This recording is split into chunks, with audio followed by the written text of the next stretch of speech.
Alright, hello everyone. I am slightly delayed tonight. Hopefully everything goes well otherwise. Give me just a moment. And then hopefully my stream doesn't decide to hiccup on me and start acting goofy like it has the last couple of weeks. But 1, 2, 3. 1, 2, 3. Talk about Scruffle. Scruffle.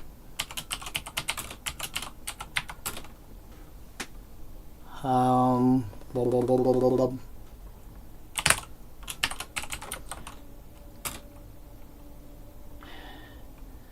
What was it called? Oh yeah, ID equal U, color equal, or sorry. Right, and I need to do order EDH rec and direction descending, and that should be right. There we go.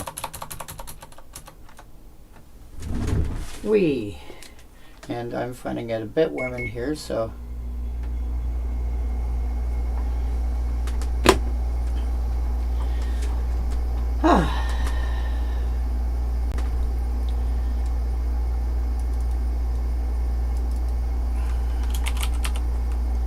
son of a biscuit.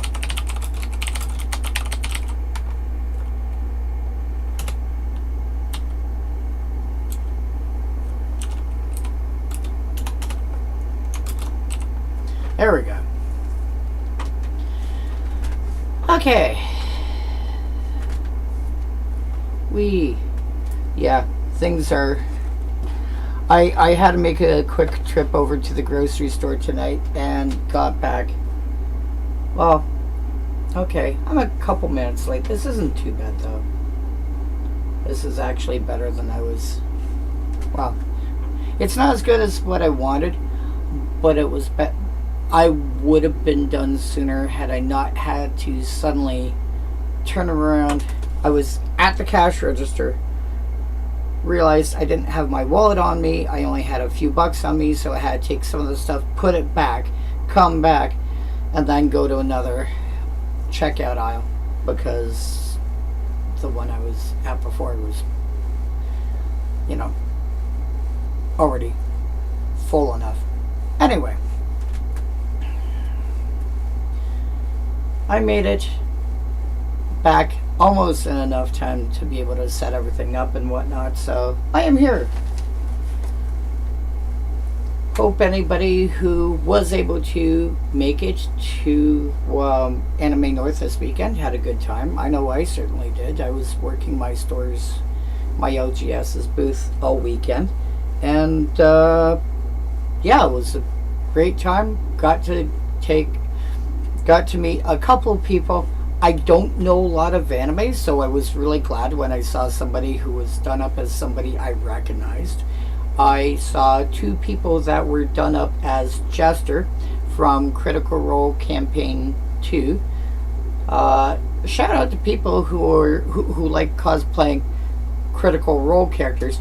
The only thing that drives me nuts is that I'll see somebody dressed up as, for example, I think it's Keyleth, I believe she showed up in all 3 campaigns. I know she showed up in 1 and 3. I think she was also in 2.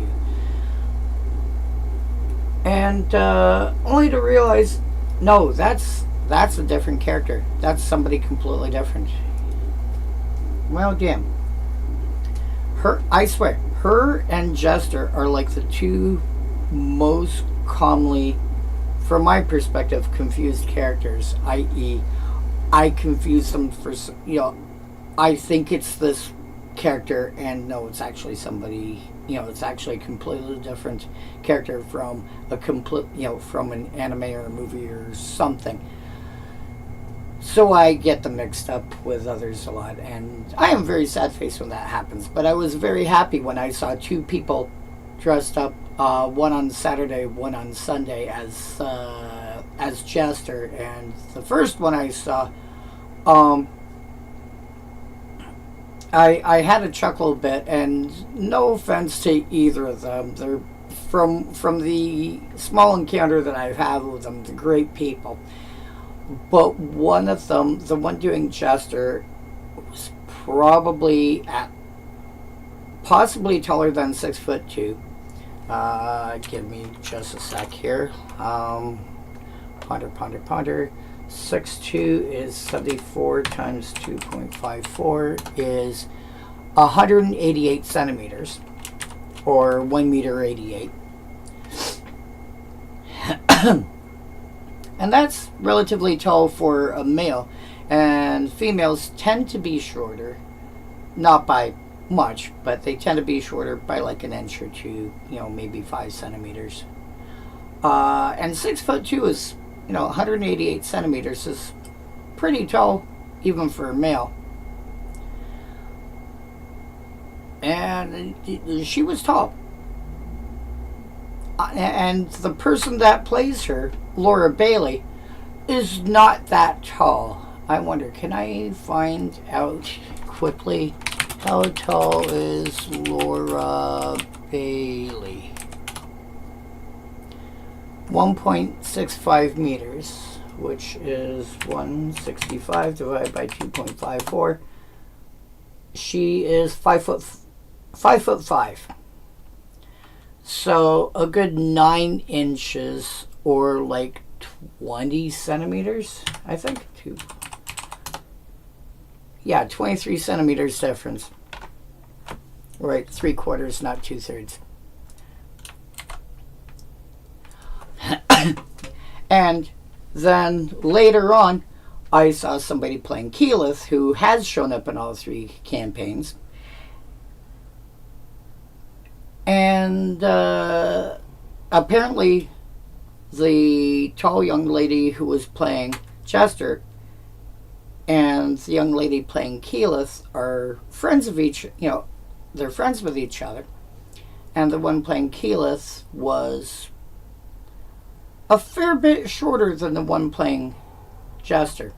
Probably by at least a foot. So I'm sure that made for some interesting, although, good humored with each other, actions, reactions, and everything else. It's like, hey, by the way, can you get that for me? And, stuff like that. Which, to be fair, my mom does that to me all the time when I go visit her. She's, I think, 4'9" by now. Yes, I'm going to keep looking this up. 4'9", 57 times 2.54 is about 145 centimeters.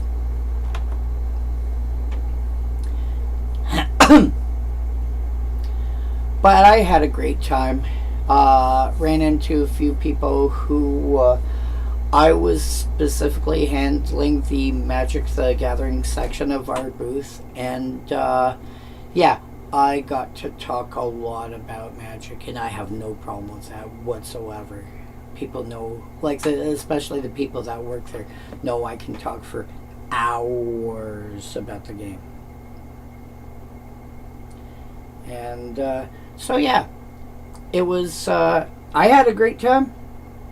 I hope everybody else that showed up had a great time, and let's get into Mercadian Masques, shall we? So, those of you that are joining the stream for the first time, by the way, I go by Mindstab Throw. You'll occasionally see me going by usernames like Edward Bear in other places. This incidentally references the first thing you ever meet Winnie the Pooh as, if you actually read the books by A.A. Milne. The very first book, in the first paragraph, he's introduced in the first sentence as Edward Bear. By the end of the first paragraph, you hear him first mentioned Winnie the Pooh, but it's in the first sentence of that paragraph, which is a fairly long paragraph, that you hear him first called Edward Bear. And so this is why if you take a look at this link that says, tiny URL, eBear EDH list, the eBear is for Edward Bear. That's where that comes from. Quite commonly, if you see my username in forums or Discord or, YouTube or Twitch, it's more commonly to be Mindstab Thrall. Sometimes with a space, sometimes with an underscore, sometimes neither, depending on the way the website is set up, etc. But, and if you take a look at this search up here, let's see if I can embiggen it. Okay, I cannot embiggen it anymore. So, the search is saying, I want cards that are legal in Commander and Vintage, because a lot of the times I will find, granted, this isn't a problem now, but eventually when we get to further sets, and I do this out of habit because I'm usually not restricting myself to a specific set. If you're looking for cards that don't involve, like if you're looking for cards that are legal in Commander but not Vintage, like you ignore the Vintage part once, completely. So you're just doing legal in Commander, and you don't do a set restriction or anything else. You'll also find cards that have that involve stickers or attractions and so on and so forth. And those cards have been in any format that's designed to be competitive, which Vintage is one, because Vintage is the original way to play Magic, like back when it was just simply called playing Magic.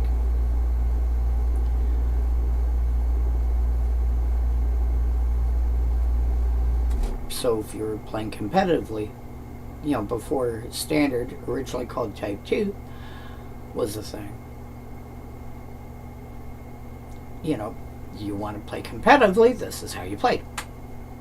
This is the rules that you used, everything else. Any format that's basically designed to be competitive, they have decided, like Wizards of the Coast and whatnot, have decided that stickers and attractions and whatever are not a thing. I don't want to be dealing with stickers and attractions and that sort of jazz. So I'm like, okay, that can go over there. Doesn't mean somebody else can't use them. I don't want to use them. So if I say legal in Vintage and legal in Commander, because that is mostly overlap, what this is doing is give me the list of cards that are legal in both. If it's only legal in one, I don't want it. Legal in Commander, you get attractions and stickers and other stuff like that. Those are not legal in Vintage. There's apart from those, there's a very small list of cards that aren't legal in that are legal in one but not the other. Anyway, so this is why, F for format, EDH, the other name for Commander, because it was originally called Elder Dragon Highlander, originally referenced the Elder Dragons that were in Legends. And then you get Type 1, because again, that was the original name for Vintage, because And it only got that because they created another format then called Type 2, which we now know is Standard. Legacy ended up getting created after Standard did, sometime later.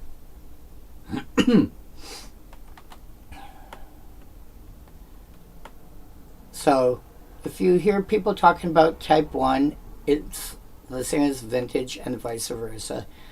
EDH and Commander are the same thing. They're just different names for the same thing. Order, EDH rec. I'm telling Scryfall. Scryfall gives you the ability to sort by a bunch of different things. Sort by mana value, sort by power, sort by dollar value or euros, so on and so forth. And one of the options is, what does EDH rec say about these cards? This is a key part to what I'm doing for these streams, because this says sort them according to how EDH rec says we should do them. But in this case, direction descending, I want the, because if you fast forward down to the end here, as soon as it lets me, the most commonly played cards in Mercadian Masques in white, or in white in Mercadian Masques, according to EDH rec, or Disenchant, which makes sense. Wave of Reckoning, which is an interesting wrath effect. Arrest, which makes sense. Righteous Aura, which does a bunch of damage prevention, and so on and so forth. Well, I want the stuff that's at the bottom. So the default direction for sorting by EDH rec is ascending, which is basically, in this case, the best ones at the top. I want the best ones at the bottom and the least popular ones at the top. Set MMQ, which is the 3-letter code for Mercadian Masques. It used to just be a 2-letter code. It was, I think Odyssey was the first time we were introduced to 3-letter set codes, but it also had a 2-letter set code that was more common. And Mirrodin was, I think, the first time we officially all transitioned strictly to 3-letter, which made sense because they were starting to realize we're putting out a lot of sets. We are going to run out of usable codes fairly soon. Like, you only have 26 set codes that can start with M. Because MA, MB, MC, MD, all the way to MZ. But that also means that with certain ones, like Mercadian Masques, you're going to have to find a way to like, because at that point Mercadian Masques was just MM. Well, if you think about it, MM is the sort of set code that could get used a lot, whereas MZ is going to be really difficult. They could use MQ for Mercadian Masques, but this was a few years later that they made that decision. So MM was already set in stone for Mercadian Masques. And then what I've been doing is this here. I'm starting off with cards that have a color identity of white and are white. Well, what do I mean by that? Let's see if I can remember it.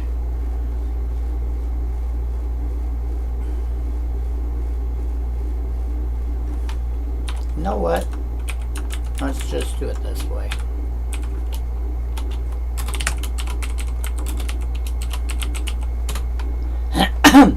Oh, Fountain of Chill.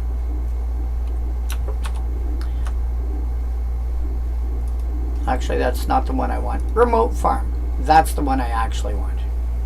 Enters tapped with 2 depletion counters. Tap and remove a depletion counter from it to add double white.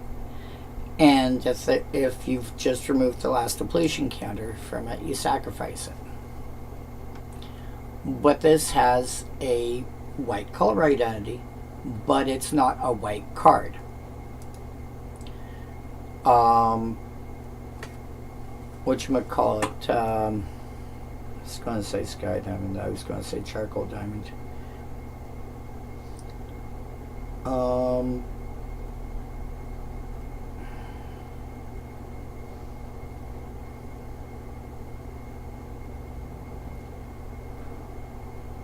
Not Pearl.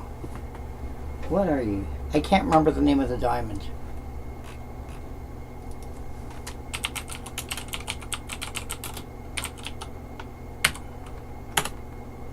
Marble Diamond. Has a white color identity, but it's not a white card. So this will give me cards that actually are white, that have a white color identity. I'll be handling the ones that have a multicolor identity after I do all the mono ones. But that is the search I'm currently doing. So, there we go. So that is the search that I've pulled up. This is why it's in the order it's in. So let's get started. Starting with white, and I like to do it in the order that shows up on the back of a card. You know, you grab a card and it has your, on the back of the card, the white, blue, black, red, green, in that order. So I always start at white at the top. After that, I do, so those 5, and then anything that has a multicolor identity. So that could be, it's a white card, but it's got a blue activation. Or it could be a red-green card. Or, it could be black on its front side and green-red on the other side. Anything along that lines at all. Any card that has a color identity that's more than one color. So the monocolored ones first, then the ones have more, a color identity that is more than just one color, then the artifacts and lands. Then the colorless cards and lands. And the lands do not show up in the other ones because they are not white or green or whatever. They don't have a multicolor identity. Unless they're a dual land. But I extract it, I try and make sure it has a multicolor identity. I try and handle the lands last. And I'm only doing the first dozen or so cards for each color. Because by the time you get to, let's see here, 1, 2, 3... by the time you hit this point, you're starting to see cards that actually do have some, that actually are somewhat played. People are playing them somewhere. If you're playing Rebels, you're probably playing Jovial Queen, for example. Muzzle is a great removal spell for things that can deal damage without having to attack or block. Things that have got activated or triggered abilities. Let's say Niv Mizzet in one of her whatever various incarnations, so on and so forth. So by the time you hit this point, you're already looking at cards that people are playing somewhere. But let's start at the bottom. So, Revered Elder. So 3 mana for 1/2. Pay 1, colon. Prevent the next 1 damage to be dealt to this creature this turn. If you've got a fairly easy way to generate a lot of mana, like a lot of mana, you can spend a bunch of mana and, save it from effects like Blasphemous Act. But I feel like there's better and more efficient ways to do this. The cards that are most likely to deal a bunch of damage in one shot are generally going to come out of are generally going to come out of red. Your Blasphemous Act, your Inferno, your Chain Reaction, your Star of Extinction, effects of that nature are generally going to be in red. I would say second place comes to black. However, this does also, because it's the next 1 damage, doesn't have to be combat. It could be combat damage, it could be non-combat damage, it could be like a giant damage-based wrath spell, etc., etc.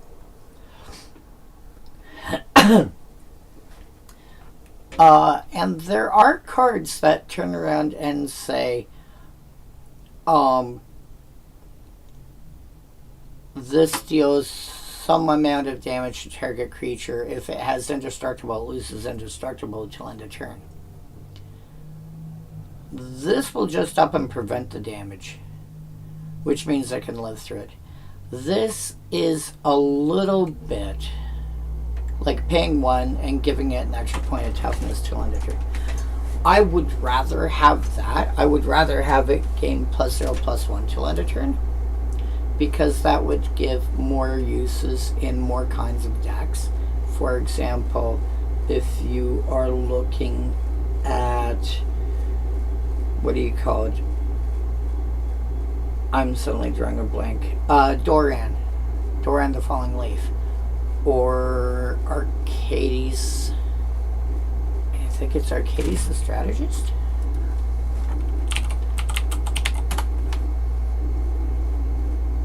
Yeah, Arcades the Strategist. I.e., some kind of deck where toughness matters. Ideally, so you can deal combat damage based on toughness instead of power, etc. Then, something like Revered Elder, you really want that to have toughness being pumped instead.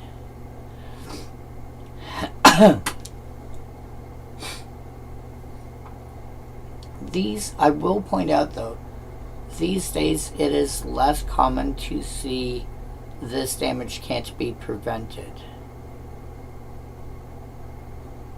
It's not impossible, but it's less common than it used to be. So maybe this is still worth a consideration somewhere. But Righteous Indignation. 3 mana enchantment. Whenever a creature blocks a black or red creature, the blocking creature gets +1/+1 till end of turn.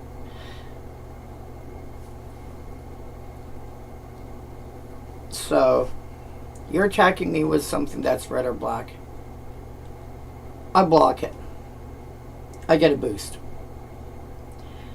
It says blocks a black or red creature. If you have the ability to block more than one creature, man,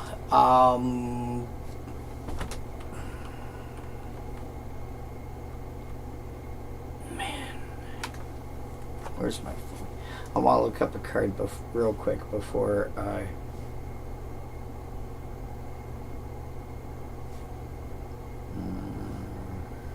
I don't think the card I'm thinking of does what I think it does. Yes, it does. Cool. Here. Target creature, different, yada yada. That creature can block up to 2 additional creatures this turn.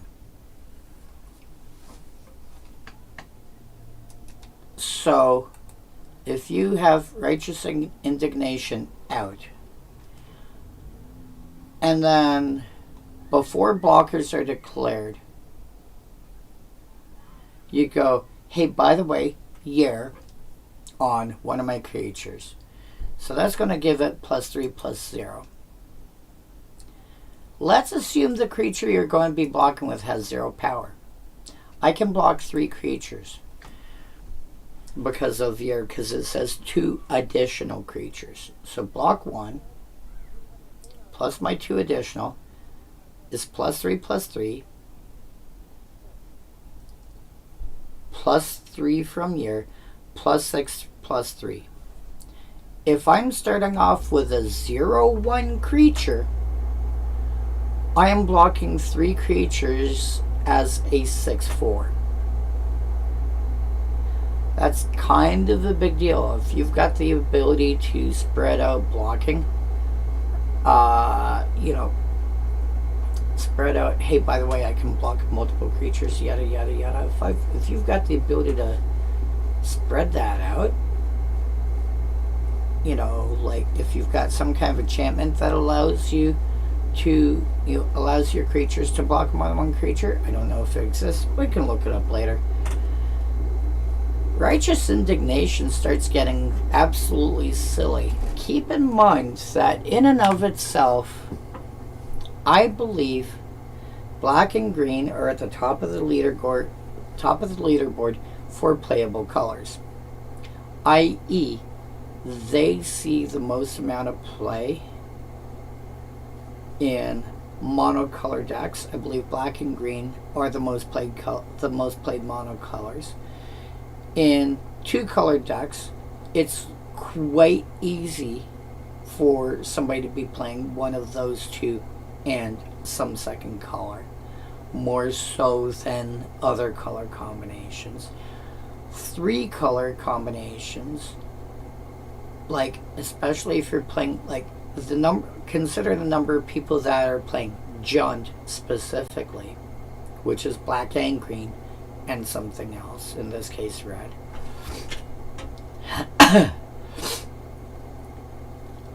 I would say black and green have a greater lion's share of the played decks than averages would suggest. Because averages would suggest you would get 20% of the cards or decks feature white, 20% feature blue, 20% black, red, and green. So on average, 40% of the decks should be black or green. Yes, I know there's some wiggling, but let's just go based on this super simple math right now. They'll have either black or green. And I'm sure that if you want to sound off in the comments or in the chat and you say, hey, by the way, here's the actual numbers, go ahead. I would actually appreciate seeing how the math actually works out. Not how the numbers show up on EDH Rec or whatever, but like how to actually figure out the proper math for this. You want to do that? Go ahead. I don't mind. I would actually appreciate seeing it. But the simple assumption is that 40% of decks are going to be black or green. And I would say that number would be closer to 60. And skewing for the fact that multicolor decks and everything else exist, I would assume for black and green, you're looking more like probably only 20% of decks at most, probably closer to 10%, don't feature black and don't feature green. That's probably the better way to look at it.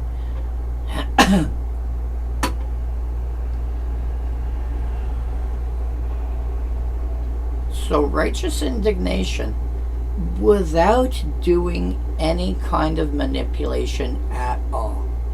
No Painter's Servant, no Shifting Sky, Nothing of that nature at all. Even, a target creature becomes this color till end of turn. None of that sort of stuff. Cool. You're going to get a lot of cards. You might hit like 40% of creatures in the format from Righteous Indignation.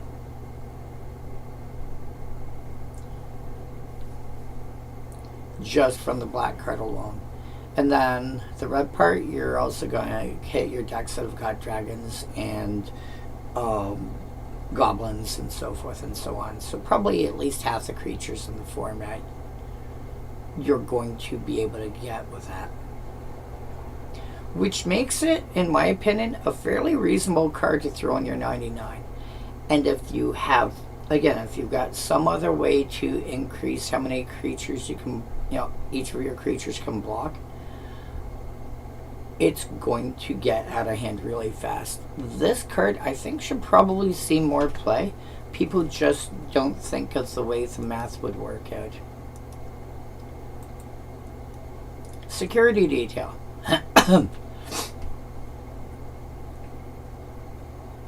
Security Detail is kind of cute. It's 4 mana, pay double weight to make an enchantment, to make a 1/1 token, but only if you've got no other creatures in play. The great thing about this is, like, as soon as somebody's cast, some kind of wrath effect, you're like, as long as it's not something that also blows up enchantments, you go, cool, I'll make a 1/1 token. And now you've got a creature on board when nobody else has yet. You're also, so to be fair, this is true where there's any way of activating an ability without, ideally without tapping it. Mobilization, 3 to cast, 3 to make a 1/1 token. Gives your soldiers vigilance, and you're making a soldier. This is 4 and 2, but a restriction on the activation.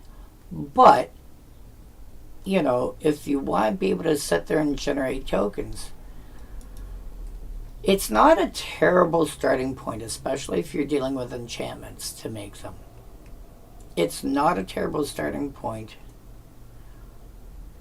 It's probably like number 8 or 10 in terms of being able to generate them.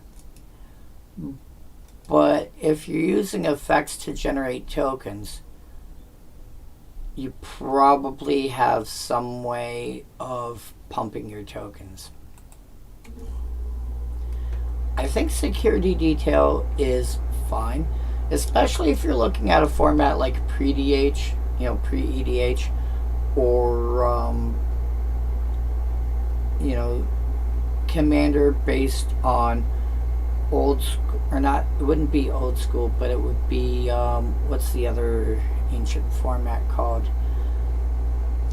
Formats.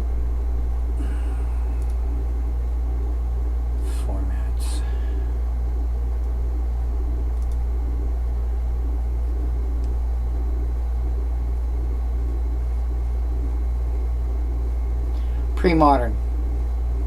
If you're doing a commander deck based on pre-modern, then Security Detail might actually not be a terrible idea, because you recover from a wrath very fast that way.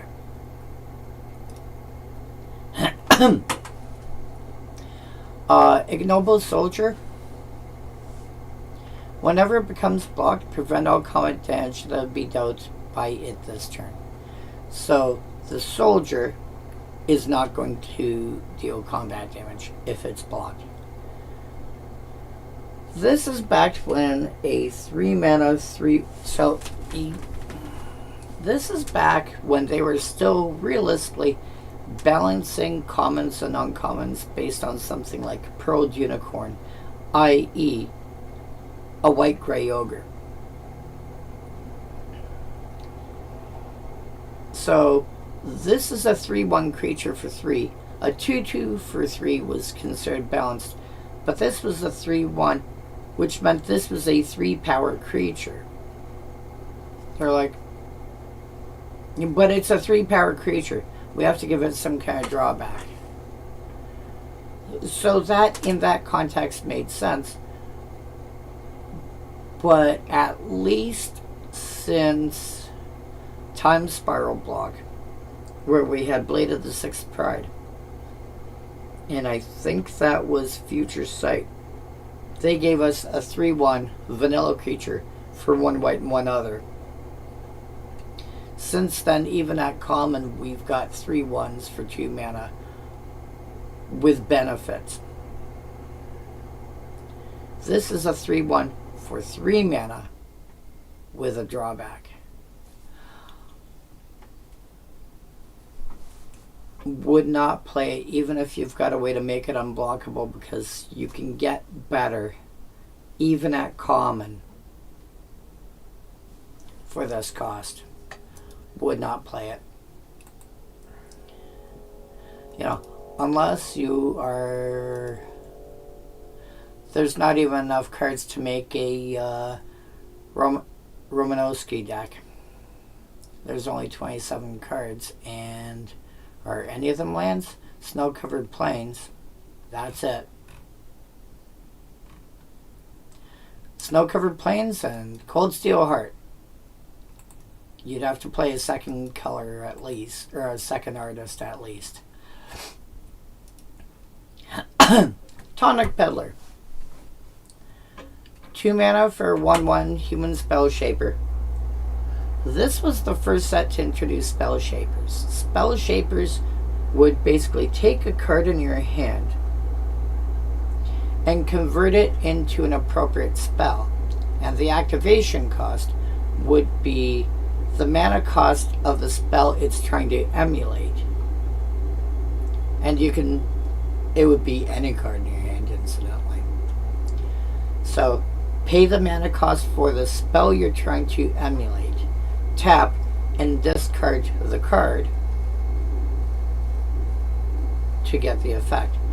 This is trying to be Healing Salve, but Healing Salve had 2 components.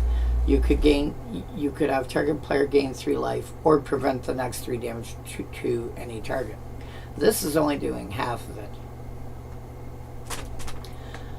However, this is still not bad if you're looking to gain a reasonable amount of life on a regular basis. So, again, when we're talking about gaining life, assuming gaining life is relevant to your deck somewhere, the question is it more important to be able to gain, let's say you're gaining 10 life. Is it more important to gain 10 life all at once, or to have 10 instances of gain 1 life? Those are your 2 options.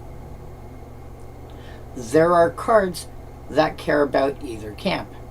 If you're playing a Johnny's Pride Mate, you want 10 instances of gain 1 life, because they'll get a +1 counter for each time that you gain life.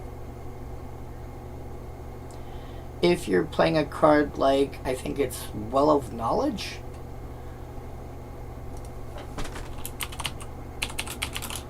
No, Well of Lost Dreams. Well of Lost Dreams, you can pay, whenever you gain life, you can pay any amount of mana up to the amount of life that you gained from that instance. And if you do, you draw that many cards.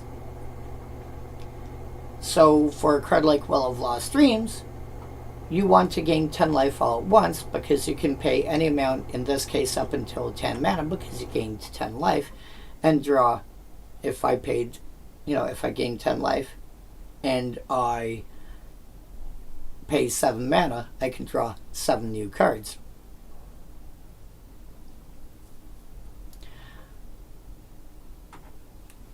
So with an effect like Well of Lost Dreams, you're okay paying, gaining 10 life at once. With an effect like a Johnny's Pridemate, you would rather have 10 instances of gain 1 life. Tonic Peddler gives you the ability to gain 3 life every instance. The amount of life that you gain isn't as important. This is actually, I think this would actually be a good bridge card between both styles. I love the flavor text though. The price is written at the bottom of the cup. Tell me that. Yeah, they expect you to drink it before knowing how much you have to pay.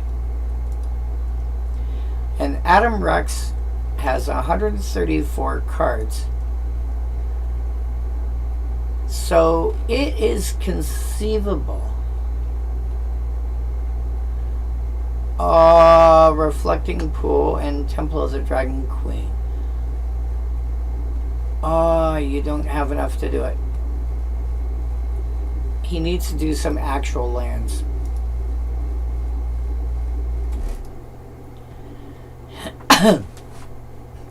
My assumption is that if you're building a deck based on an artist, the artist also has to cover the mana base.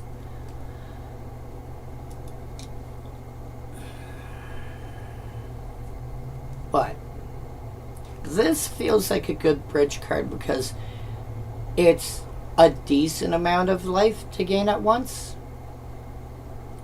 but it's not like an exorbitant amount, and it's not a crazy cost to get a bunch of life.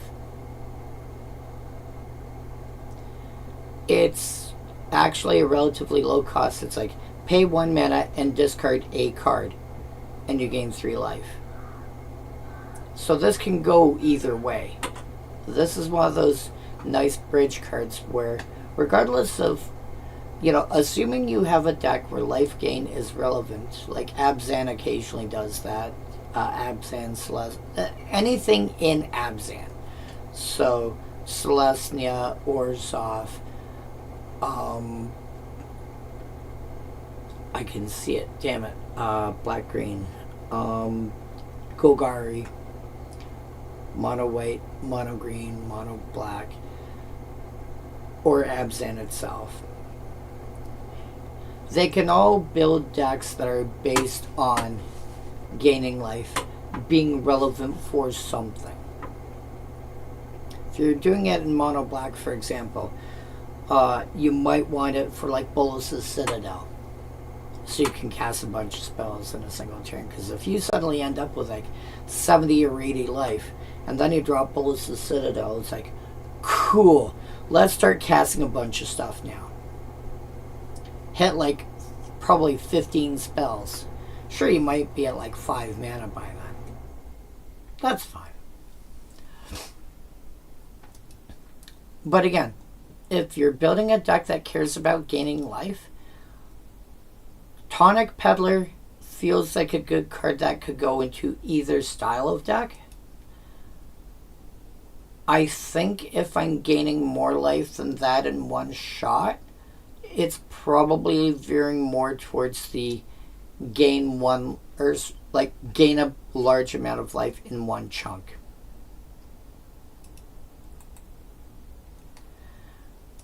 Jovial Rider.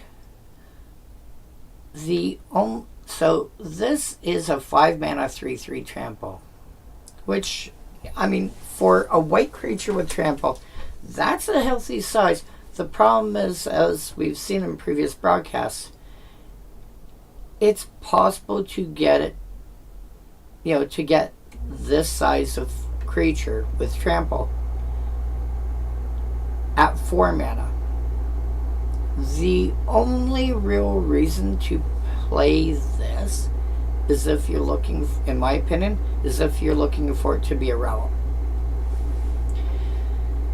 And if that's relevant to your deck, then this might actually, you might actually want / need to consider this.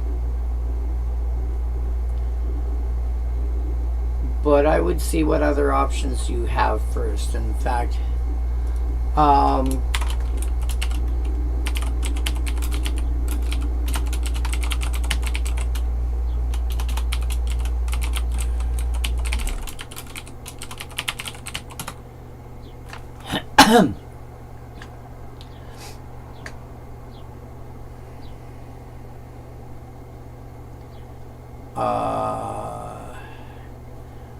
Jorkadine is almost that big for 2 mana.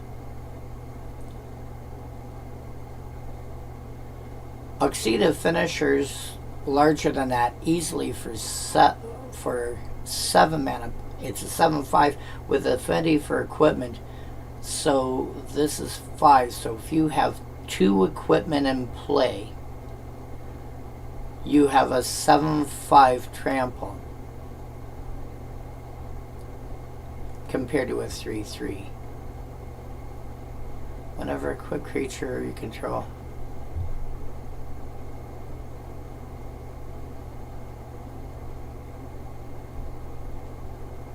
And Rook is a 2/2 trample haste for 3 that can steal equipment off of other creatures easily enough.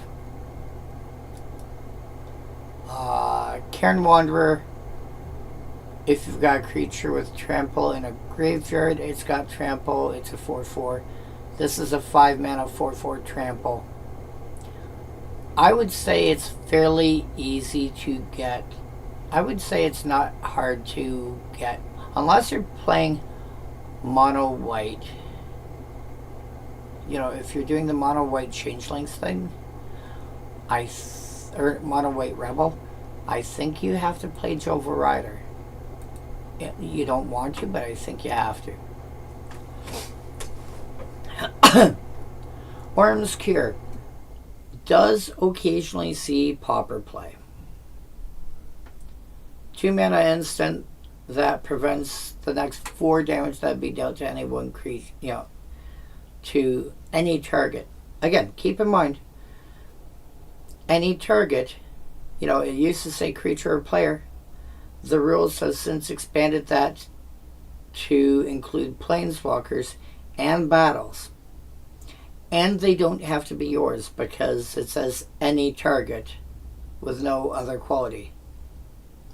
Yeah. It's not target creature you control or, you or target creature you control sort of thing. It's any target.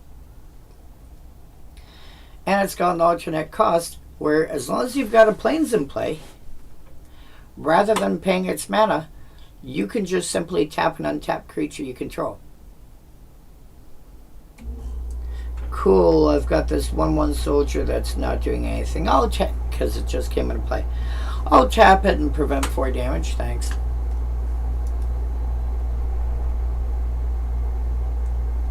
Yeah. And again, one of these cards where if you care about damage prevention, not saying you should,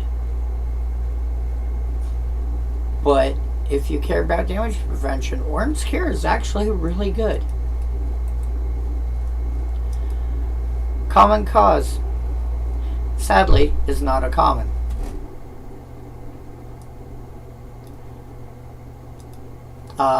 Also makes me feel sad when I see guildless commons and it's not a common. It's like, oh.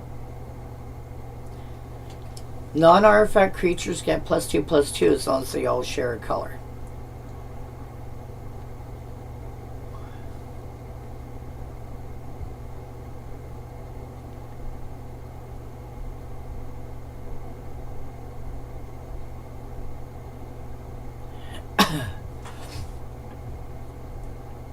So what that means is if your creatures are green and this player's creatures are green and this creature's players are green and I have no creatures or I have no non-artifact creatures, all creatures, all these creatures, and these creatures get +2/+2 because mine are probably artifact creatures. But as soon as anybody drops a creature that doesn't share a color with all those other ones, like if this player drops a mono blue creature, well, now they don't all share a color. So now that +2/+2 is shut off. This is really only good when you're playing a card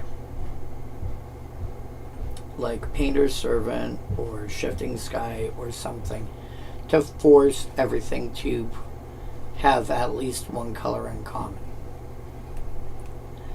If that is the style of deck that you're playing, incidentally, I would probably name red or black so I can add what's the card I'm thinking of? Akroma's Memorial to the mix and go from there.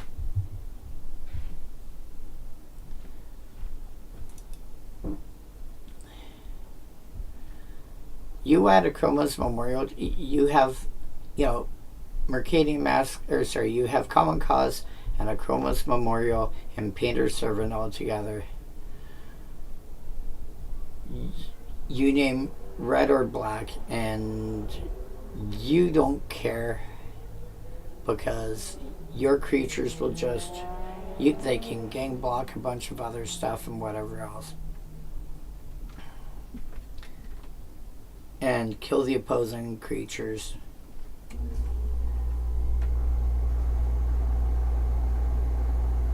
And just not care. This is, and whereas if your opponents, and if they don't decide to go after you, because you've got your Akroma's Memorial and you've set all creatures to something Akroma's Memorial works well against, they're going to start going after each other. And you've given all other creatures +2/+2. Have a nice day. They're not going to, it's all fair, right? Of course, it's going to be slightly more fair for whoever's got the most creatures because they're going to get the most power boost out of it. But it's fine. No big deal.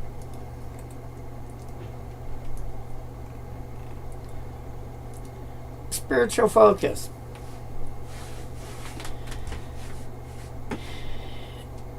Two mana for an enchantment that if something an opponent controls makes you discard a card, you get to draw a card and gain life.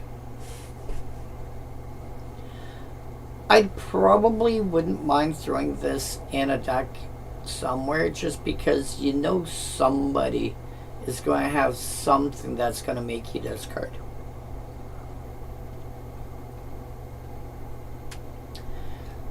It's it might be a Wheel of Fortune effect, it might be Siphon Mind, it could be, it could just be some random some random kicker, shall we say. Not in the mechanic sense, just in the colloquial sense of, an additional thing that's tacked on. Added to a card just to make it more interesting. And suddenly you've got, here's a card that's, maybe this is suddenly going to end up being more useful.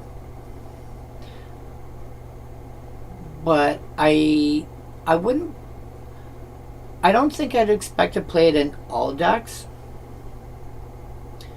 But I wouldn't be surprised to see it creep up occasionally. Because especially if somebody in your group is playing with Wheel of Fortune, like if you've got somebody playing Wheel of Fortune effects, you should be looking at a card like Spiritual Focus. You know, are you expecting to play, you know, are you wanting to play white in a given deck? Yeah. Oh man, to discard a card. Does that mean that if somebody makes you, so if you've got a full grip of 7, and somebody casts Wheel of Fortune, you discard your 7, you gain 14 life, and you draw 14 cards? Let me just double check that real quick.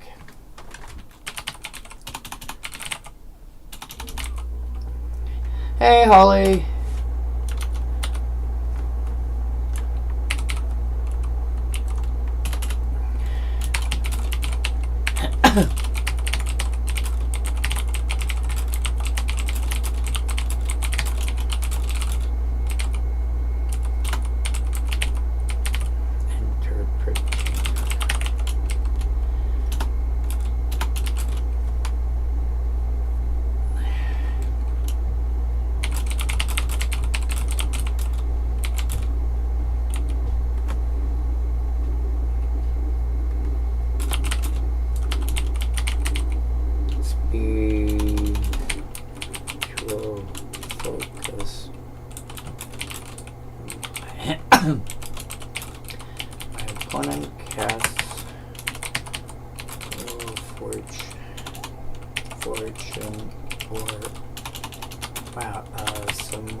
There we go.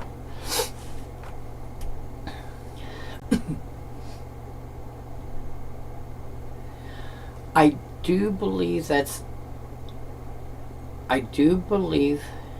it does work the way I think it does. But again, never hurts to be sure.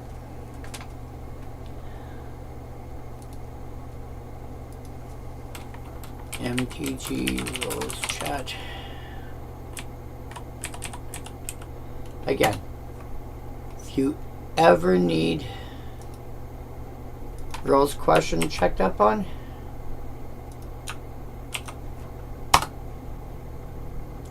I mean, occasionally it depends on the kind of deck that people are building.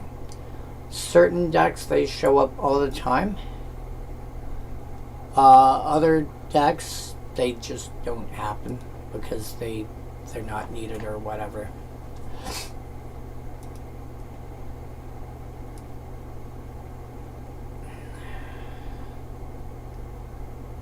This can go here. But yeah, I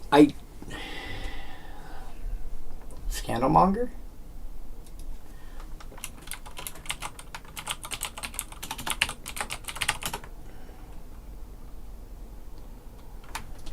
The person that activated it. Yeah, they're the one that put the ability on the stack.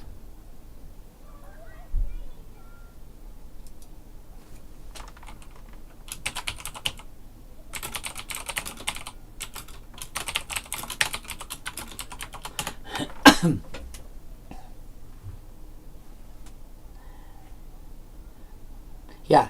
So I'm being told spiritual focus will trigger, so if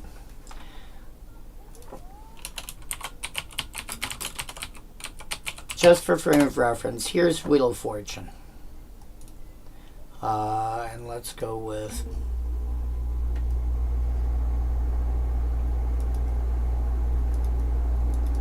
so Wheel of Fortune, each player discards their hand and draws 7 cards.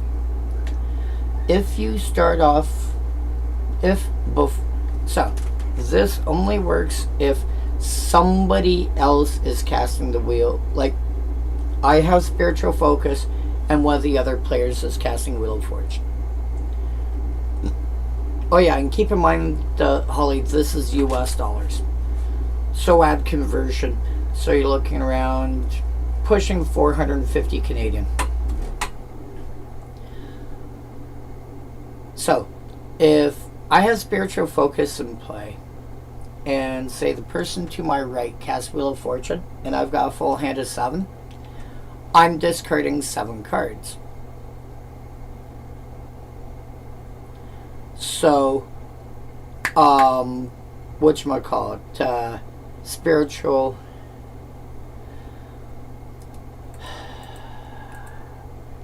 Focus will trigger for each card that's being discarded. Which means it triggers 7 times because it's seeing 7 cards being discarded. They're all being discarded, realistically, one at a time.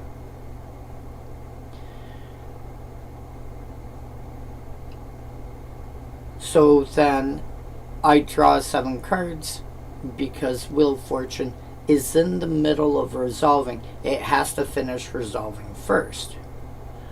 But there's 7 Spiritual Focus triggers on the stack. Once Wheel of Fortune finishes resolving, you can then handle the triggers from Spiritual Focus, and whenever one resolves, you'll gain 2 life and draw a card.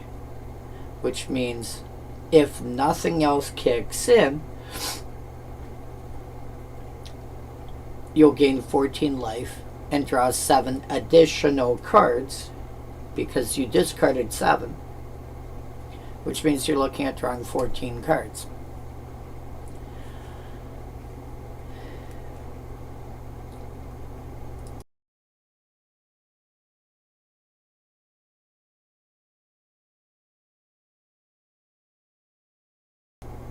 Damn it, I'm trying to sneeze, that doesn't want to come out now.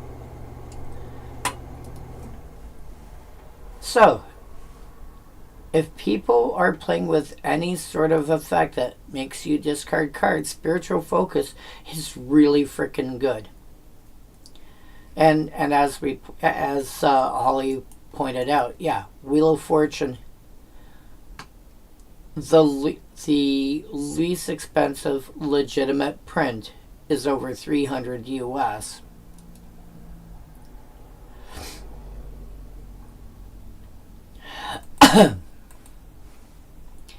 and you can counteract the drawback of it with a card less than $1.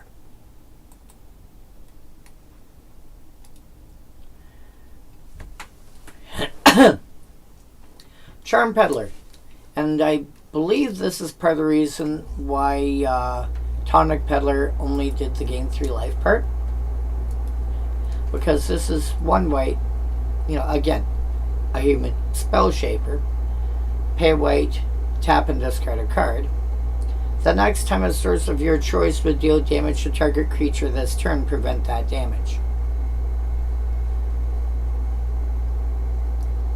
It does not matter how much damage is dealt to that creature.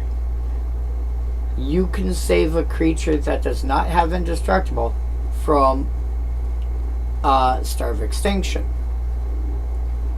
20 damage from 1 source. Okay. I've got a 1/3 creature I really want to keep around to prevent the damage. It's an 11-cent common. Of course, onboard tricks are usually not as good as, tricks that are elsewhere. But if somebody goes, oh crap, I forgot that was a thing. Possibly. But I would assume no.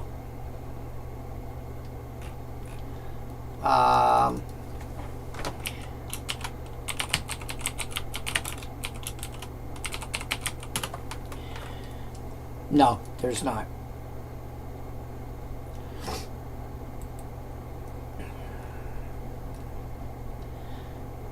But Charm Peddler, the thing about onboard tricks is that there is quite often in any given in any given game. So many of them that you're like, you can't remember them all. Fresh Volunteers, again, the only reason to play this is because it's a rebel. But, I mean, I would even play Imposter of the Sixth Pride over this in a rebel deck because it's a 3-1 instead of a 2-2. That extra point of power is going to matter more than the extra point of toughness. And Showarm Legate, 3 mana for 1-2 with protection from black, which doesn't sound amazing, but protection from black is really good in a lot of situations. That you can occasionally cast for free if somebody's got a swamp in play and you've got a plains. You're playing white, you probably have a plains. And Urborg, Tomb of Yawgmoth, does not have any given color identity.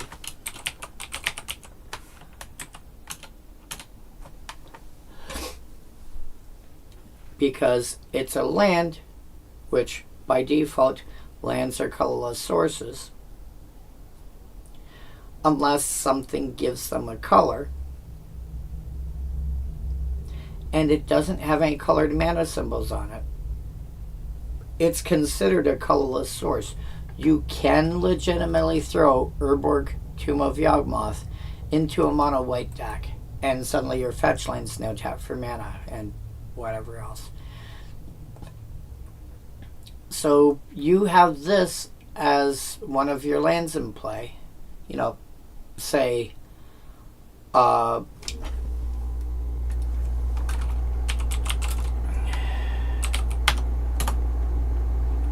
away.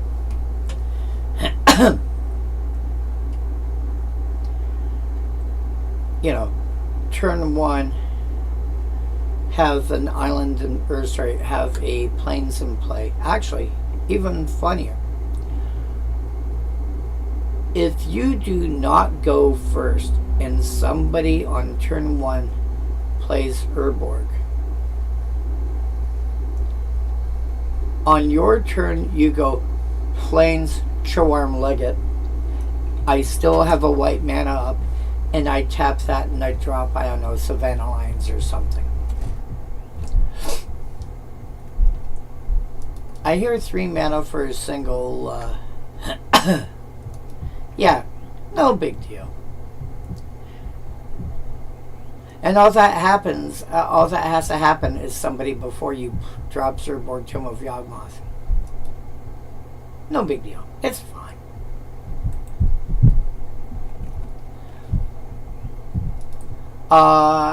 Otherwise, not a great card, but it is playable without actually having to tap mana. And all that has to happen is somebody plays an Urborg and you have a plains in play. It's pretty easy to pull that off.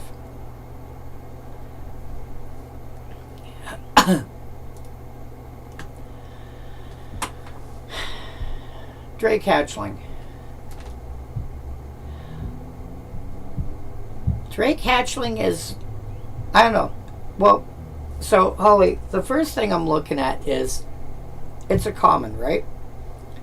A 1-3 averages out to a 2-2. So this is basically Windrake that can occasionally pump up for an extra point of damage every so often. It's not great. You can get a 2-3 a little easier than that. Actually, you know what? Mana value less than 4. ID equal blue. Color equal blue. Power equal 2. Toughness equals 3. I forgot to add flying.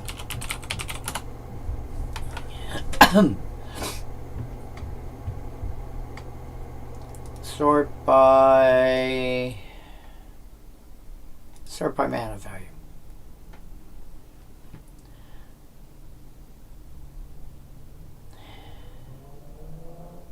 Fear of Isolation is going to be a lot better, because that balance is something that you can make use of. The modern age, people play that all the time in formats like Pauper. Modern, occasionally it sneaks in. Used to see a decent amount of play when it was in Standard. Oh wow, Geyser Drake, you now have access to a 2/3 flyer with a bonus for 3 mana.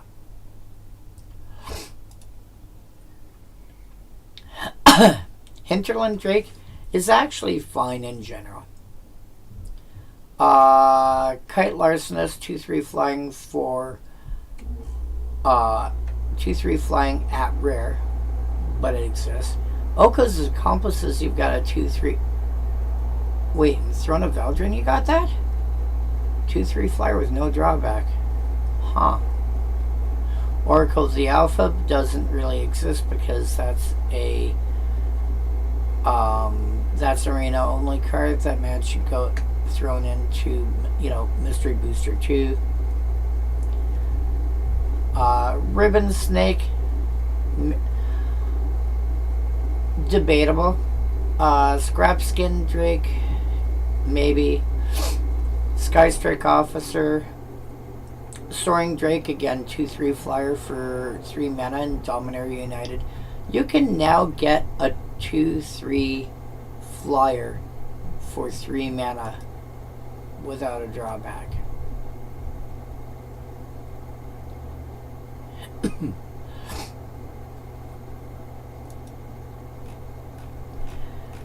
It's taken a while, but you can now get a 2/3 flyer at common. So basically, Windrake has been power crept. It's taken a while, but Windrake has finally been power crept. Windrake, for a very long time, was like the, what's the word I'm looking for? Like, it was considered what was fair at common. But then again, you now have cards like, Jewel Thief, which is like basically 2 mana for a 3/3 Vigilance Trample.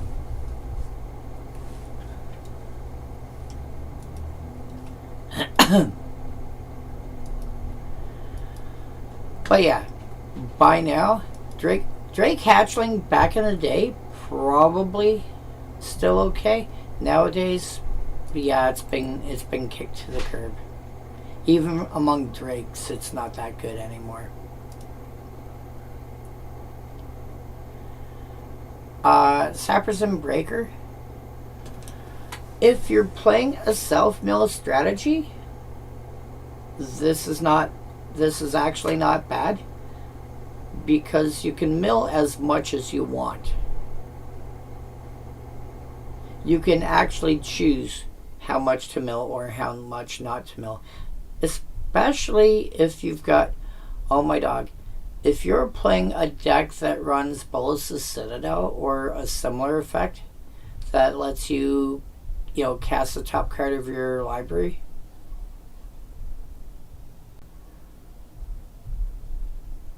Sappers Breaker will let you get rid of the top card that you don't want, like, for example, excess lands.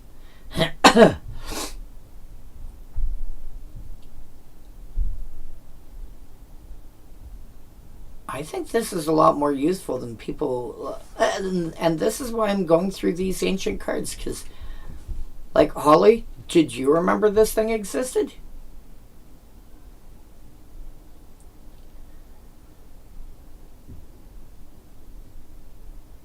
And more importantly, could you even think of a...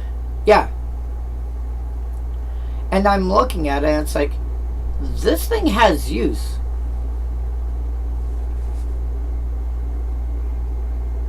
Because it's not just, make whether or not you can make the creature unblockable.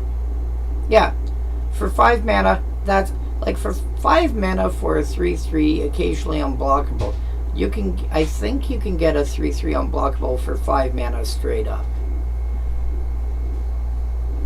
But the milling, people have to remember that milling is occasionally useful. Like milling yourself, especially when you can control the milling, is really useful.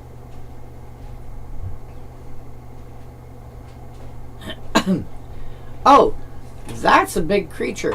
Let me put that into my graveyard so I can reanimate it.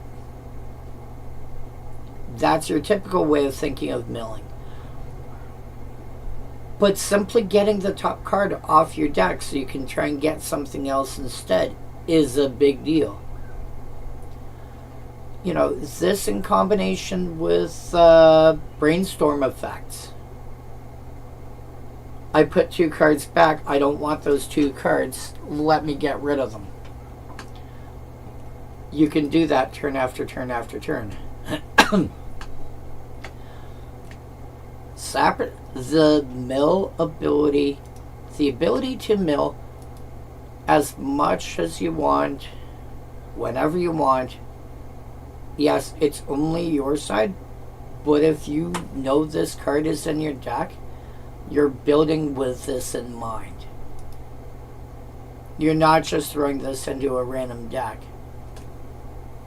You're doing this because you have use for it.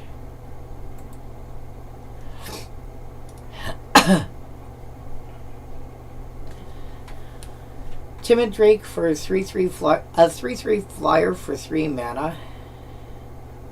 Whenever this creature enters, return. Whenever another creature enters. Yeah, I'm pretty sure it flees from anything that isn't shaped like a cloud. I probably already covered this when we went through Weatherlight.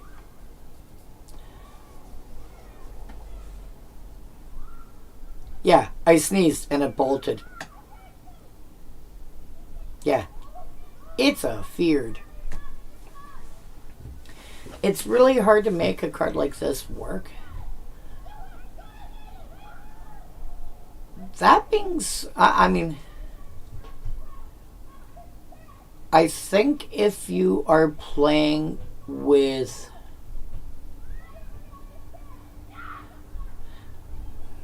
you might have to go at least 4 color to make this work. But Alluring plus an effect along lines of Pandemonium.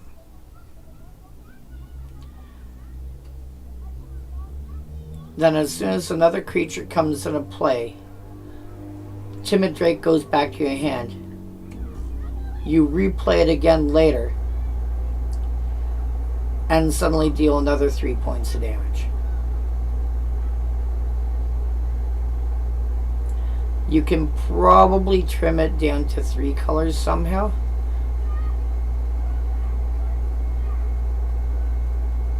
Even more fun is if you've got like Omniscience plus some way of giving your stuff flash like Leyline of Anticipation.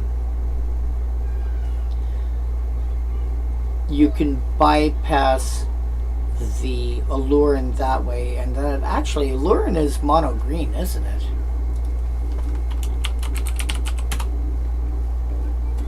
Yeah, Alluring's mono green. Why did I think it was black green? So yeah, you could do that in Teamer. Sure. Yeah.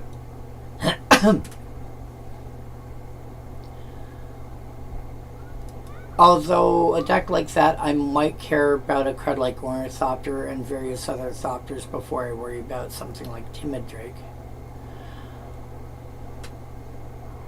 And the other thing to point out is for an extra mana, you start looking at cards like Phantom Monster. And 3 mana for a 3/3 flyer that is gonna go back to your hand regularly versus 4 mana for a 3/3 flyer. And Phantom Monster has been power crept even at common.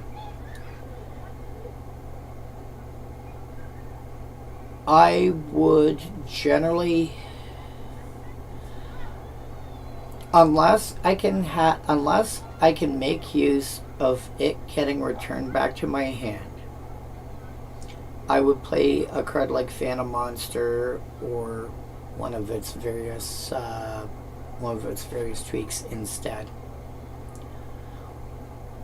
But there are decks that can make use of Timid Drake being returned back to hand.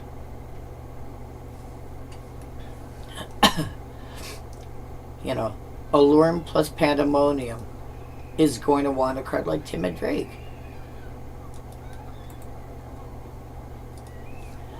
Extravagant Spirit, 4 mana for 4/4 flyer with an upkeep cost of 1 for every card in your hand.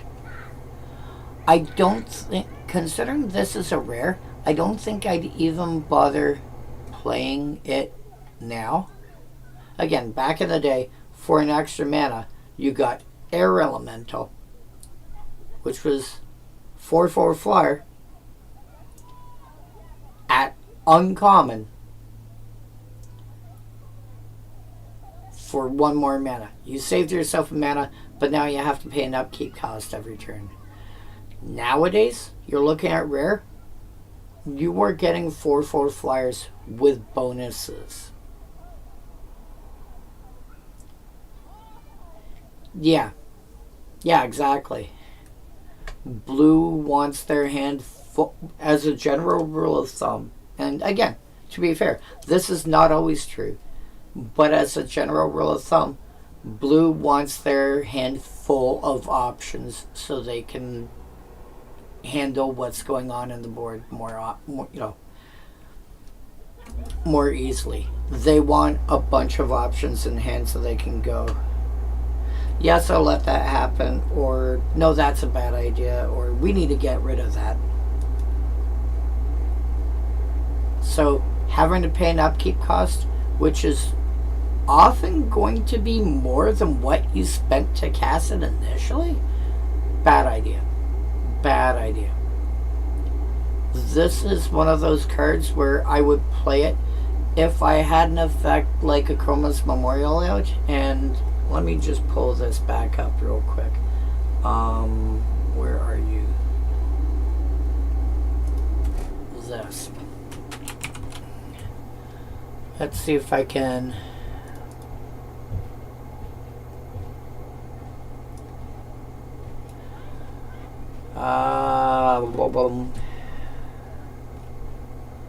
Let's see if this works properly.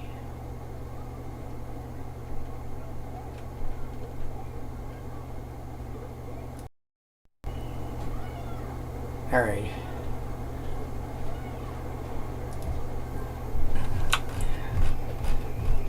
All right, I cannot make this any bigger.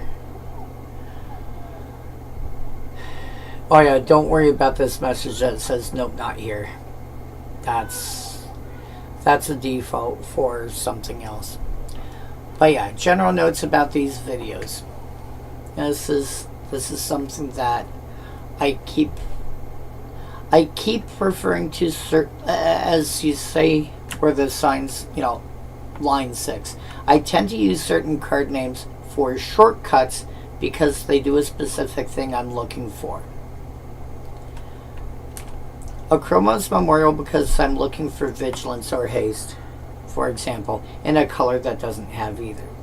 In this case, we're looking at a mono blue, a card that's mono blue, so go back to Extravagant Spirit. If you give this haste, well, first of all, how do you give a card in blue haste? You probably need a Chroma's Memorial. I tend to use a Chroma's Memorial as a mental shortcut. It's not the only card that does what I'm talking about, but it's the first one that comes to mind. Can I find other options? More than likely. But this is the first one that goes, hey, by the way, bam. And people generally know what I'm talking about. So this is why you'll constantly hear me talk about a Chroma's Memorial.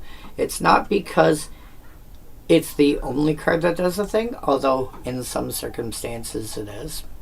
Like protection for, like some think is all your creatures protection from red and or protection from black. Am I playing blue? Yes, it's the only way I have that. Eldrazi Monument, because it is indestructible. Again, is it the only way I do that? No.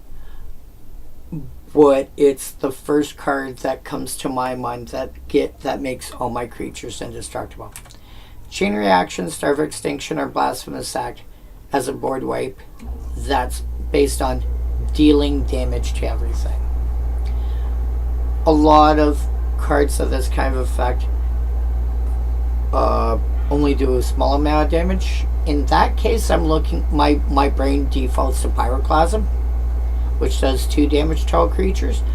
But if I'm looking at something that's going to do enough damage to kill most, if not all, creatures, it's one of these 3. Lure was the original card that said, you know, if a creature can block this thing, it has to. And it looks at all creatures and does, you know, I'm attacking with this. Everything you've got that can block it has to. Basilisk Color for granting Death Touch. I think there's Gorgon's Flail and a couple of others, but Basilisk Color is the first one that ever comes to mind. Mirror Entity for something that either is all creature types or can give all creature types. Again, not necessarily the only card that can do stuff like that. Having all creature types, there's a bunch. Mirror Entity is just the most commonly played one that I think of, because it can make all your creatures as big as you want and give them all creature types, which is occasionally relevant. Desert Twister or Vindicate, destroy any permanent. Again, mental shortcut. Desert Twister came out in Arabian Nights, which was, yeah, there's Mask with Nexus too, but that's usually like second or third on my mental list. Mirror Entity is like, depending on what I'm looking for. If I'm looking for a creature to do it, Mirror Entity is like right there on the tip, on the tip of my tongue. If I'm looking for an effect to do it, it's often Mask with Nexus. So yes, Holly, you are right there. Mycosynth Last to turn everything into an artifact.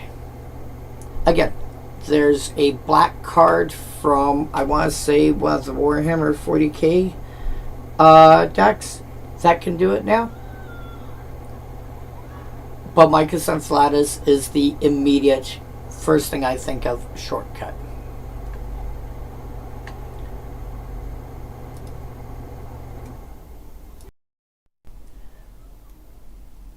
So, if you wonder why I constantly refer to certain cards, this is why.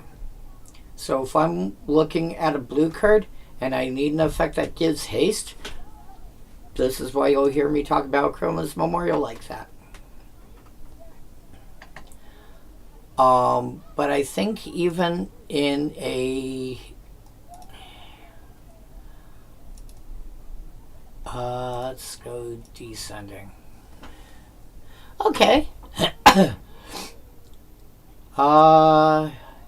He did not make a planes, so you can get away. Wow. He did make a planes. Okay. So you could build a Edward Beard deck.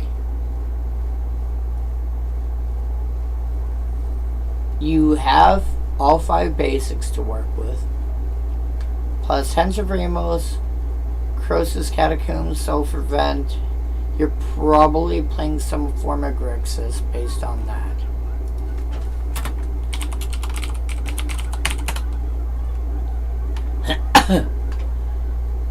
Oh my god.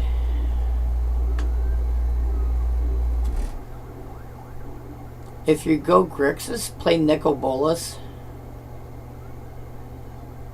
Wow. Okay. Okay. You actually have some options to be able to do this. You can build an Edward Beard deck, though I would probably still try and keep away from Extravagant Spirit if I can. Actually, you know what?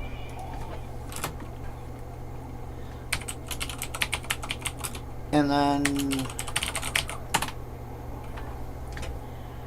38 creatures. Let's sort this by color real quick. And what do we got in blue?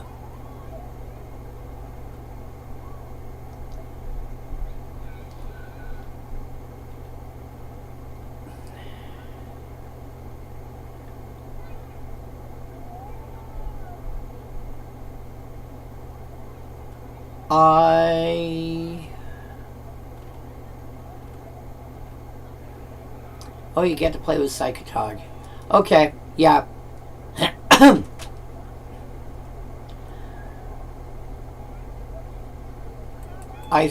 You can probably find a way to do it that doesn't require you playing Extravagant Spirit. Saprosan Raider. Whenever it comes blocked, return it to its owner's hand. So, the fun thing about that is, oh, you blocked me, I go back to hand. I don't get to deal combat damage with it. But this is probably a better card for the, you know, I want to be able to keep replaying cards. I might play Saprosan Raider over Timid Drake for an effect like that. Deeproot Waters.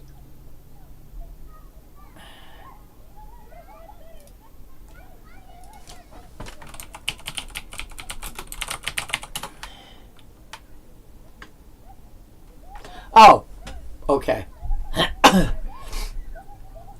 Yeah, potentially. I mean, yeah. There's going to be.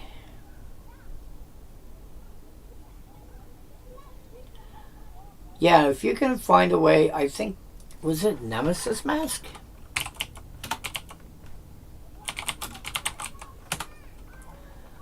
All creatures able to block a quick creature do so. So yeah, again, mental shortcuts was Lure. Nemesis Mask is probably the better option these days because you can bounce this around to different creatures. You throw Nemesis Mask on Saprosan Raider, people have to block it, and then, cool, blocked it, return it back to my hand, recast it with Deeproot Waters in play. It takes a while because that's 6 mana to make a 1/1 hexproof, but it is a thing. So, like, wait, reasons. Let's try this again. Built-in methods to return a card back to owner's, back to owner's hand. Can, you can make use of those. It's just a matter of how you want to build around it.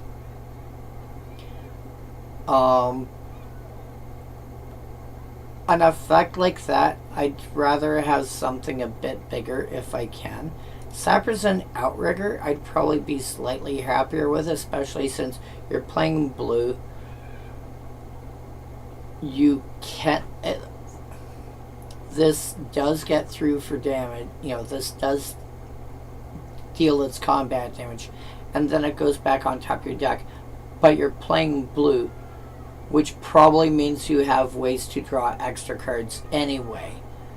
So having to redraw this is not that big a deal. It almost might as well just go back to your hand. Oh, what was that? Oh, that's weird. It was originally Creature Ship. It's now Creature Merfolk. That's kind of weird. Especially since people don't, I mean, the art says otherwise, but people don't commonly think of merfolk having a seagoing vessel.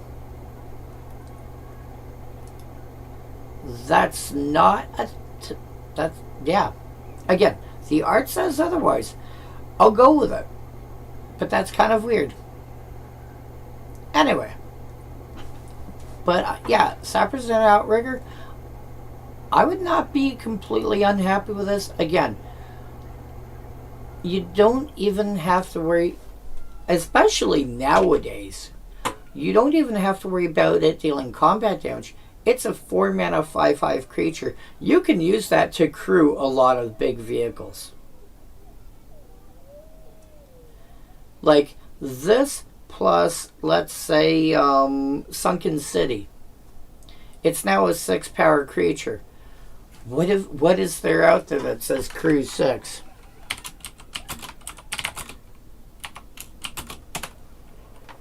You know, Colossal Plow, Consulate Dreadnought, Salvation Engine, especially Salvation Engine, which can reanimate stuff whenever it attacks.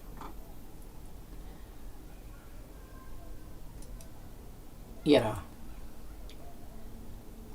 What about Crew 5?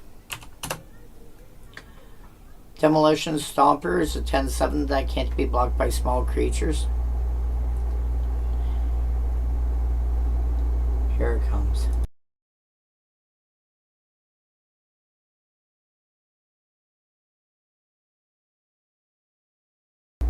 Had to happen sooner or later. Swift reconfiguration. By the way, find a way to get this on Emrakul. Lol. And now you get 5 squirrels piloting Emrakul. Wait, what? Thank you.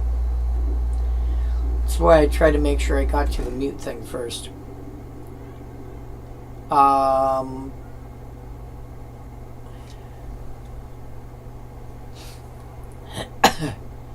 Yeah, Demolition Stomper is probably the more likely one. And then Crew 4, which it can crew by itself easily.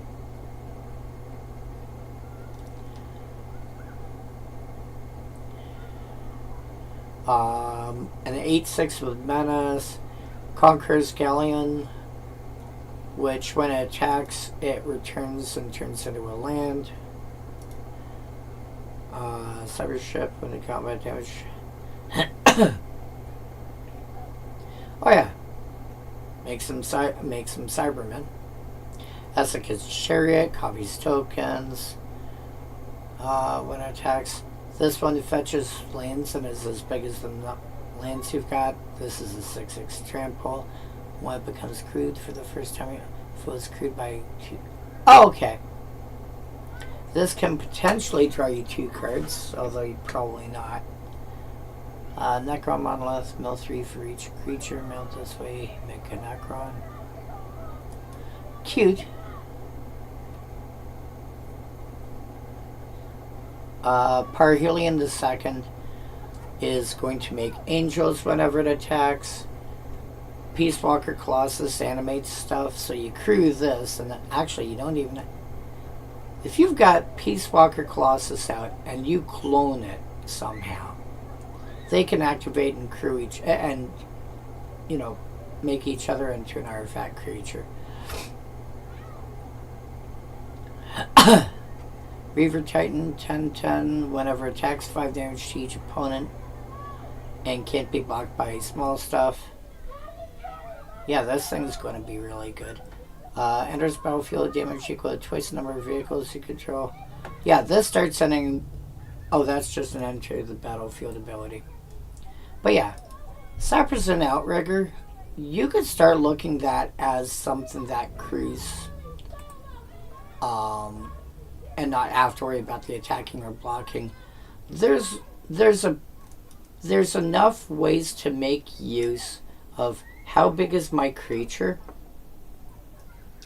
without having to worry about attacking and blocking with it.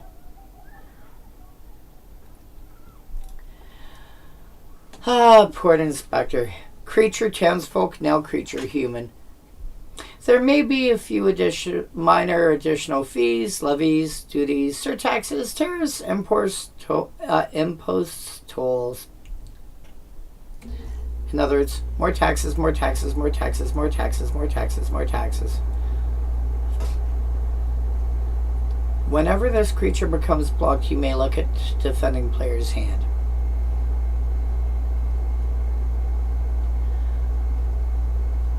You want the funny thing is, you want this thing to become blocked, but you don't want it to die.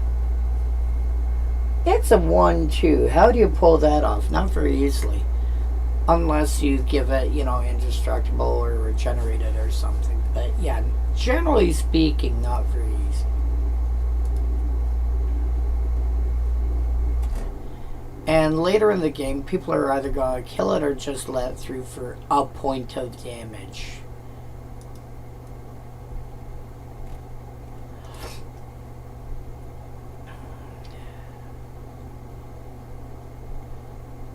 I think this is, this is either going to get killed or just poke in for a point of damage every so often. You're paying too much. Nobody's going to care.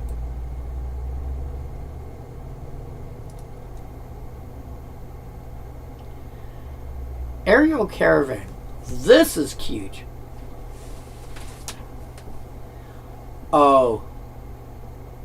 Oh, that doesn't work, does it? Omniscience. From your hand. Damn. Oh, what's the other version?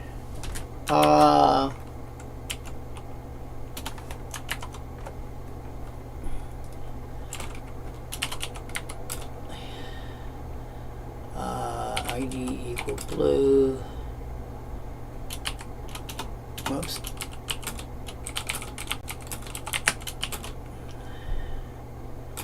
Nav value greater than 5, nav value less than 10. Really?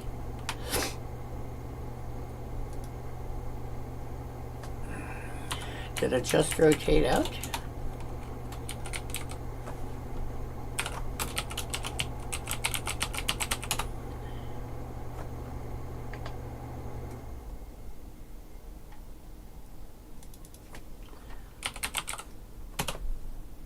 Oh, one with the multiverse. Oh, you may from your hand or the top of your library. Hand or top of the library. Okay.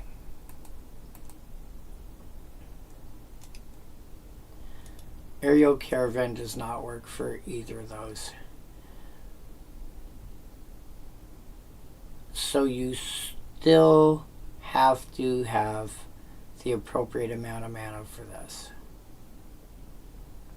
It doesn't mean it's a bad card. It just means you still have to find a way to be able to pay the appropriate costs. This feels like one of those cards where you want to know what the top card of your library is. Sphinx of Isle? Yeah. You want this to go along with it. Or something similar. This lets you look at the top card of your library at any time. So once this is in play, you can decide when you want to exile the top card of your library and then play it. And because it's not restricted to sorcery only, you can do this on somebody else's turn. And if it's an instant or a card with flash, or you have Leyline of Anticipation in play, you can play it that turn. So there are ways to make this work. It's going to require a bit more effort. It does allow you to play cards that are not in your hand, so you can actually keep your hand full if that's at all relevant, which sometimes it is.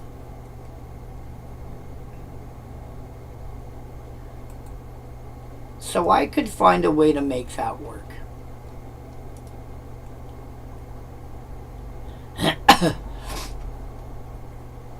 Blockade Runner. Activated unblockability. Wouldn't bother because you can, when did Phantom Warrior come out?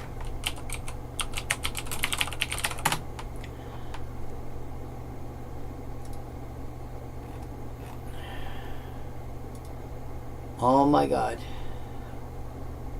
Portal, which was before Weatherlight, right? Yeah, 1997. This is 1999. So 2 years earlier, you already had... And were you common back then or no? No, you were rare back then. Oh, that's why. It took M20 for it to become common. That explains it, because prior to that, at that point it was rare or uncommon. That makes sense. You can do better now, but yeah, you want unblockable? There's better ways to pull that off now. That should be a 3/3 unblockable, I think, by now. Might be uncommon, possibly rare. But 3/3 unblockable for 4 mana? Am I just seeing what I think I'm seeing?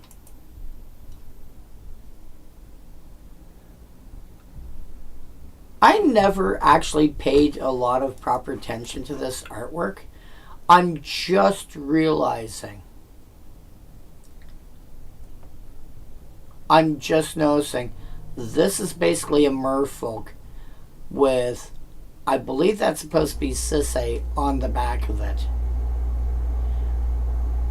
Going, hey, by the way, let's get you there.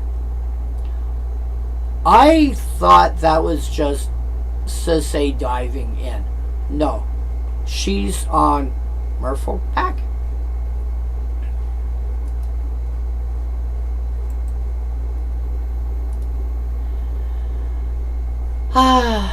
Oh, Balloon Peddler.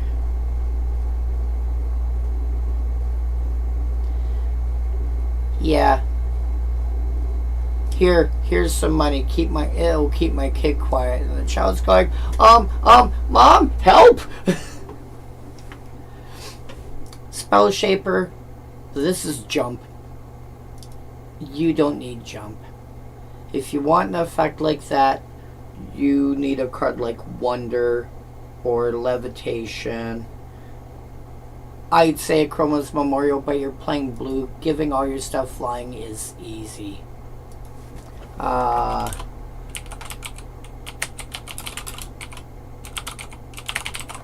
Is that the one I'm thinking of? Yeah. Archetype of Imagination. All your creatures have flying and your opponents can't have flying.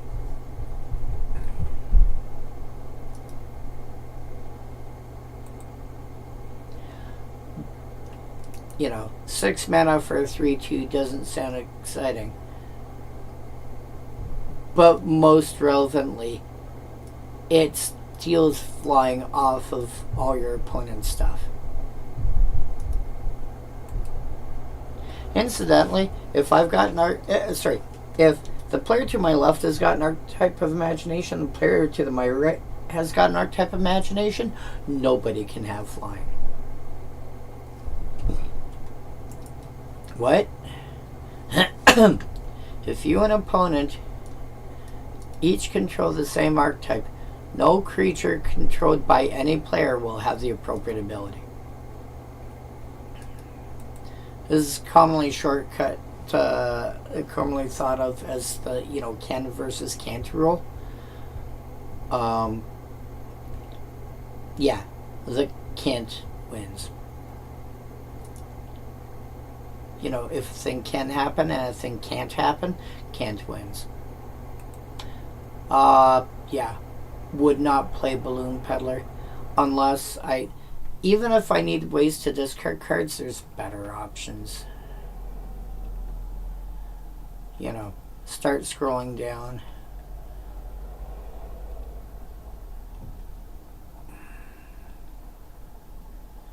You know, Overtaker. Gain control, basically, steal an opponent's creature till end of turn and give it haste. Diplomatic Escort. Counter target spell or ability that targets a creature, which also means that you're going to get Stronghold Machinist and Stronghold Biologist, which counter target creature spell or counter target non-creature spell. Biologist counters creature spells. Machinist counters non-creature spells.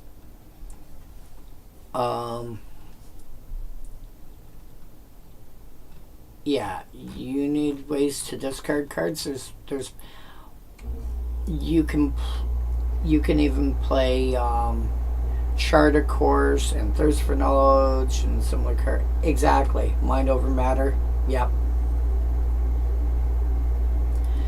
Zappers and Bailiff.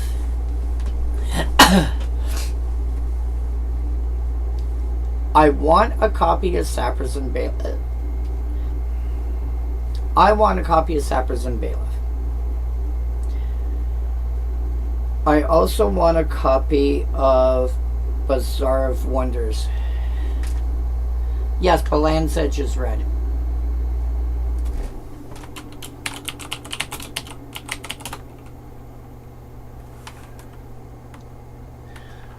You can discard any card you want, but that's red. I was looking specifically at blue cards. But that is an accurate statement. If I'm expanding my horizons beyond blue, the first card to come to my mind would be Zombie Infestation, because I can pitch 2 cards and make a 2/2 zombie. But I want this, and I want Bazaar of Wonders. I want this, and I want Sappers and Bailiff, because they are 2 cards that are specifically in mono blue that will let me exile cards from graveyards. And you go, yeah, but there's a bunch of cards like that. There's, Tormod's Crypt that you can play, and Tormod's Crypt Keeper, and Relic of Progenitus, and so on and so forth. And yes, you can play these cards in a mono blue deck. The way I like to build certain deck types, and my mono blue ramp deck was an example of this, and my mono green control deck is an example of this, is if I can find a card that does the job I'm looking for in that color, I would rather play that than a colorless card that fills the role I'm talking about. So a good example of this is I've been trying to figure out how am I going to get mass creature removal in green. And I finally came across Azuri's Predation. It took some time before I heard about it or found it, but Azuri's Predation. Here we go again.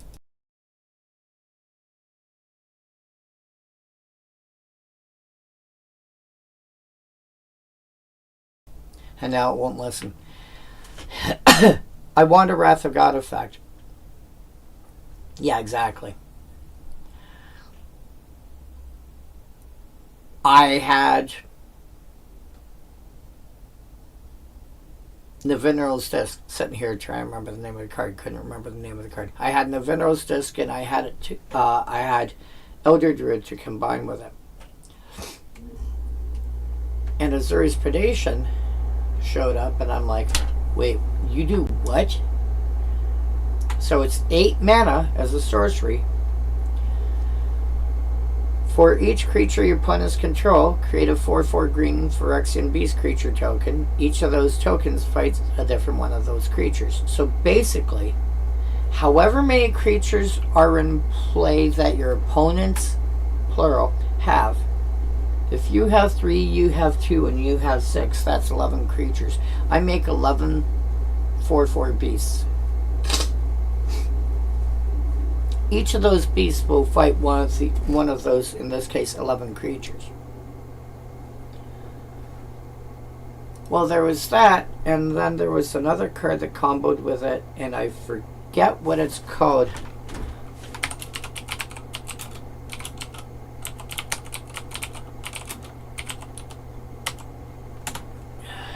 I'll find it in a second.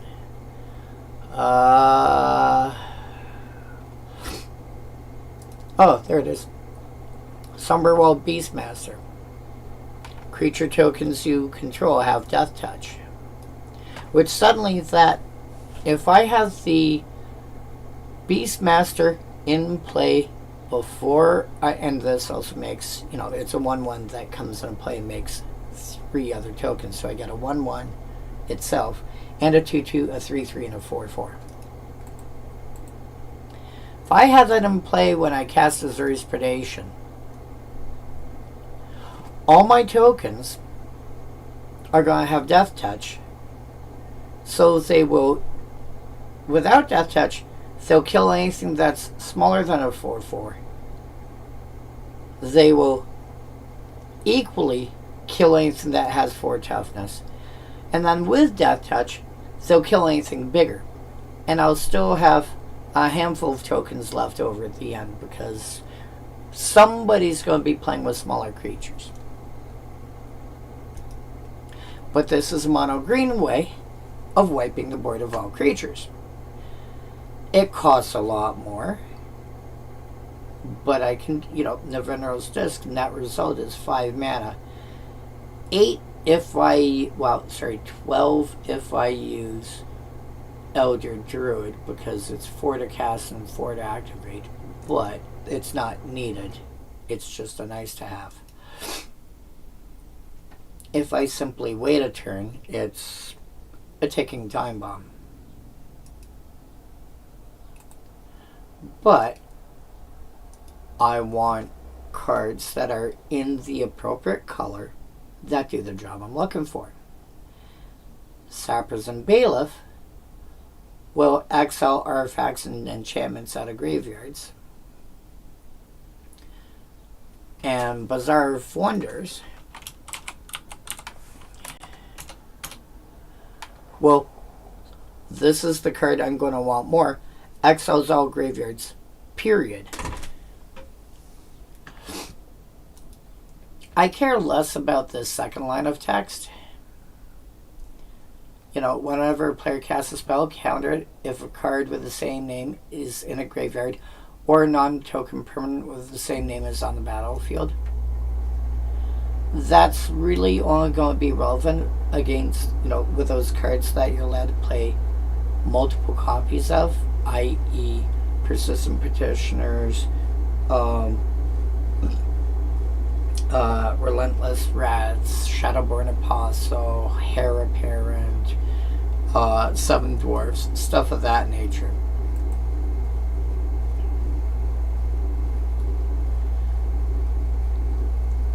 Sappers and Bailiff, its second line is when it leaves the battlefield, not when it dies, when it leaves the battlefield, return all artifacts and enchantment cards from all graveyards to their owner's hands. Kind of a thing I might want anyway. But again, I'm playing a mono blue deck. I ideally want a blue card that can deal with graveyards. So Sappers and Bailiff and Bazaar of Wonders fill that role nicely for me in blue. Okay, Holly. See you later. Tell the family I say hi.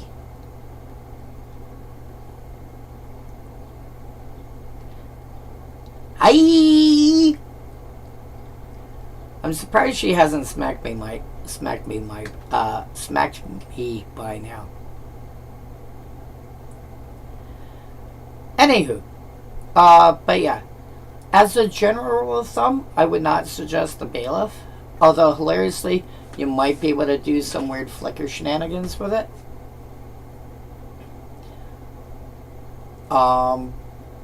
Especially if you're doing Mycosynth Lattice type shenanigans. But in general, I would not recommend it. But also, if you build the way I do for decks like this, Sappers and Bailiff, and I would put Bazaar of Wonders first on my list, but Sappers and Bailiff should also be a consideration. Chambered Nautilus. 3 mana for 2/2. Whenever it becomes blocked, you may draw a card.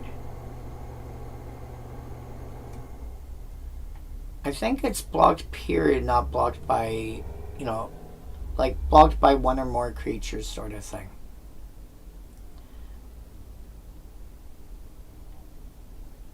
So I would, whenever it becomes blocked,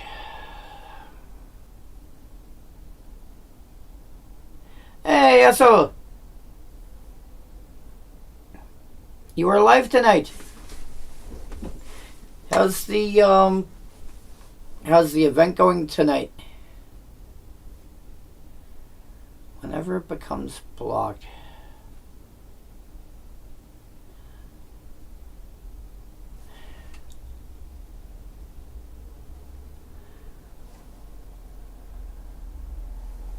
Nice.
So have you seen any interesting decks yet tonight, or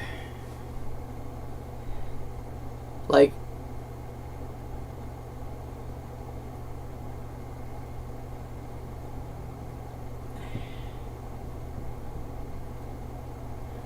Or any interesting, or at least any interesting cards showing up? I do know I was looking in. Nice.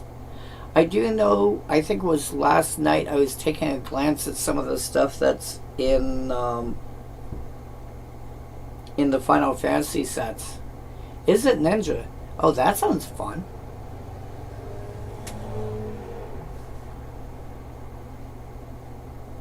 I don't remember hearing of something like that. But yeah, I think it was last night I was looking. Yeah, I was looking at some of the Final Fantasy stuff. Pre-release, I think, is not this coming weekend, but the weekend after, I believe. And there's a couple of cards, at least for Commander. So there's like 8 or 10 cards that I'm interested in for my commons only decks. But there's a few that I think can actually make it into... never generally triggers only once. Okay.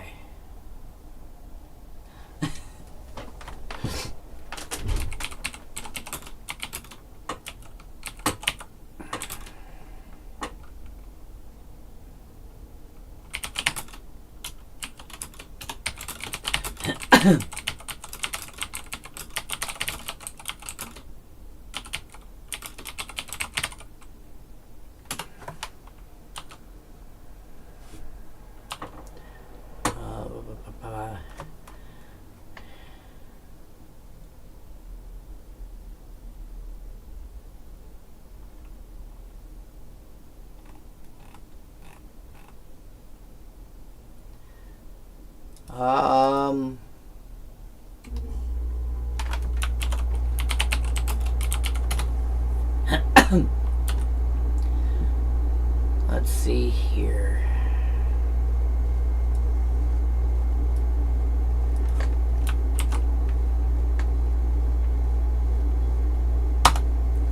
These are the cards that I'm interested in the most for my commons only decks.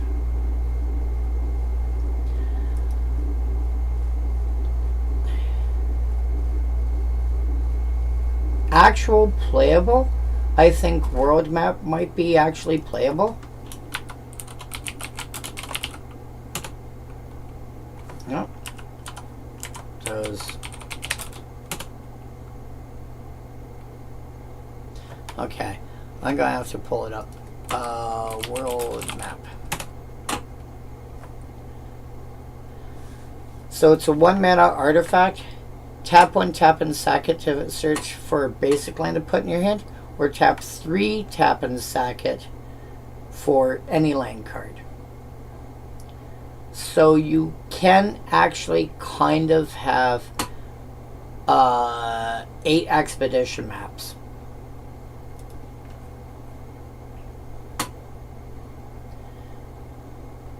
It's going to cost more than expedition map.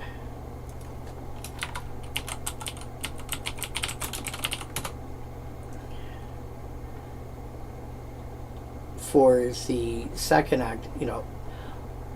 But if you're looking for basics, like this gives you the flexibility of doing either one.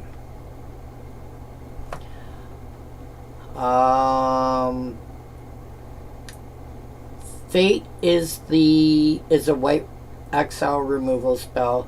White Aura Sight is a white mana rock with a Banishing Light style effect built in for 4 mana. Combat tutorial, I forget what exactly you did, but you had 3 different options. No. 4 different options, I think. Oh no, sorry, I lied. This was the divination that put a +1 counter on one of your creatures. I know this card, there, no. There we go. I know that card is one I'm interested in for my mono blue commons only deck, because everything that's in that deck draws cards, but there's enough creatures in there that putting +1 counters on it is actually really useful.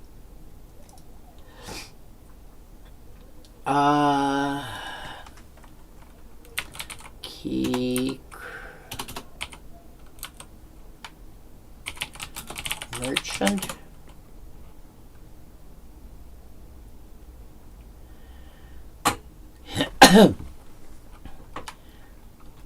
This one, if you build around towns, you can eventually sack it. You could end up sacking it, at least even in Pauper, you could end up sacking this for like 3 mana or something like that and draw 3 cards.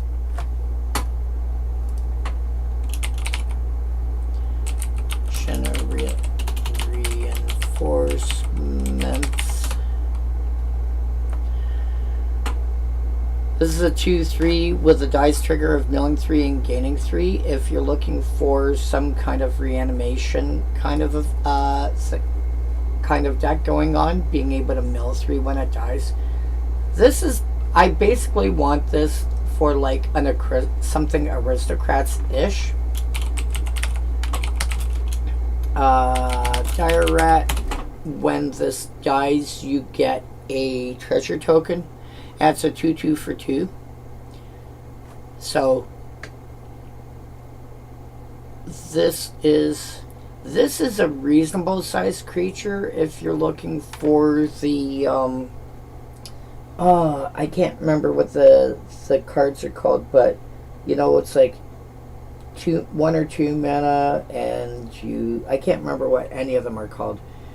But additional cost, sack a creature, or sack an artifact, or sack a something, and then you draw cards.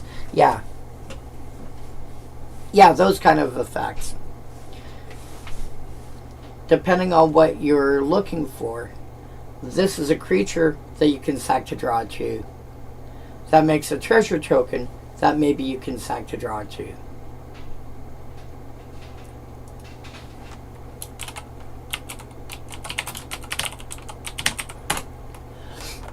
So, possibly. Thane's Treachery. This is another sack out, you know, something else that you can, instead of sack to draw 2, sack to blow up a creature. I doubt this is going to see Pauper play. However, I might actually want it in one of my mono black aristocrats deck as another sack outlet. Laughing Mad, basically another form of this is basically, you're looking at thrill possibility with flashback.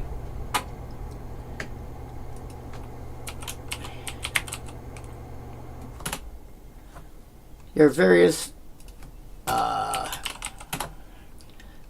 common towns really these are basically like your guild gates, except some things will care about you having towns instead of having gates.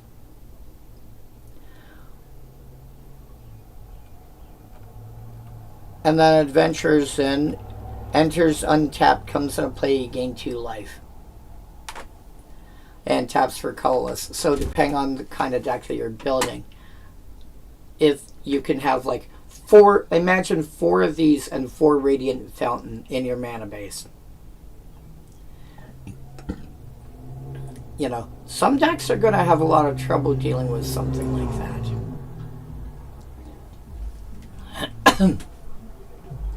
So, I think there are some cards that are going to be like, if you need 5 Radiant Fountains, you now have an option of how to pull it off.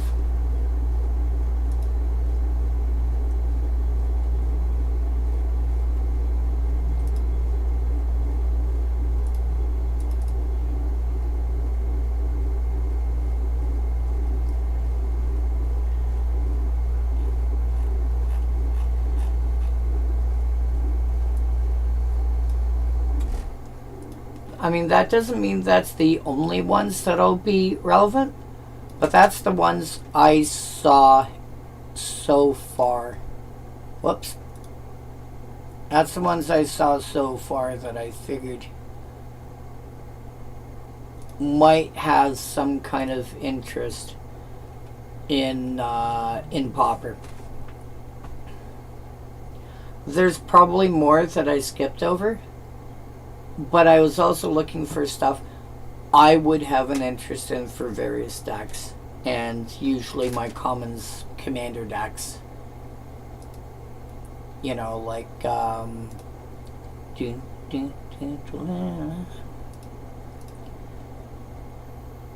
like this thing, for example. You know, this is mono black commons only aristocrats for commander.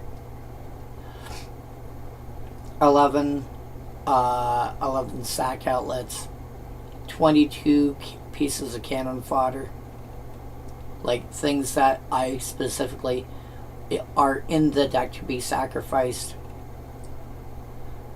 14 cards that give me a reason to sacrifice. 4 pieces of spot removal. I had Graph Rats and Midnight Scavengers in there. I took them out. I forget what I put in instead. 6 pieces of ramp. Honored Heirloom is just so good. I'm starting to put it in some of my decks that are not commons only. 6 of my lands are in here because they do something about creatures.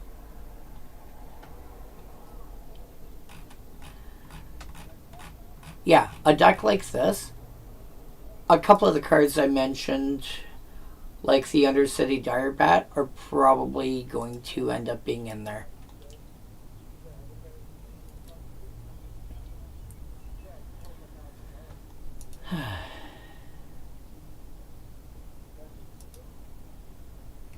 Let's see here. Chambered Nautilus. That was blue. Speaking of black cards, what is there for black?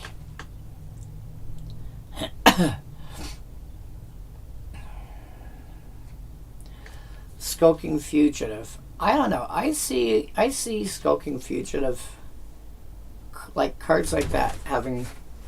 Yeah. So that doesn't mean there's not more.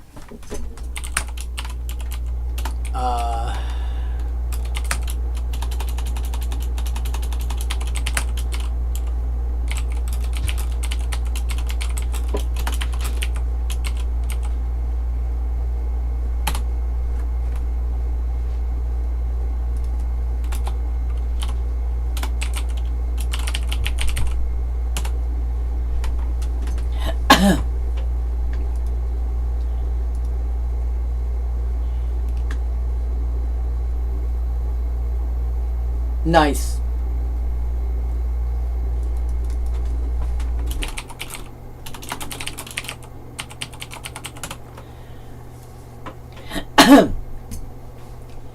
So Riss is going to sit there and do a lot of token generation.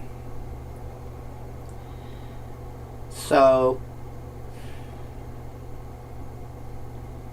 I mean, obviously, the first few times he's out, he's going to just make, 1/1 token, like the occasional 1/1 token. But then when you hit 6 mana, it's just going to generate a bunch of tokens.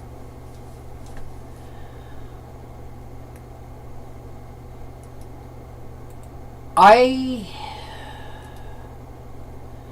always like taking a look at a card and try to figure out what can I do that's interesting with it.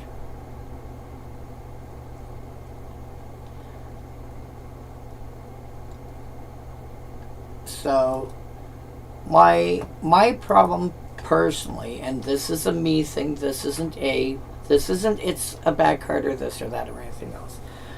My problem with Risk the Redeemed is anything that I see from it is so easy and so everybody else is doing this. So it's in Selesnya. It's a cheap Selesnya commander. It's an elf. It's a warrior. All that is very easy and simple and straightforward to build around.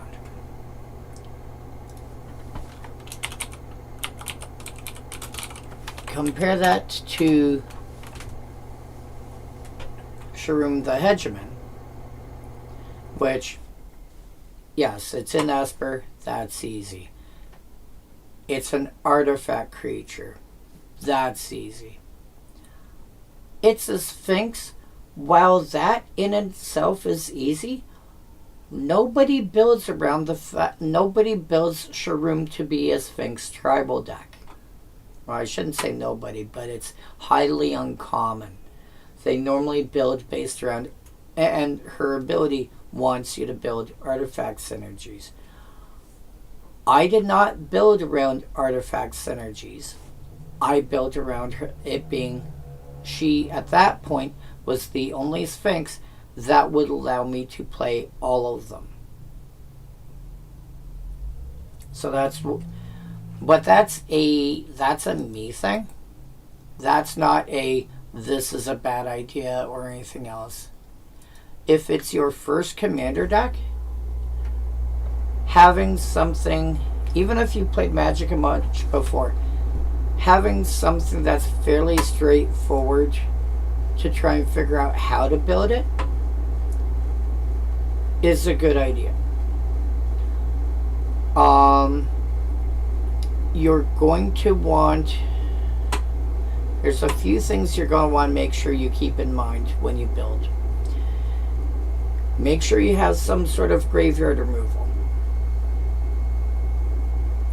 That can be Scavenging Ooze, that can be Tormod's Crypt, or I generally prefer Tormod's Crypt Keeper. That can be Honored Heirloom, that can be a bunch of things. Something that you can use more than once, like Relic of Progenitus, for example, in my opinion, is generally a better option rather than a Tormod's Crypt effect.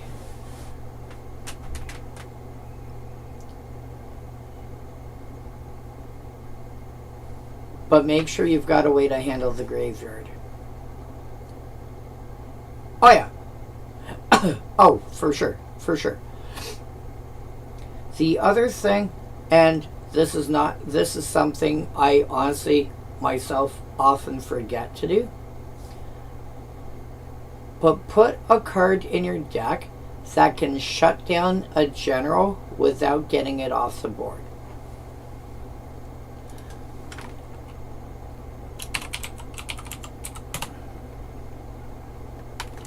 Lignify is a good example.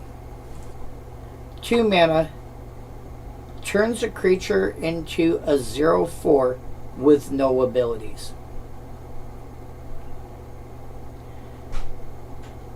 You do that because, oh, for sure. But I very much recommend having at least 1 or 2 that do something of this nature.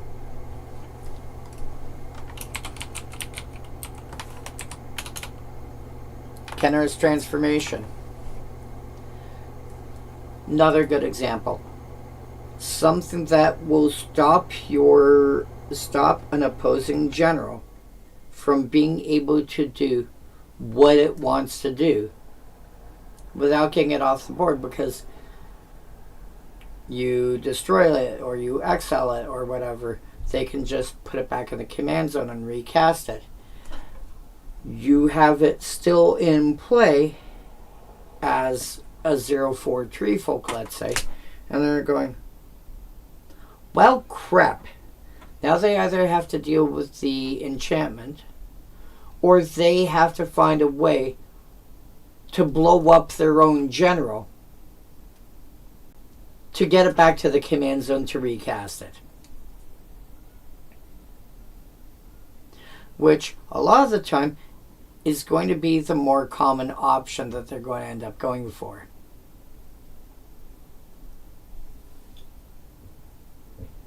But that now means they're spending but in the meantime, they're not getting the value from their commander. You know, if I cast Kenra's Transformation on Rest the Redeemed, you now have a 3/3 elk that is not able to make elf tokens.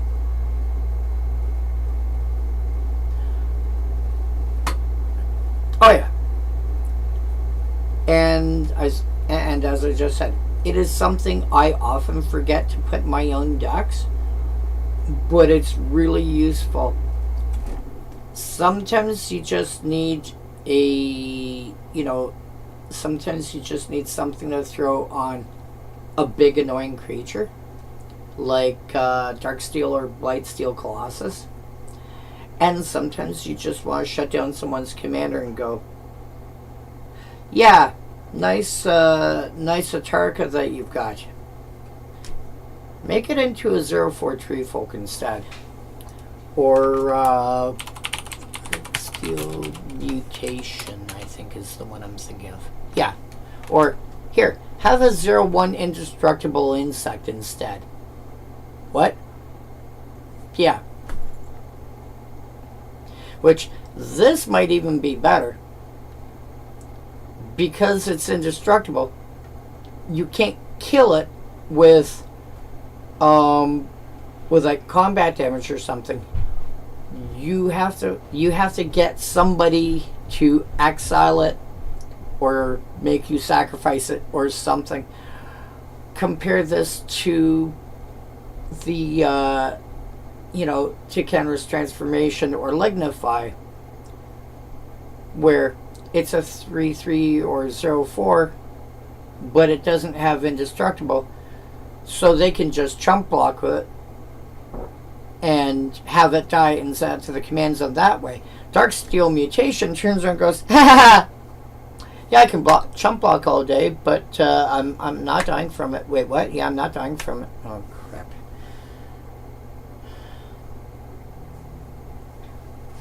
So yeah, always a good idea to have something in your deck to take somebody's commander offline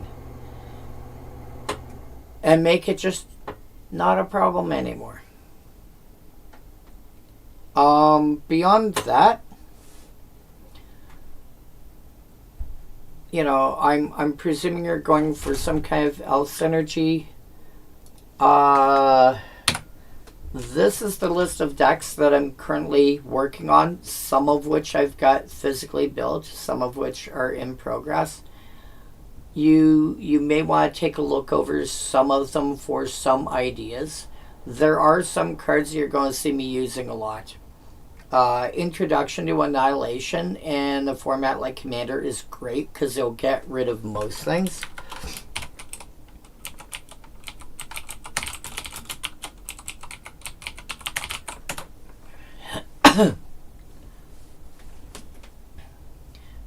Is it a permanent that's not a land? Cool. Go away. Cool, you get to draw a card for it. I don't care.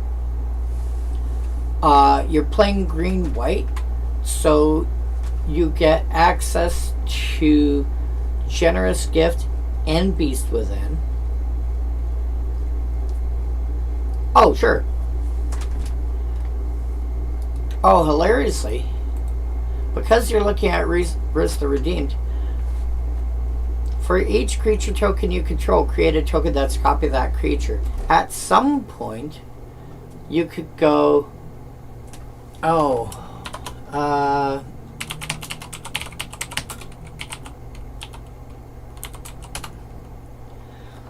Thornglint Bridge. Cast Beast Within at it, make a 3/3 token. Cast Generous Gift at, make a 3/3 token. And then use Risk to turn around and go, cool, now that I've done that, hey, I'm going to pay 6 mana and get like a few more tokens out of that.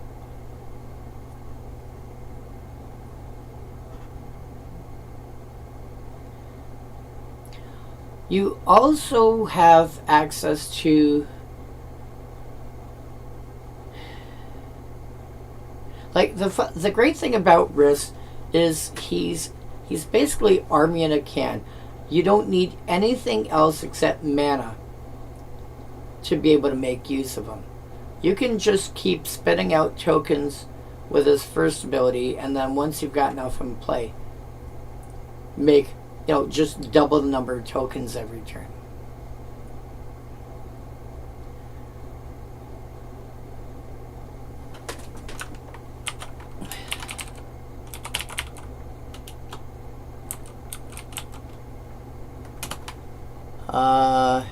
That being said, if you don't care what kind of tokens they are, getting a bit of flickering ability going on, like an Eldrazi Displacer, and an effect like this which has got a come into play ability that makes tokens. You know, you could also take a look at my mono white commons only deck, incidentally. That's got a bunch of creatures in it because that entire deck is based around the idea of I spend one card, I get at least 2 bodies out of it. And some of them are when this comes into play, make make a token or make 2 tokens or whatever. You do that sort of thing with flicker effects. Yeah, you could end up creating such a big army that way and just have this as like one of those value engine cards in your deck too, because it's like this comes into play, you're getting 4 bodies because you get a 1/1 itself.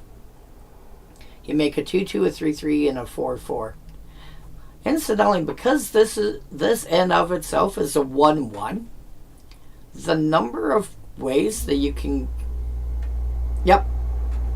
the number of ways that you can pull this up with, oh my god, oh, I just had a silly idea. Wild pair. When a creature enters, if you cast it from your hand, you may search your library for a creature card with the same total power and toughness, put on the battlefield, and shuffle. So have Wild Pair in play. Cast Ornithopter, which is 0/2, which adds to 2, which means you can pull up a 0/2, a 2/0, or a 1/1, and pull up the Somberwald Beastmaster.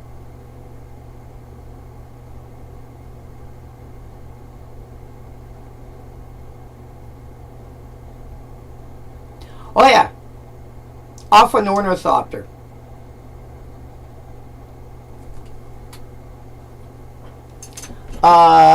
Years ago,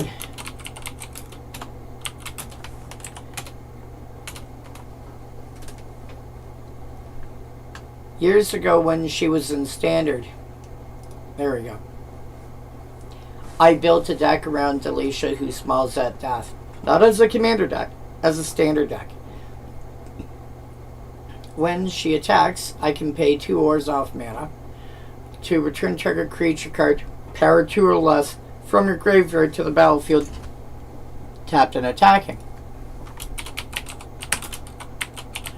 So the first thing I would be trying to reanimate out of my graveyard was Hornet Queen, which is a 2/2 creature, which brings along 4 1/1 Flying Death Touch tokens.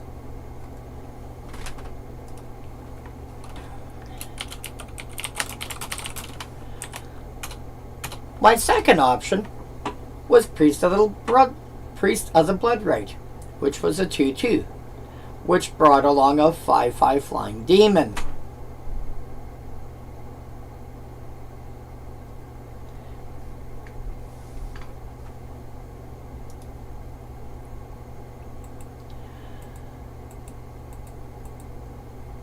So I see, Somberwald Beastmaster, and I'm like, if you do something like Wild Pair is the way to do that in that sort of thing in mono green. This is a 1/1. Hornet Queen is a 2/2, so you only need, if you drop any 0/4, a 0/4, a 1/3, a 3/1. Oh, what's that shapeshifter that people like to play to XL? It's like coming to play XL based naturalized from Kaldheim.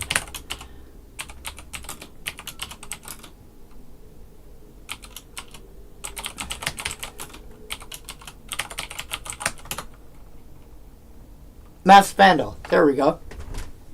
That's a 1/3. That'll also pull up a 2/2. That will fetch you Hornet Queen.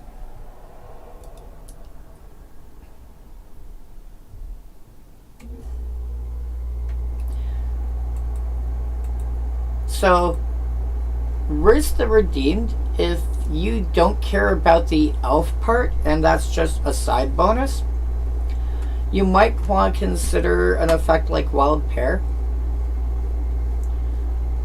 Also, effects that can duplicate the triggered ability of Wild Pair.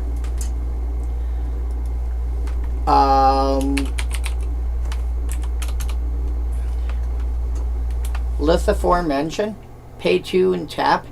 Copy target, activate, or triggered ability you control. You may choose new targets for the copy. You're going to, so basically, pay 2, tap. I'm going to duplicate Wild Pair's ability. I'm going to fetch 2 creatures instead of just 1. Thunk. There's ways to build around it. And then, of course, you know, 4 tap. Yeah. You can build around the elves. You can also ignore the elf part, and the elf part is just a convenient bonus. There's no wrong answer, in my opinion, to how to build that.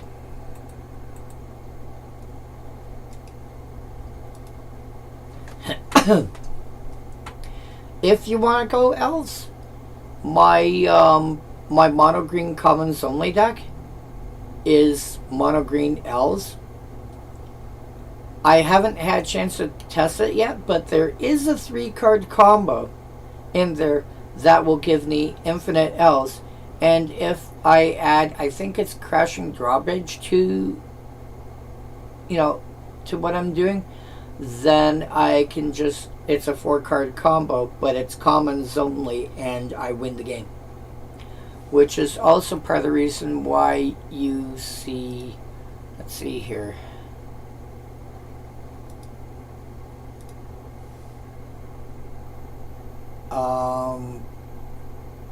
Let's go to the visual spoiler.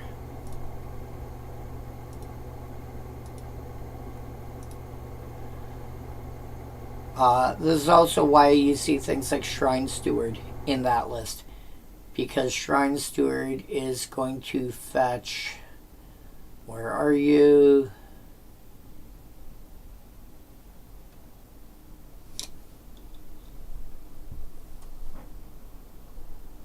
Oh yeah, Shrine Steward fetches Presence of Gond.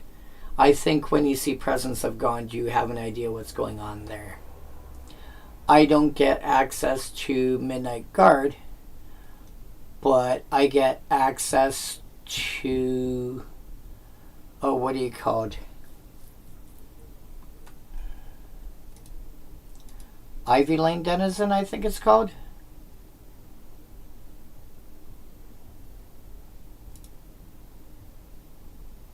Yeah, I get access to Ivy Lane Denizen. It was Ivy Lane Denizen, Midnight Guard, and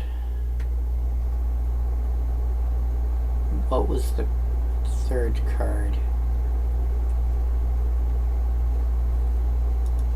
I think you're one of these.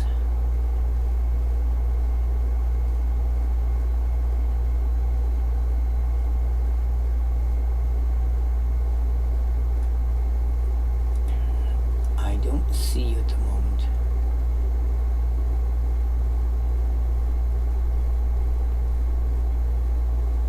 Midnight Guard makes a 1/1 token.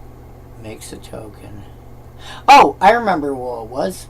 It was a 2-drop. Devoted Druid.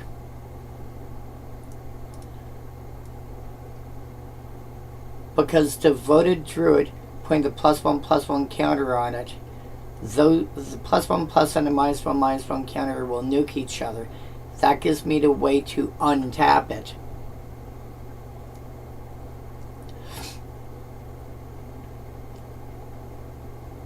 So that's my way to create an infinite number of tokens. This is more or less trying to be Midnight Guard in this deck. And then I add on Crashing Drawbridge if I suddenly need to give my stuff haste.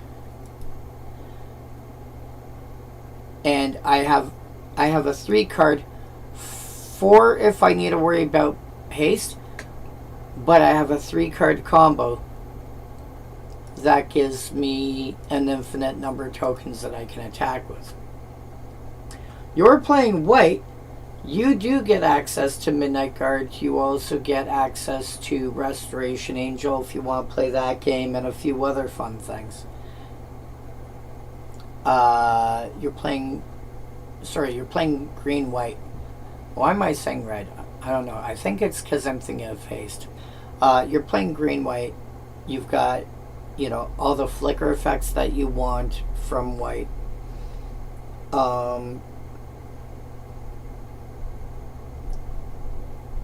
You've got all sorts of crazy mana generation that you can pull off because you're playing green.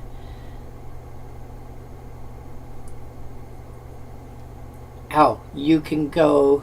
There are cards that say, enchant creature doesn't untap unless its controller pays some amount of mana.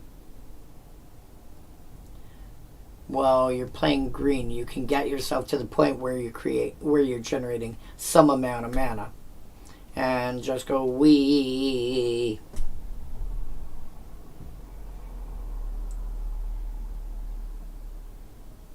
So, if you want a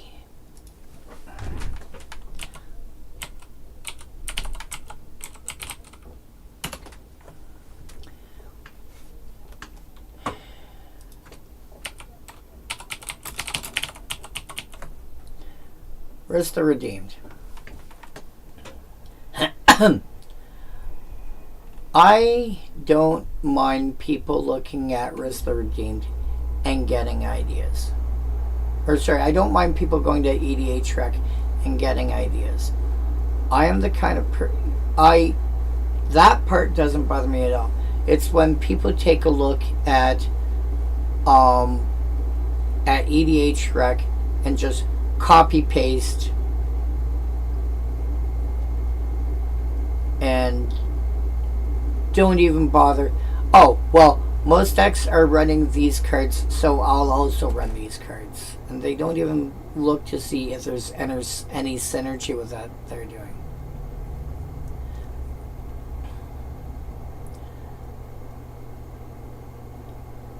Like, Llanowar Elves and Elvish Mystic and Cultivate. It's like, do they belong in the same deck?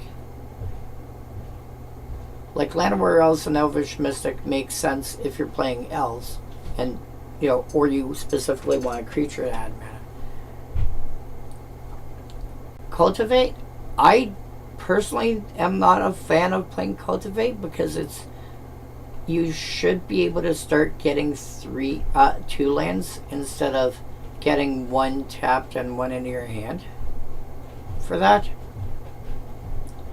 And for an extra mana, you can actually get, both lanes in a play tapped. Or both lanes in a play, at least. But, I mean, like, Mondrak doesn't work with these, like, Mondrak is not going to help with Llanowar Elves or Elvish Mystic. Oh, for sure. For sure. But I have no problem with people, like I said, I have no problem taking a look. I have no problem with people taking a look at EDH Rec to get ideas.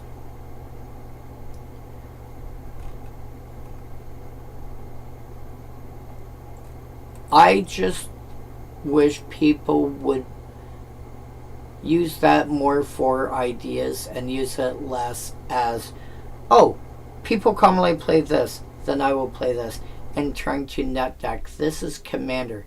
This is not, modern or, modern or Pioneer or Standard or Vintage or, or Pauper or whatever. And it's like, no. Put some kind of effort in toward the kind of deck that you want to build.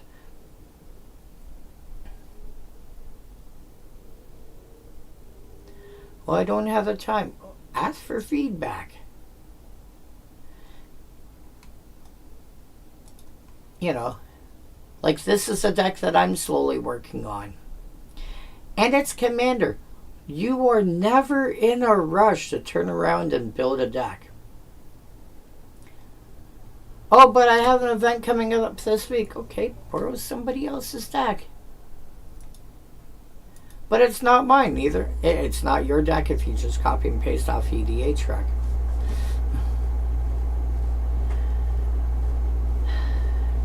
But that's me whining, bitching, bellyaching, and complaining about something that I... Again, this is a me problem. This is not a somebody... This is a problem I have. This is a thing that bothers me. But that... The thing is, it's not wrong to do that. It's just... You know, for the people that are putting in the effort, like, all this list of decks is stuff that I have come up with on my own. If you can go back to earlier videos and you'll see me going, okay, I need cards that do blah. Yeah. Oh, dude. Speaking... We're...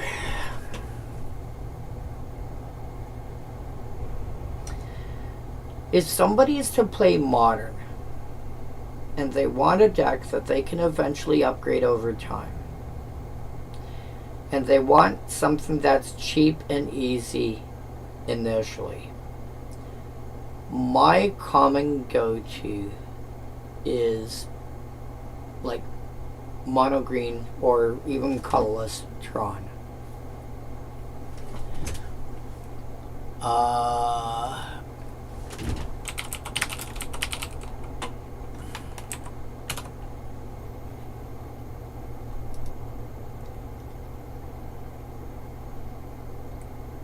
Let's go with this. Oops. There we go. I'm by no means saying somebody should play this build. But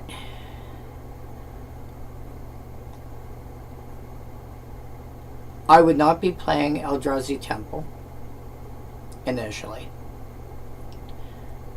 So all of these can be replaced with basic force. And then Yugen's Labyrinth, you ideally want something that can tap for 2. I think it's Archway Commons or whatever it's called. And then your Tron lands.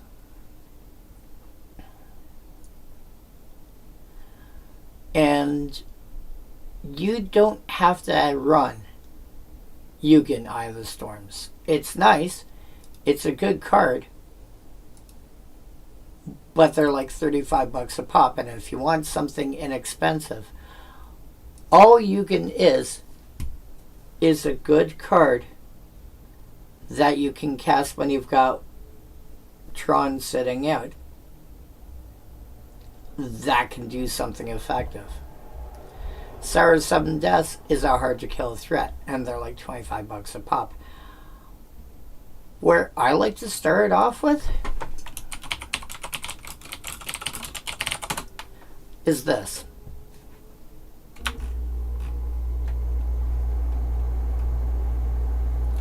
Pilgrim of the Fires. It's not going to do anything different. Fine. 6/4, first strike, trample. For 7 mana.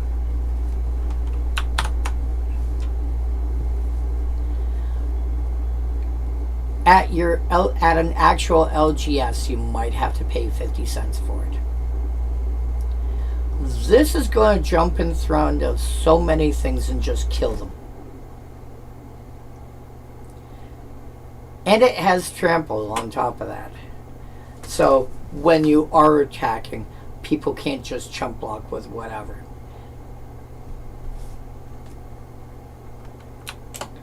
I like Pilgrim of the Fires as a cheap, inexpensive threat to get started.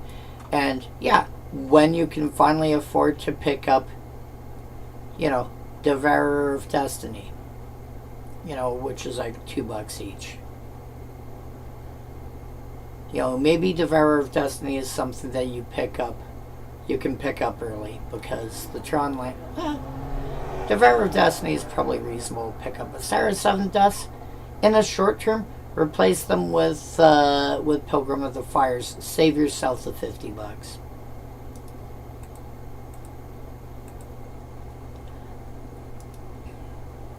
But find something that's good, that's worth playing in that slot.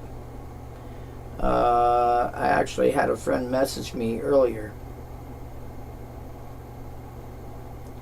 Yeah. Yeah, but they're not useless keywords. First Strike and Trample are huge, especially in combination with each other. If your opponent's playing with any creatures at all, they're going to have trouble getting through that. Then there's this card, which is in that looks like Final Fantasy itself. Yeah.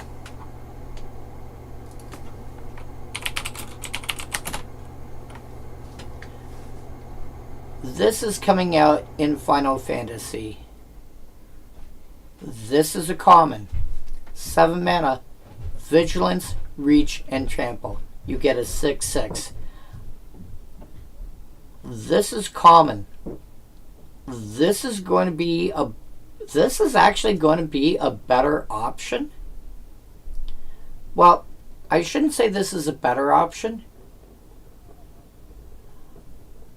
But if I need budget options for good, solid, playable 7-drops in a Tron deck, like Iron Giant and in Pilgrim of the Fires are just going to be so good together.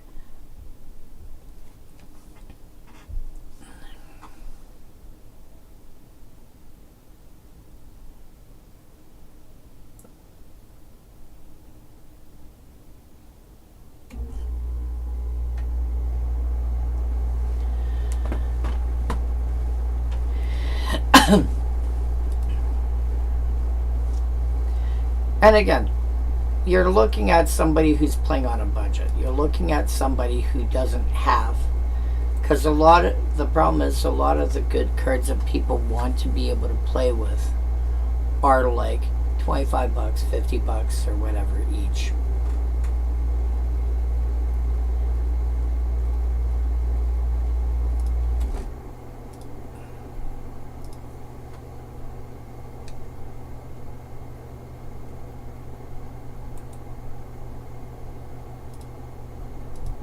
So,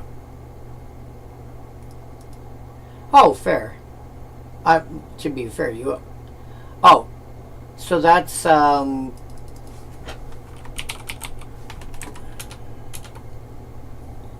yeah, because on Magic Online it's 3 Moto cents. That makes sense. No pun intended.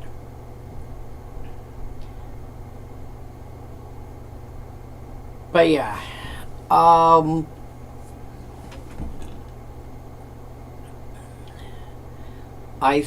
I think building I'm curious. Oh my god.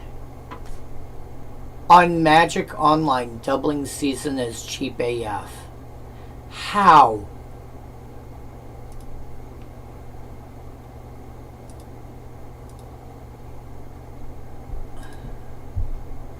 How? You have like the most expensive print on Magic Online is just over a ticket. How? That's insane.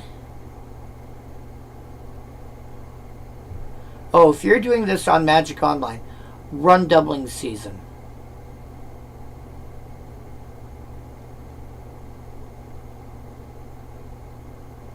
You will not be sorry.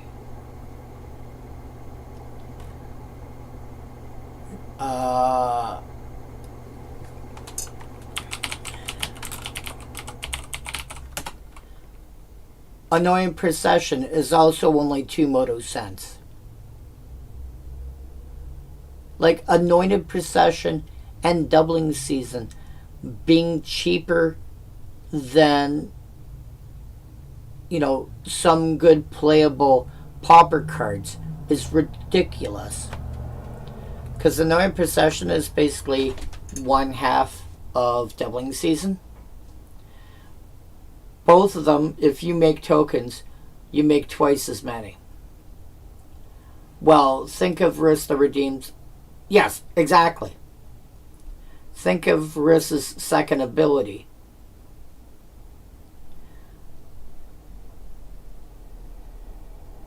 If you have either Anointed Procession or Doubling Season out, you're going to triple your tokens. If you have both of them out by some crazy, amount of luck, you're going to end up with 5 times as many tokens. Because you keep your original, that doesn't change. You're going to make 1, so you'll make 2, but that'll double to 4. Yeah, you'll end up with 5 times as many. If you happen to have both out, you'll have 5 times as many tokens. Heaven forbid you have some additional way to untap Risk.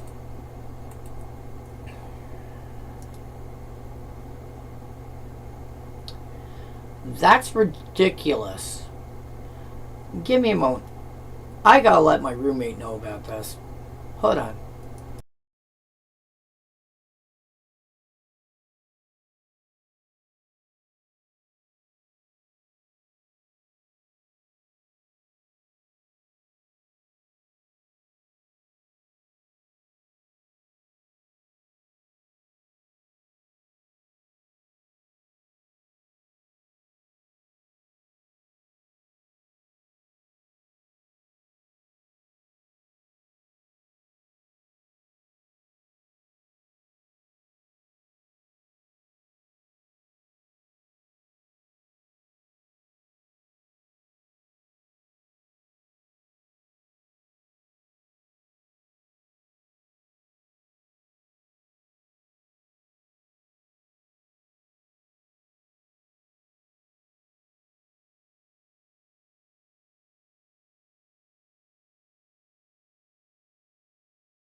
Yeah, apparently my guess is he's asleep, so I took a moment anyway and ran down and refilled my beverage.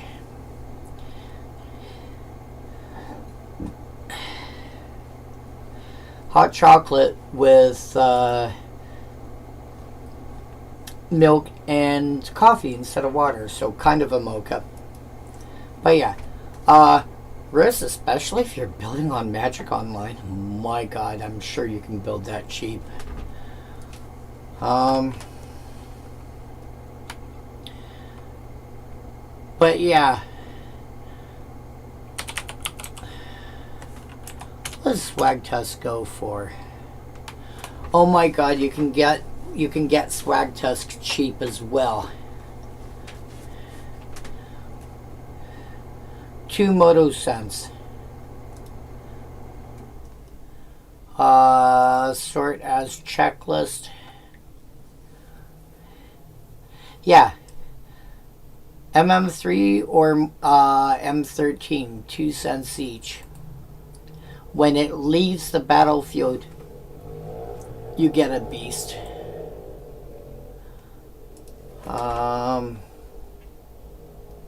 Actually,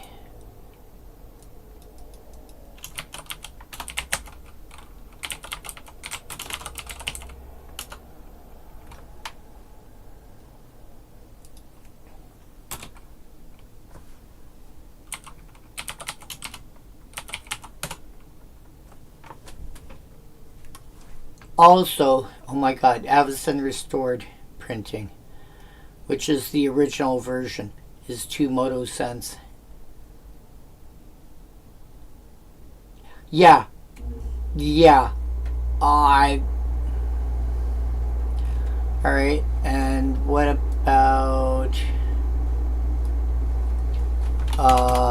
Eldrazi Displacer?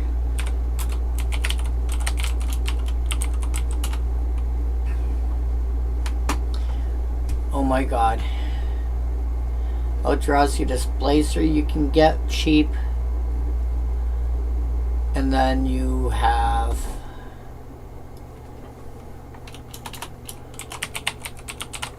Brushland.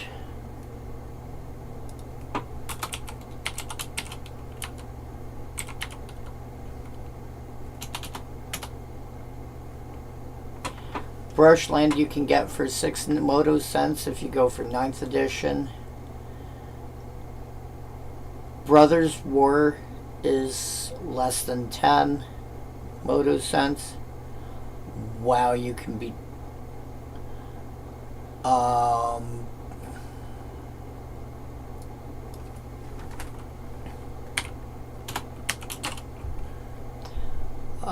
tap land ID equal, what do you call it?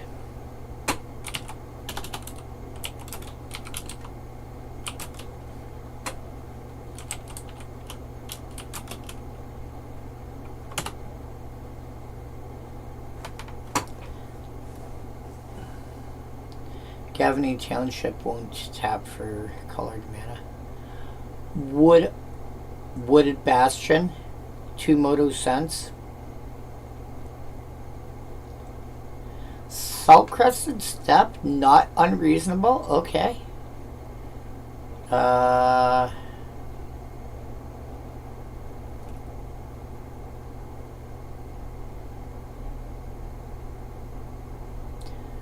Riftstone Portal, potentially. The Townships, no. The Tugazi, Wood Bastion's the Filter Land.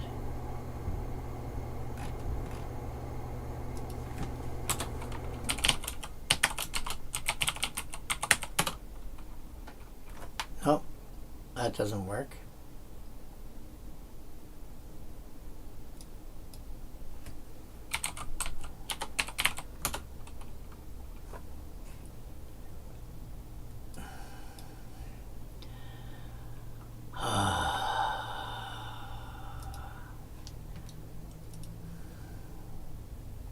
Oh, cheapest.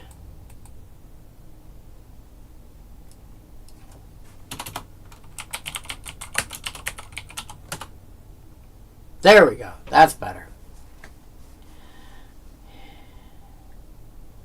So Gavany Township. Gavany Township might be a thing that you want anyway.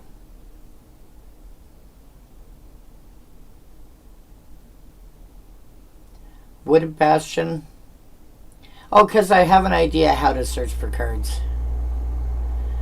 Because ideally what I want is a way to support, like, you're looking for, ideally what I want is something like Brushland, i.e.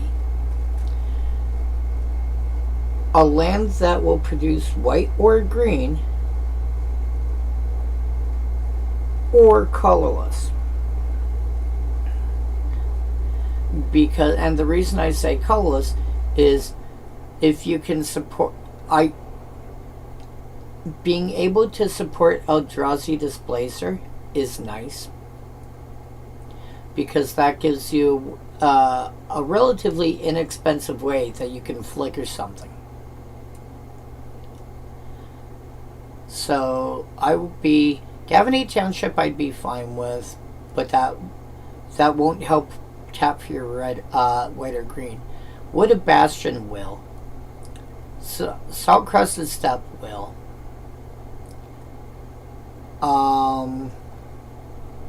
Vitu-Ghazi does occasionally make extra tokens, although there's less expensive ways to do that.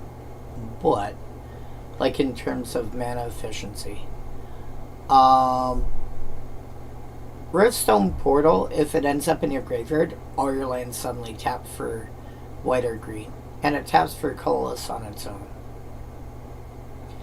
Brushland is an option. I think you get like 3 or 4. I feel like there's more options.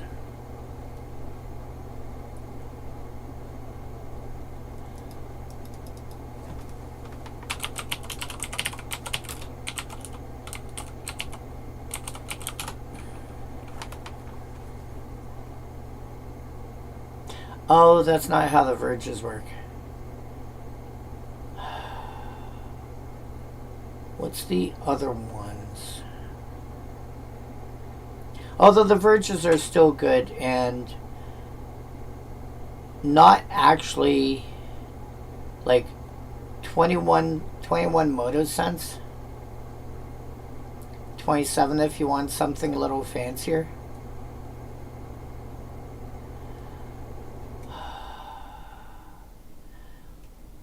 How much is, what do you call it?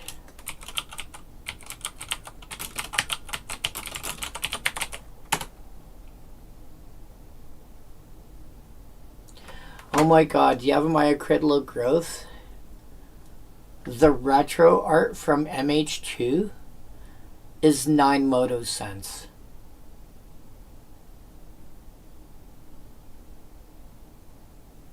How?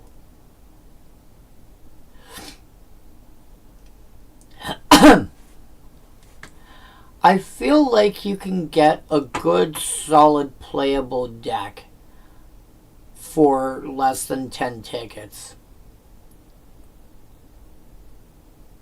And maybe even for less than 5. If your typical card is...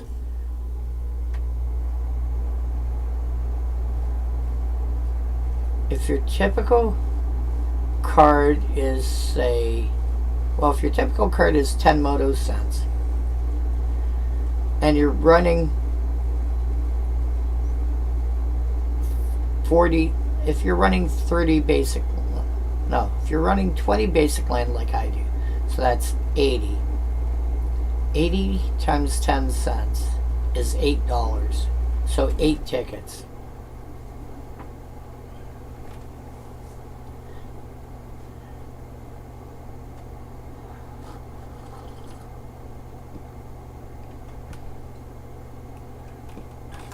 Know what? What if I do...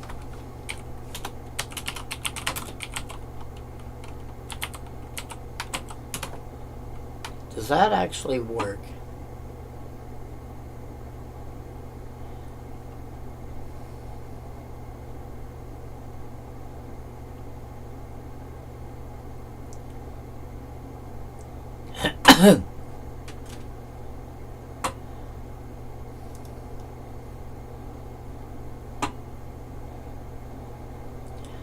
I'm sad that doesn't work the way I wanted it to.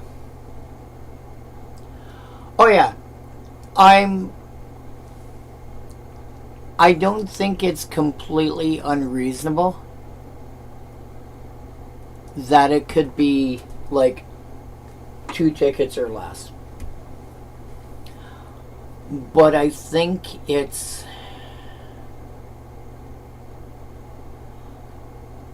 5 tickets is doable. I think if you're smart with how you build it, it's conceivable.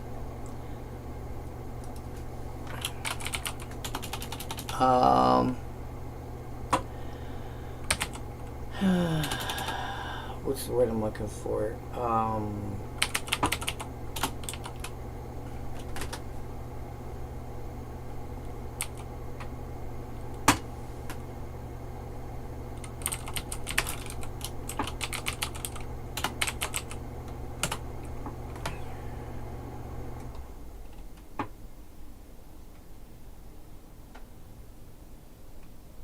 Oh, of course.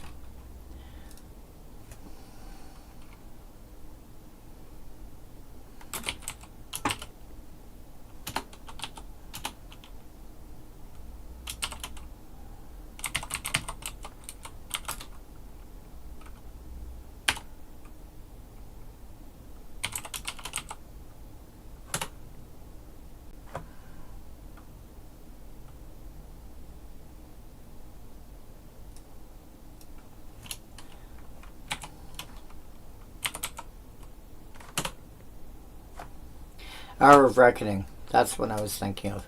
So Crisis of Conscience doesn't show up. Hour of Reckoning. I'm seeing 8 Moto Cents.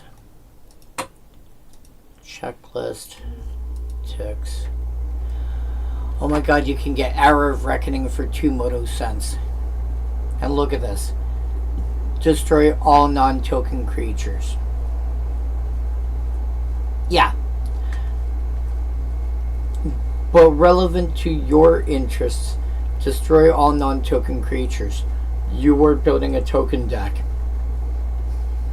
And the most expensive one is only 65 Moto Cents.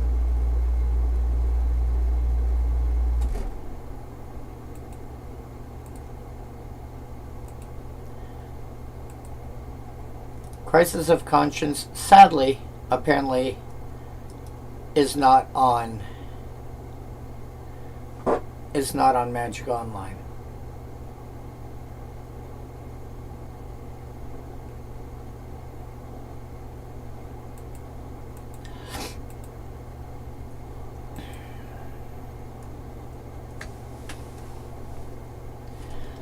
Yeah, one that I would like to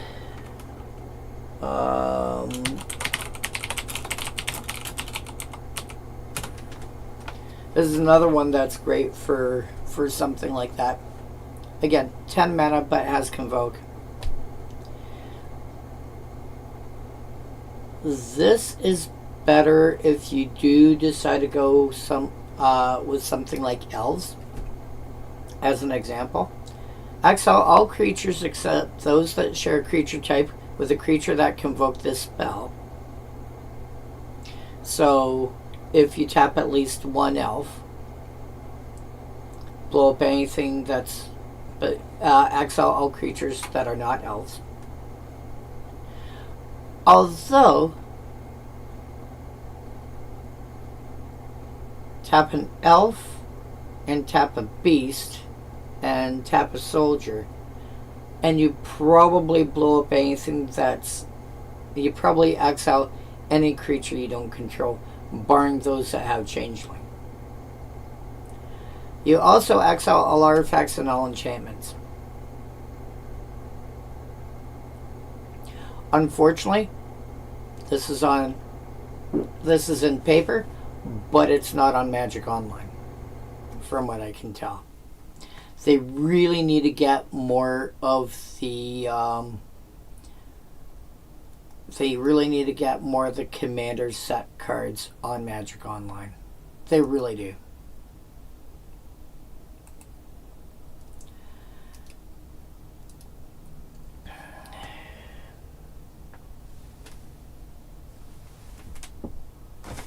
Where is... There you are.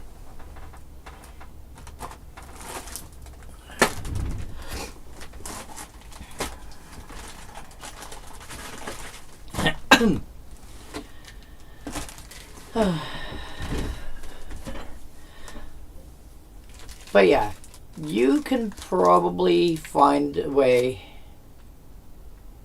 Oh yeah. When did I start doing this? Like January or something?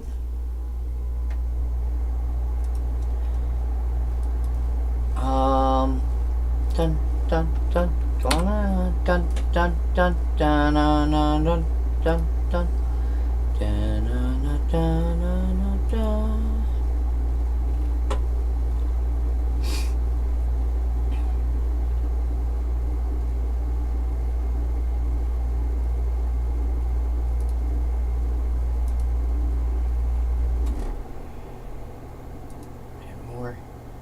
Wow.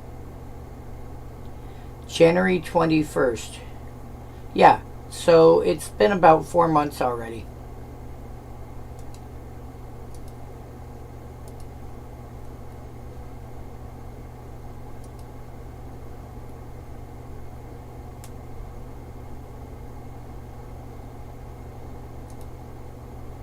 Oops. What the heck?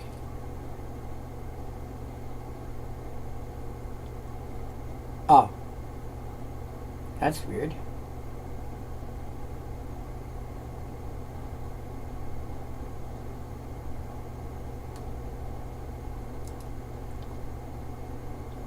Oh, Twitch looks normal, but my YouTube stream has got an image of Mind Stab Thrill covering part of my... But yeah, like I said, I've been at 4 months already. I started off with Alpha Beta Unlimited. And as I've said before, I'm skipping all of the core sets until I hit 10th edition. Sorry, until I hit M10. Because any core set before then was reprints only, and so there's no point covering the cards that are just reprints. Where did I put my... That's where I put you. And so I've managed to cover white and blue already, so you can probably tell considering I'm on black.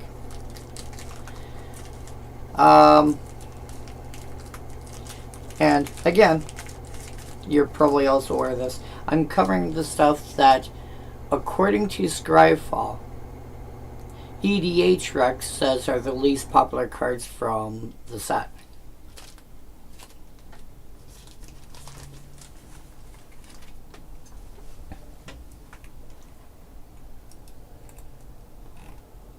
And so the most popular cards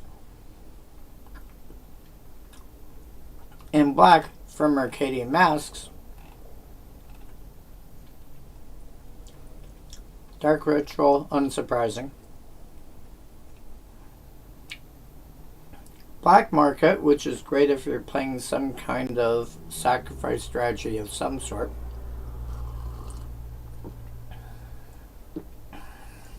Or, you know, turn around, cast a board wipe, and then see all these, you know, if you can manage to pull off a board wipe on an opponent's turn, cool. Then on your turn, go, great, I'm going to cast this giant thing now. Snuff Out, which makes sense because it's a removal spell with an alternate cost. Conspiracy, which is a much less expensive, you know, sub $1, and again, 2 Moto cent. Mask with Nexus, i.e. something that makes all your stuff the appropriate type. Because if a creature type is suddenly relevant, Conspiracy helps a lot there.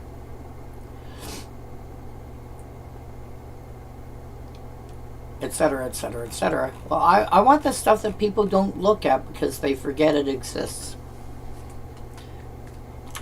Also, technically, it's MMQ. But yes.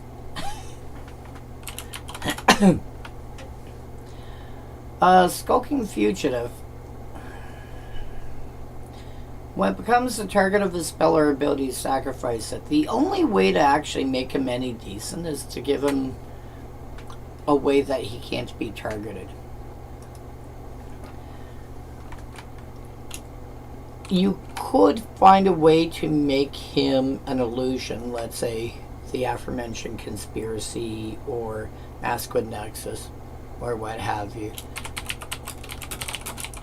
And then do like Lord of the Unreal. Making him, not only making him bigger, but also giving him hexproof.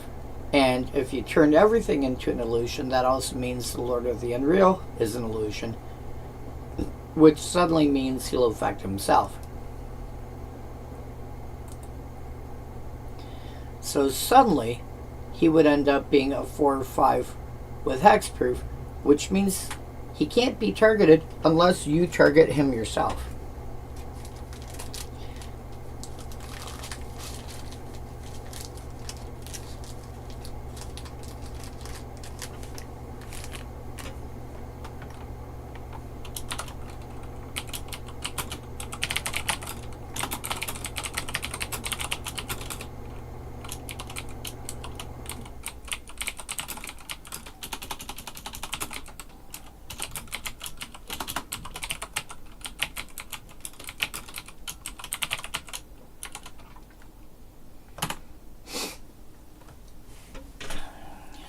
See if I can find a way to fairly easily sort by color.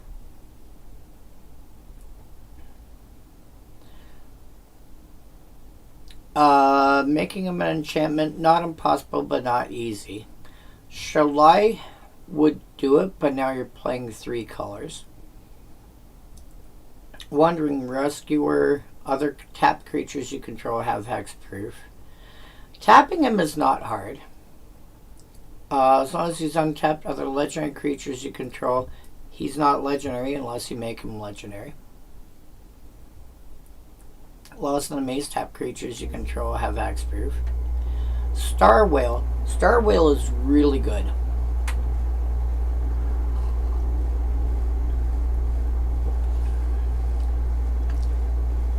The Meep. What the heck are you?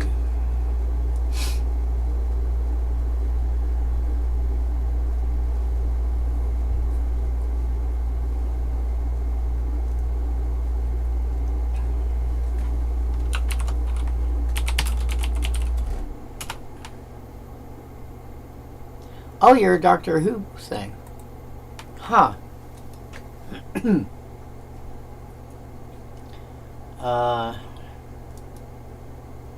may sack another creature you control. Oh, okay, that doesn't do what I'm looking for.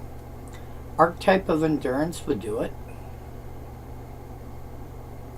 Asceticism, your creatures have Shroud, and you can regenerate it. As long as it's your turn, creatures, that's not going to help.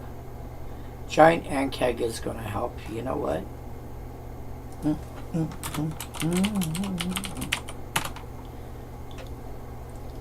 Yeah, figures it only cuts 1 card. As long as it's not your turn, tap creatures you control have hexproof. As long as it's your turn, creatures you control have hexproof. That's hilarious.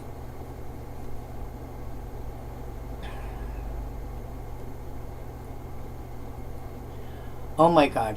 So have Seraph out, Oak Street Innkeeper out, and Bedrock Tortoise out. It's going to be almost impossible to give your tip. Wow.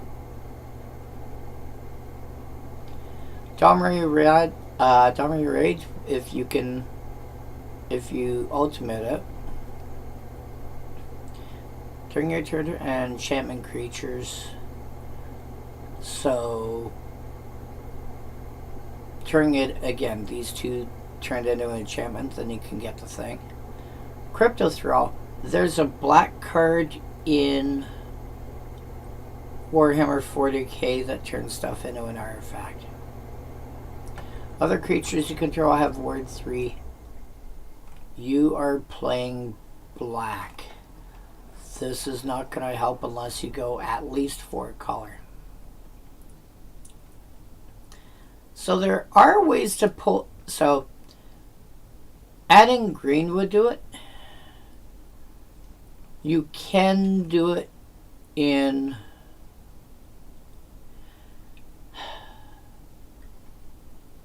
some combination of green or white would help. You can do it on mono black, but it'll take a bit more time and effort. Yeah. No, I fully get that. However, if I'm playing black,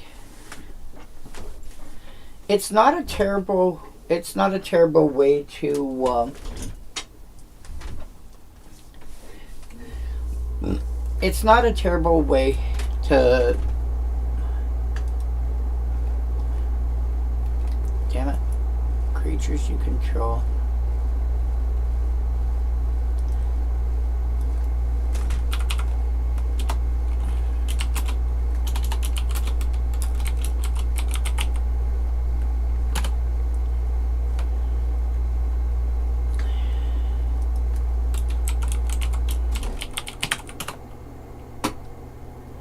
Sort by color.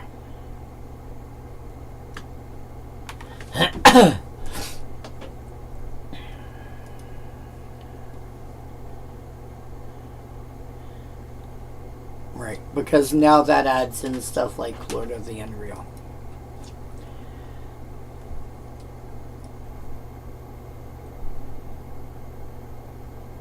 Oh, of course not.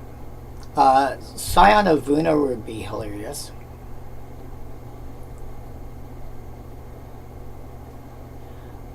Oh, that's hilarious. You just turn around and give everything. If you can give everything all creature types.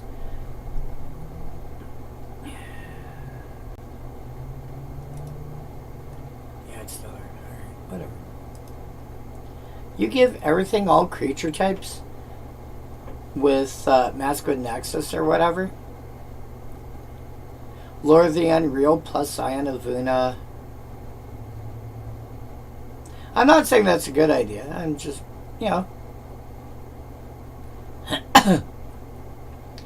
Drog Skull Captain. Ah,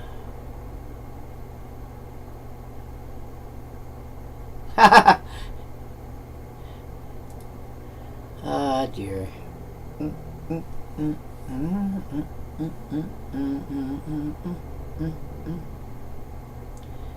Creatures you control. Okay, that's not going to help.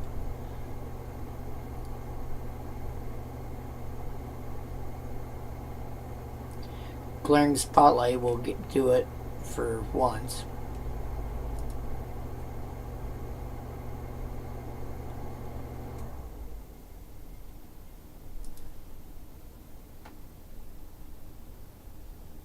You don't. Oh, you have words too.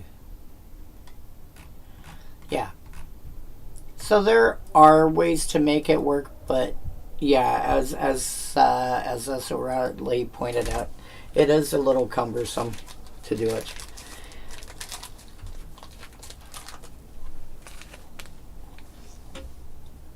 Oh.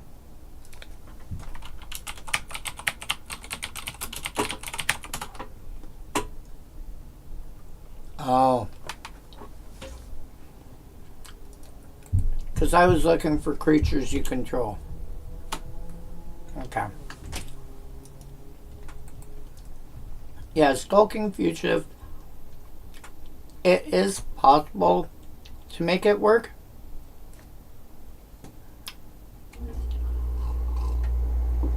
It's possible to make it work. It's just really difficult. Maggot Therapy, honestly, if you're paying 3 mana for a card like this, you should either have a pump spell or a removal spell, and you probably realistically are looking for a removal spell. It's rare that you actually want this to go on and last any actual amount of time. Wall of Distortion. I'm not fond of Wall of Distortion. 4 mana for... Oh, okay. So again, let's go through the math.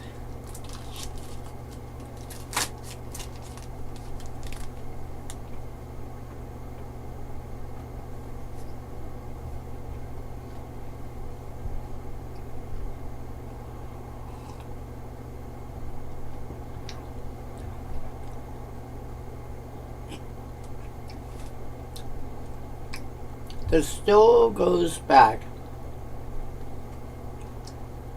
to when Scathed Zombies was considered fair.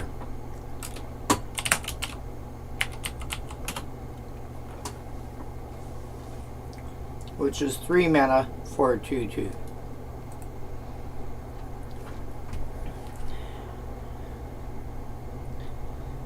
So, a 1/3 averages to a 2/2. So you're looking at 1 black and 2 other. Giving it Defender at that point basically gave you an extra point of power or an extra point of toughness, or might have shaved a point of mana off. You might have been able to make this into like double black. But then you're paying 2 mana to get a 3 mana activated ability that required the creature to tap to make someone discard a card.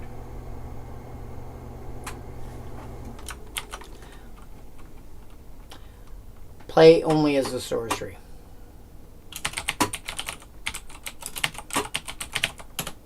Compare Disrupting Scepter. 3 to cast, 3 to tap. Actually, 4th edition is... No, 5th feels right. 3 to cast, 3 to activate. Like 3 tap to activate. Target player discards a card. Activate only during your turn, which is slightly less restrictive than activate only as a sorcery, because you can do it, for example, during combat. Compare that to this. You're paying extra, you're paying like an extra mana here, and 2 of your mana is colored. 2 of your 4 mana is colored. So you're basically paying 2 extra mana here. I would say you're paying probably 3 extra mana to get a 1/3 creature.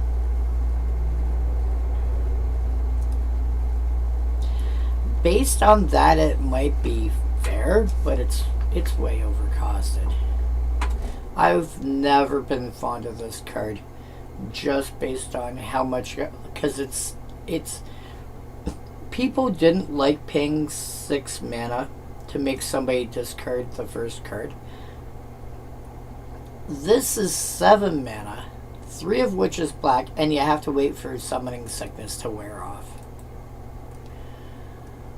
Just there's better options. There's always better options. You know, creatures that when they hit make your opponent discard cards and stuff like that. And it's a wall. It can't even there's. If you're building around walls specifically and you're playing with cards like, you know, Fortified Area, maybe it's a thing to think about. Maybe. You know, especially if you've got like Rolling Stones going on. But if you're just looking for a way to make somebody pitch a card every turn, there's better. There's so much better. Quagmire Lamprey. 3 mana for a 1/1. Whenever it becomes blocked by a creature, put -1/-1 counter on that creature. Find a way to make this indestructible or regenerate it regularly or something. Get people blocking it, and you can start putting -1 counters on a bunch of creatures. And then you can proliferate them.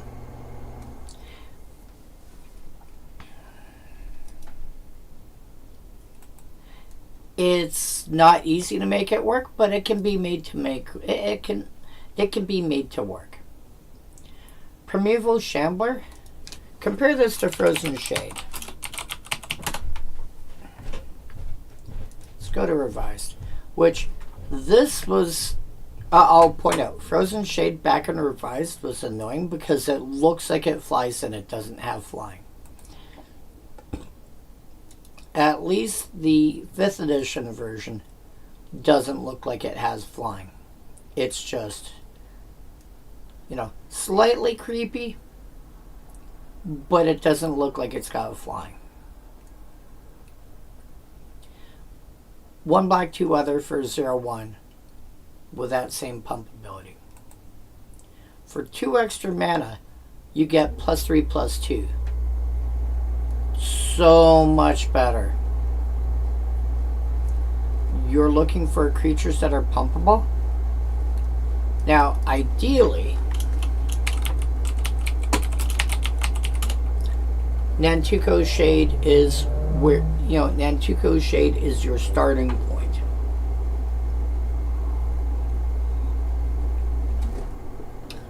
Double black for 2/1 with what we have ended up calling the Shade ability. Pay a black, give this creature +1/+1 till end of turn.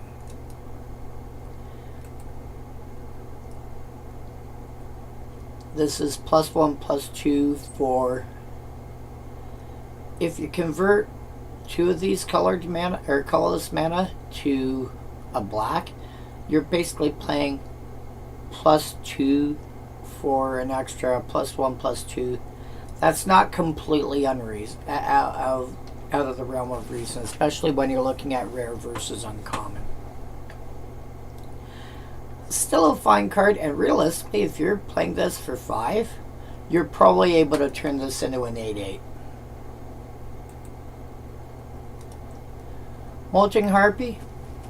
1 black for a 2/1 flyer with an upkeep cost of 2.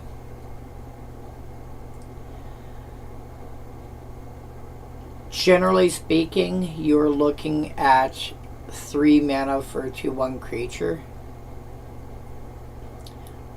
Try and find a way to bypass that upkeep cost, and you've got an incredibly scary good creature. Because, you know, 1 mana for a 2/1 flyer. If you got like Eon Hub, let's say, going on. Players skip their upkeep steps.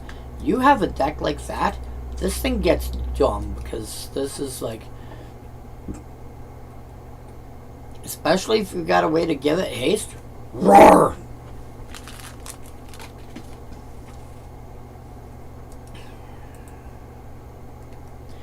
Again, there are ways to make this work. It's just going to require effort. Incidentally, how many harpies are there? 12. Okay, enough to build a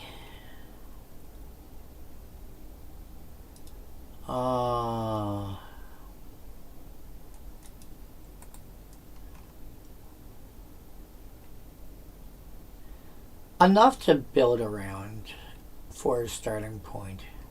Okay.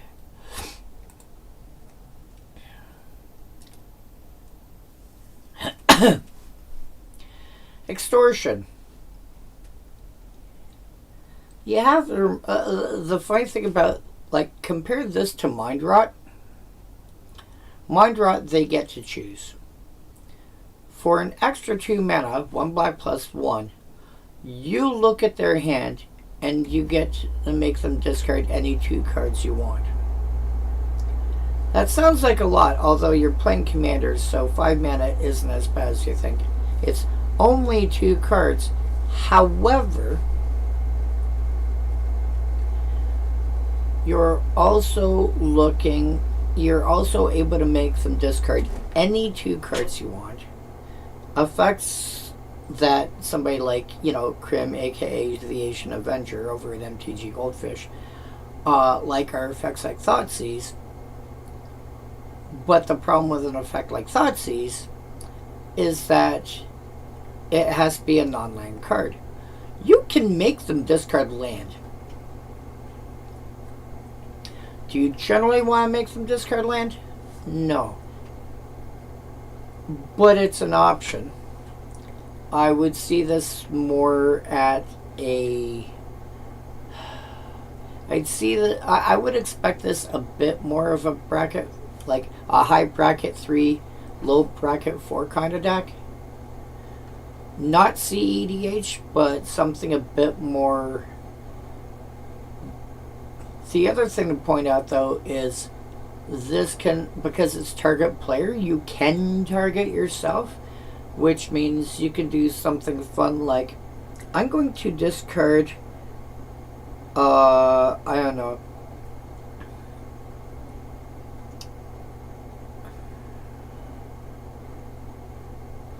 I'm going to discard a giant demon, like, is it Villas I'm thinking of? Yeah, I'm going to discard Villas, Broken Blood, and I'm going to discard, what do you call it? Dread Return. I got 3 creatures I can sack. I'll sack them to Dread Return to reanimate Villas. And so you've spent 5 mana rather than 8 to get this guy into play.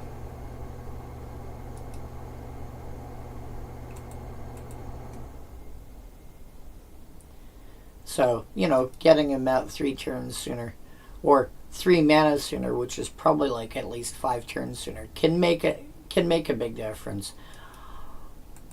I don't generally suggest extortion in a deck like that, but there are worse options.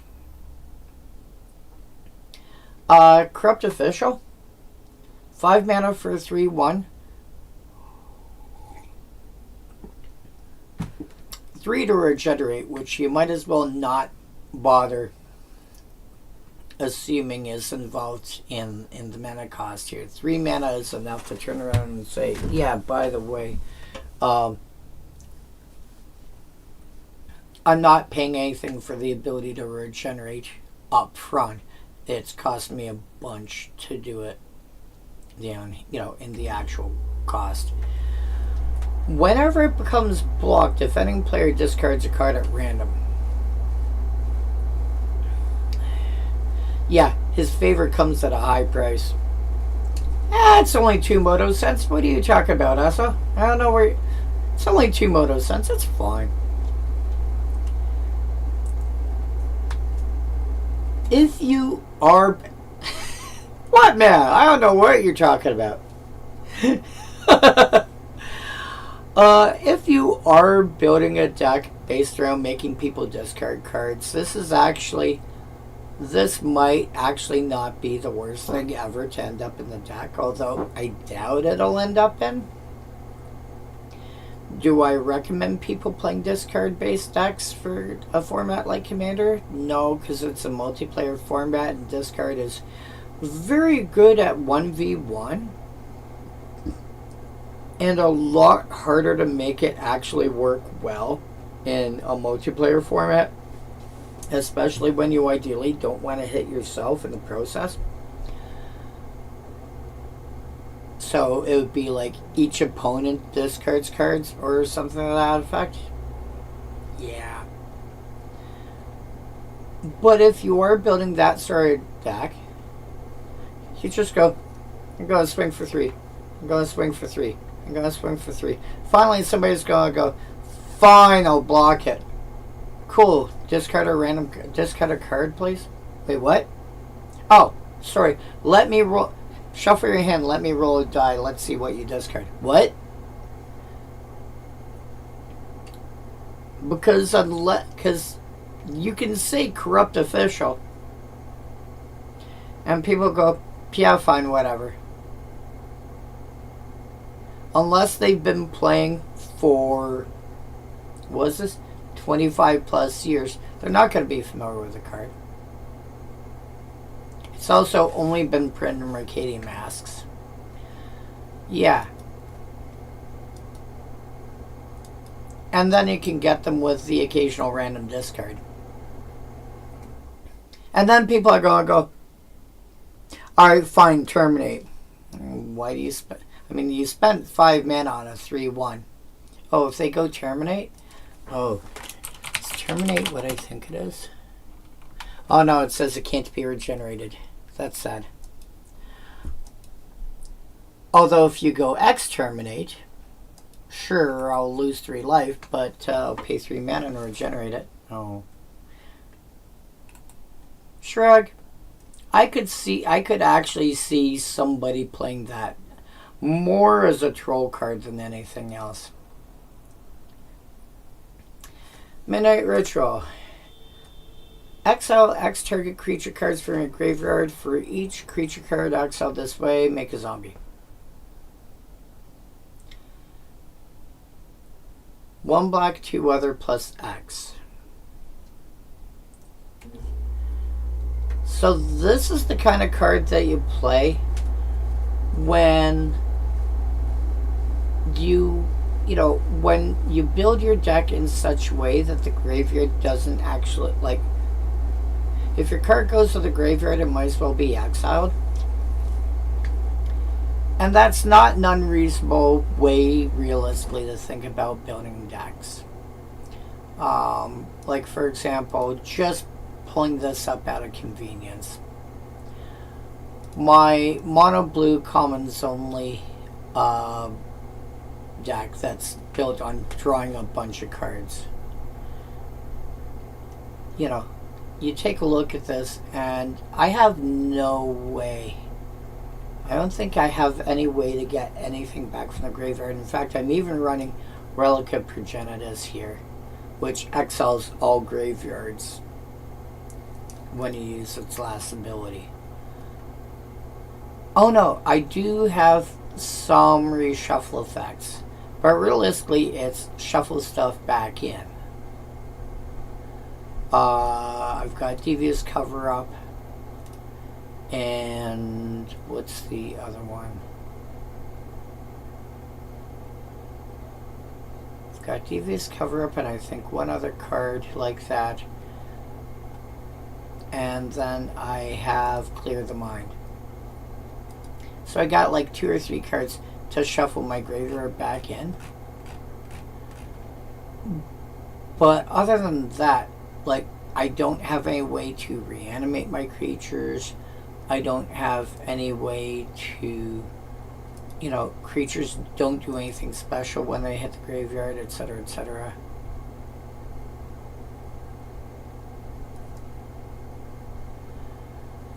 So once they're in the graveyard, it's like, okay, you cast Midnight Ritual, and it's like, cool, I'll exile 6 cards out of my graveyard and make 6 zombies.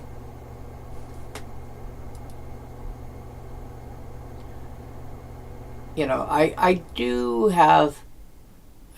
tend to play with a bit of recursion, but not really that much, and a lot of players don't even bother.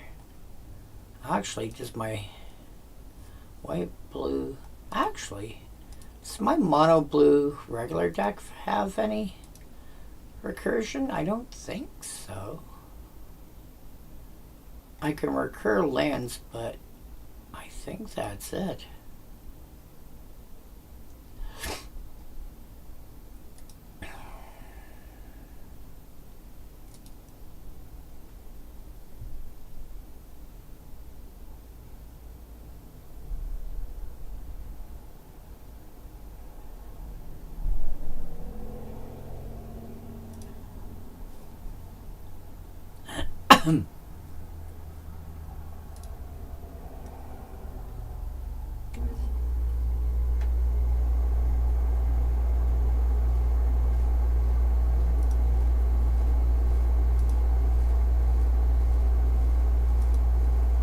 Yeah.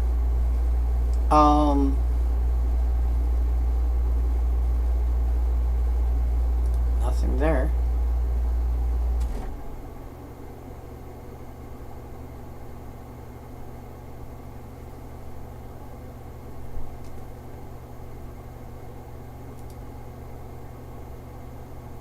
Yeah. My regular mono blue deck has no way to recur stuff apart from getting apart from like Crucible of Worlds, which only gets back lands. So Midnight Ritual in a deck like that, cool, it's in the graveyard, it's in the graveyard. Okay, let's just make a use of it. If your deck has been designed such that you're, being put in the graveyard and might as well be exiled, you might as well throw something in to actually make use of the fact that you've got creature cards in your graveyard. Spectre's Wail. Again, not really worth playing in a format like Commander. Even in actual competitive formats, Hymn to Turak is so much better. Tweak your mana slightly so that you can support double black, and Hymn to Turak is just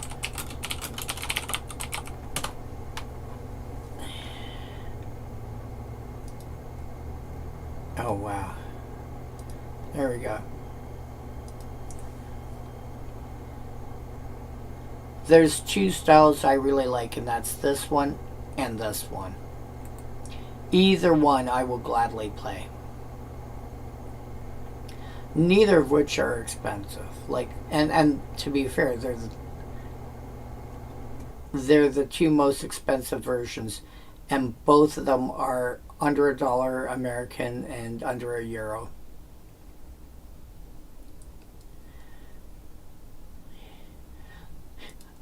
This one makes me think there's two people playing Magic.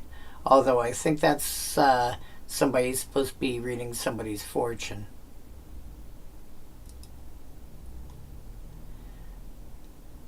This, I mean, I can see what's going on. I'm just not entirely sure what exactly is supposed to be going there. Is it a summoning circle? Is it a this? Is it a... I don't know.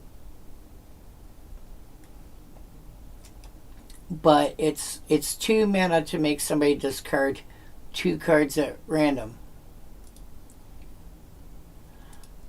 Why would you play Spectre's Wail?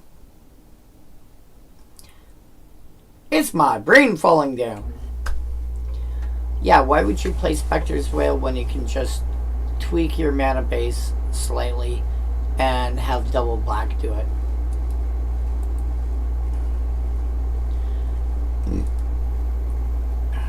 Double black 2 cards. And nowadays, you can even get double black. I mean, if you can't play Hymn to Turak, one of my favorite replacements for it is Wrench Mind. Target player discards 2 cards unless they discard an artifact card.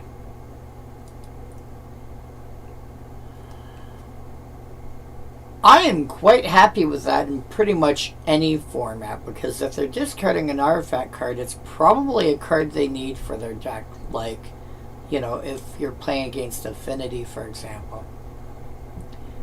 Otherwise, they're discarding 2 cards for 2 mana. I am happy either way.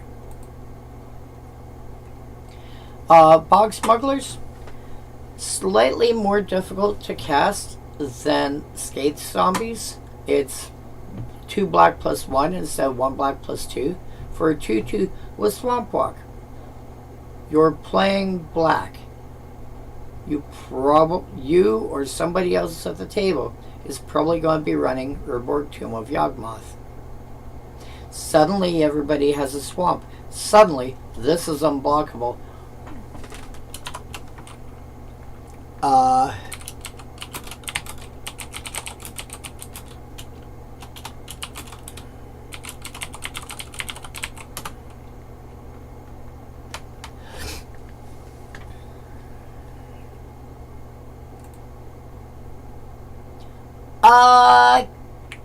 Kind of.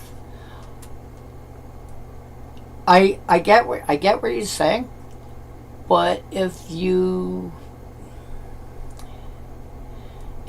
at all familiar with the common not perception but portrayal of parts of like Louisiana, for example, in the US, you're often looking at things like swamps and stuff like that, and a vehicle like this with a giant fan on the back is commonly used, or through the Amazon, I think, is another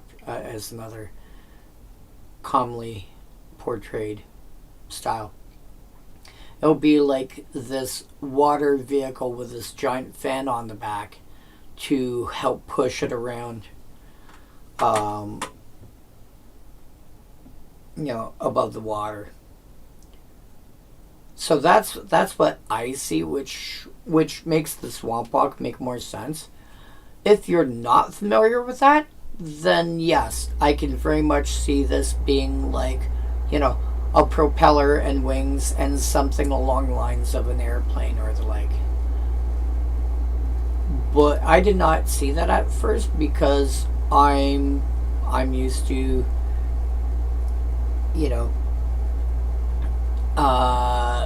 portrayals of like the bayou in Louisiana, or other states in the southeastern US that are portrayed in a similar manner, or Central or South America. You tend to have water vehicles like that.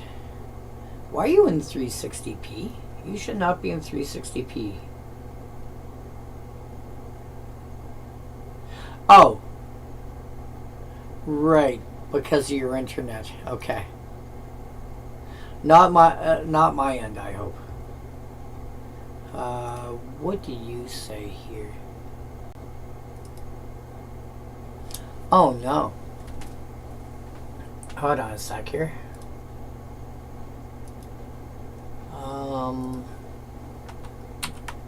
What am I showing up as?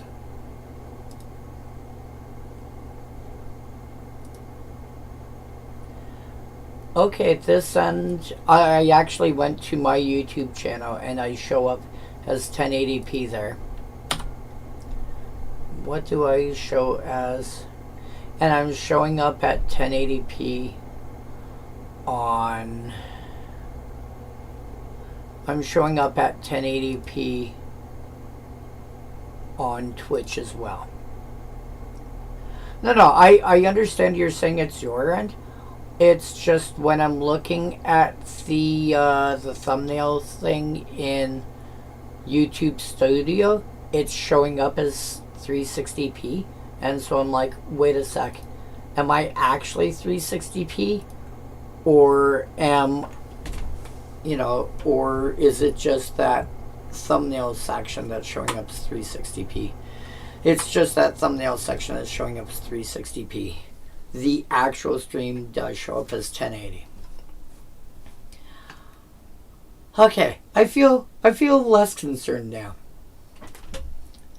But yeah, bum bum bum bum bum bum dun there's a link to the actual card. You can This way you can pull up the actual card and take a better look at it. But yeah, if I was seeing that in the 360, I'd probably still get confused. Actually, let's see. Open image in new tab. Yes. Cool. This would be even better for you. That's a link directly to the image. But yeah. Chances... Yeah.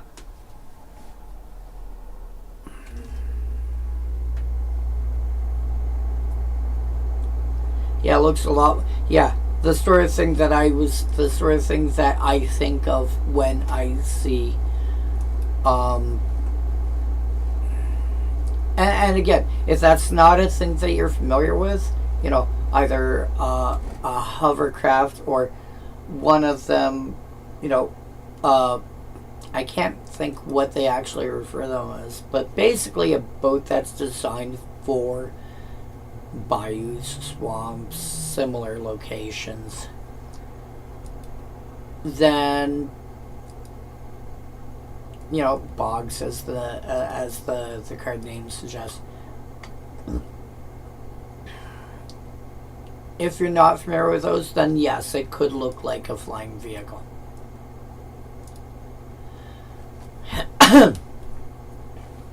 Instigator. Oh yeah, Instigator is one of these cards where it's like, oh, I get to play against, you know, this person that I know is not known for attacking. I am going to force you to attack this turn. Wait, what? I am going to force you to attack this turn.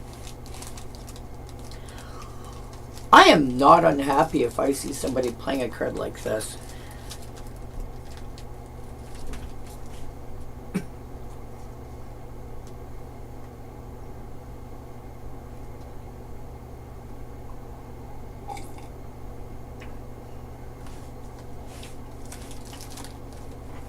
And again, when I say that, that's never a, oh, that's a terrible card, you should never play it, ha ha ha ha, your deck building sucks, whatever. I don't care.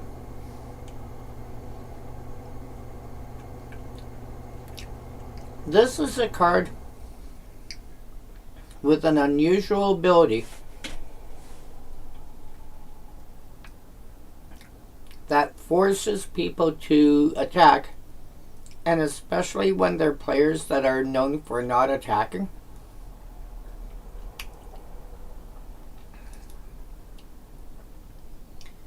Having a copy of a card like this in your deck, when you've got somebody who's just deciding to pillow for it up, you turn around and go, cool. Pay 3, discard this random land that I don't need. You have to attack this turn. What? You have to attack this turn. I know you don't want to. You have to attack this turn. But they can try and find a way out of it. Cards like, oh, what do you call it? Glare Subdual. Opposition is the card I was thinking of. Would help them.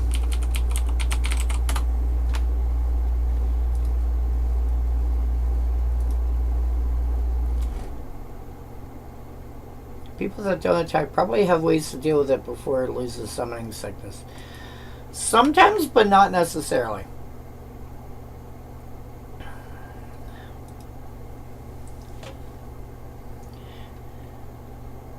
An effect like Opposition will help from their perspective, but if they don't have a card like Opposition handy, cool, you have to attack now. But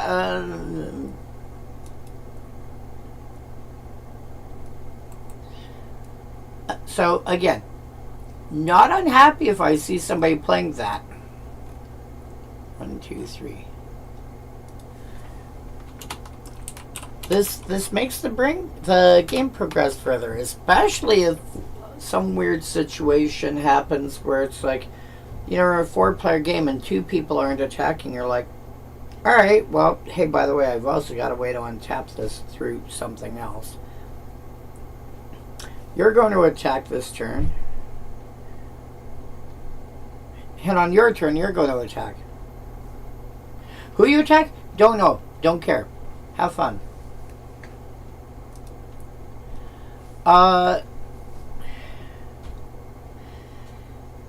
Ceremonial Guard. 3 mana for a 3/4. Yay, we're on red. When attacks or blocks, destroyed at the end of combat.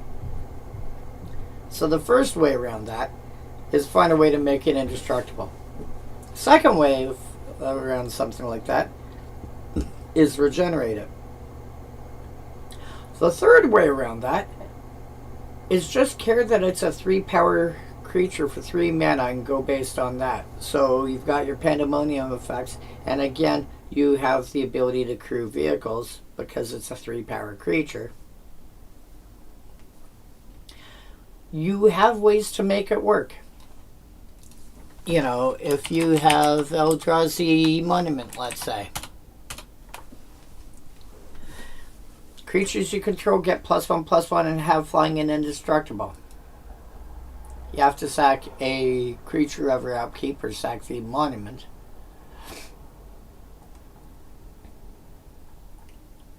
But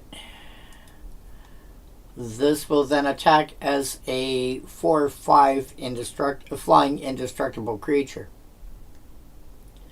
So a drawback like this can actually fairly easily be mitigated. And if you don't want to deal with this clause,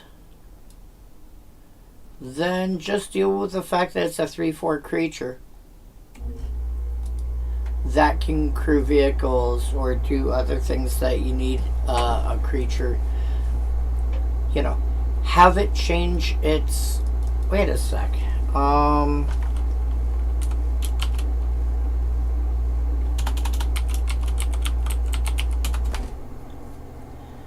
Let's find something random. Okay, you. Whenever attacks while saddled.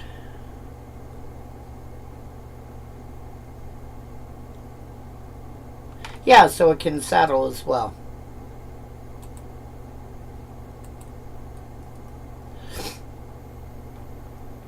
Because saddling is just the same as... Saddling is the same as crewing. The difference is that you're dealing with creatures that are still you're dealing with stuff that are creatures all the time as opposed to artifacts that occasionally become creatures. So this can saddle a mount, which is a thing I forgot about earlier. Well, Jovo,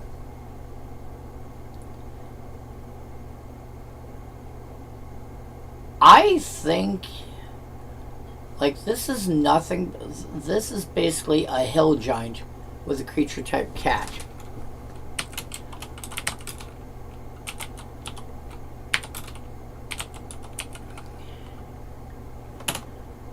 What 4 mana cats are there?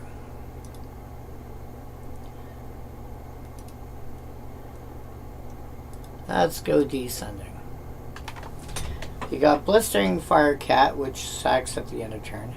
Sunspine Lynx is going to be, because we're looking at a 3/3 with no abilities. Sunspine Lynx, Ferocious Tigerilla, which is going to come into play and either get Trample or Menace. Kate Sith is a 3/3 that exile top card of your library. You may play that card, which occasionally gets a pump. Robobuilt Malika, you can discard to give +3/+3. Skyship Stalker, so much better because it's got 3 different activated abilities to choose from. This realistically is going to end up being a 4/3 flyer. Particle Fire, no, I wouldn't count that, but yeah. Out of 9 cards, this is one. You probably have at least 5 or 6 cards that are red, 4 mana cats. You have probably at least 4 or 5 that are worth playing before you hit Wild Jovel. So even if you're playing cats and you're playing red, you have better options. Even as a vanilla creature, you're going to have better options.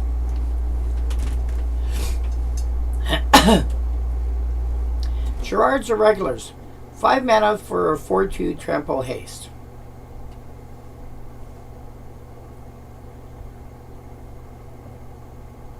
Will probably die, but it's going to get through for some damage. And unlike an effect like Ball Lightning, you don't have to sack it every turn. It's conceivable to keep it.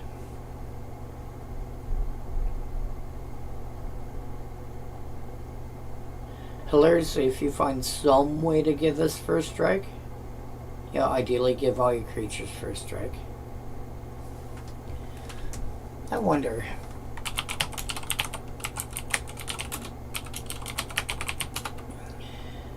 Archetype of Courage is first strike. Okay, so if you're playing Boros,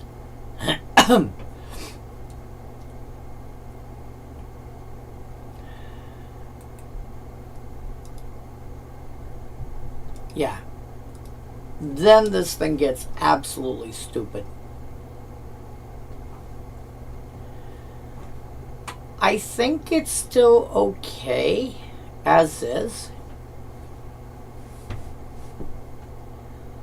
I think there's probably, like, for... No, what? ID equal red. O haste. O trample. How many cards are there that have both? Wow. And then...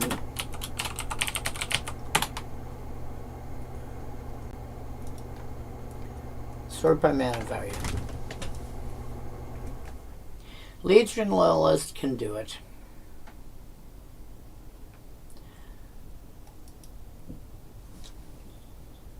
You're basically a 2/1.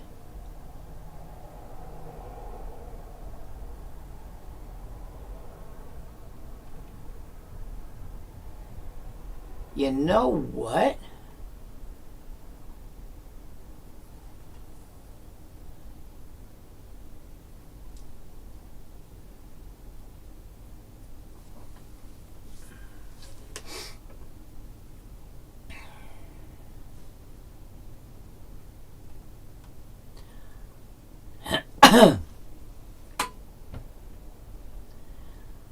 I think it's reasonable to build a deck around creatures that red creatures with trample and haste. Basically your various Ball Lightning effects. Charging Monster Sword, obviously you play before you play Gerard's Irregulars. But after that, at that cost, this is basically the same thing that pumps a knight. Rampaging Raptor.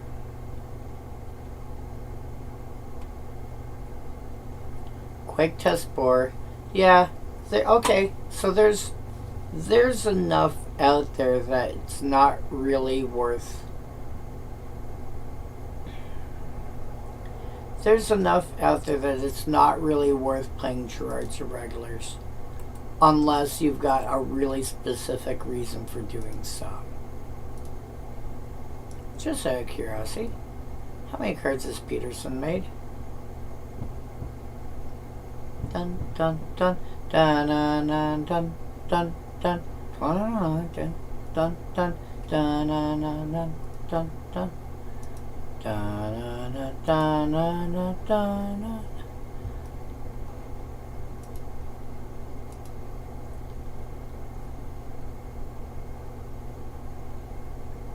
Okay, so you'd have to play something in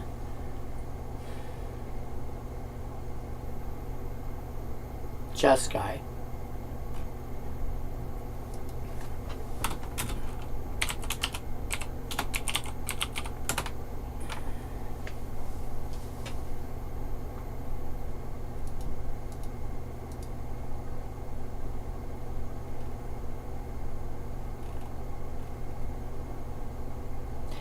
Yeah, I had it stuck in my head lately. Doesn't even have to be because Final Fantasy is coming out. It just every so often will get stuck in my head. Where's my phone? There it is.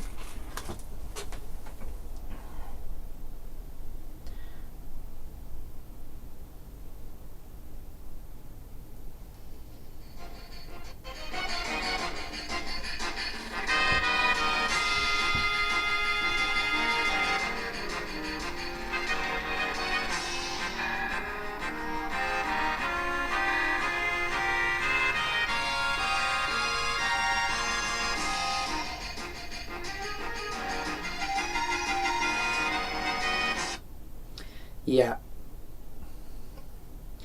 Like I said, every so often that'll get stuck in my head. Even before we heard that Final Fantasy was even going to be a thing, it sometimes just likes to go through repeat in my... Yeah. And FF7 was really the only version I played. But yeah, so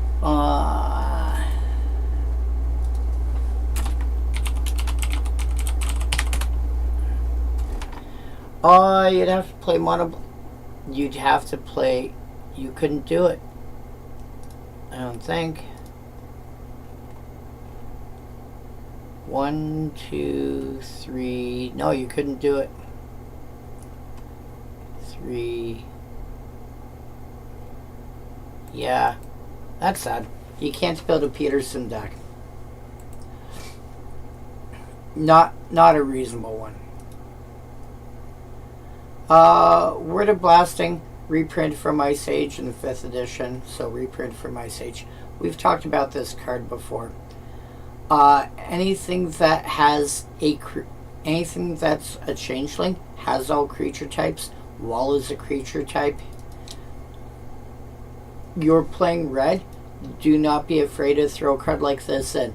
You're going to be able to hit something in so many different decks just because, oh look, you've got Changeling, kill it.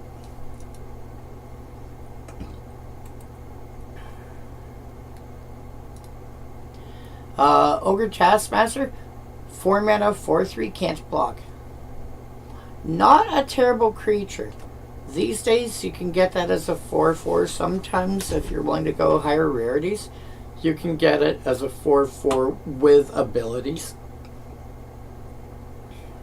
for 4 mana, or potentially better. Actually,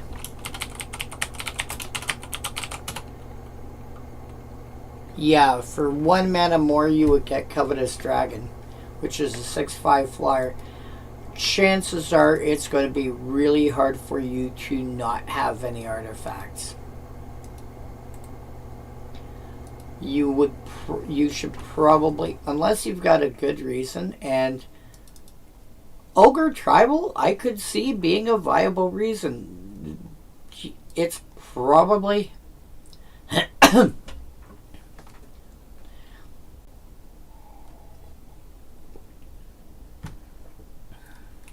it's probably enough of a reason to play Ogre Taskmaster, is you're playing Ogre Tribal.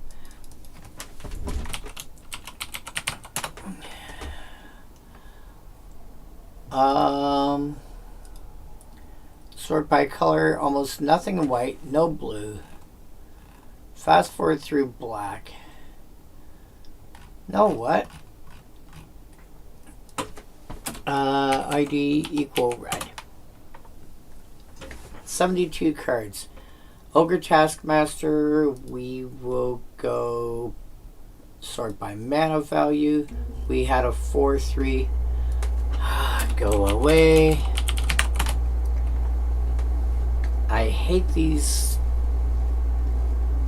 What's the word? Magic Arena only. Like, I hate these online only cards.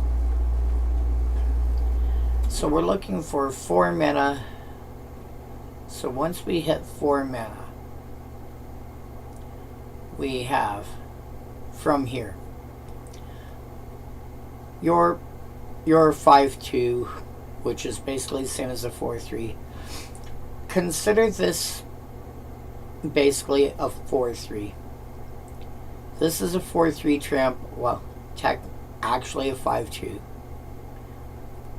with trample. Comes into play, you get the Monarch.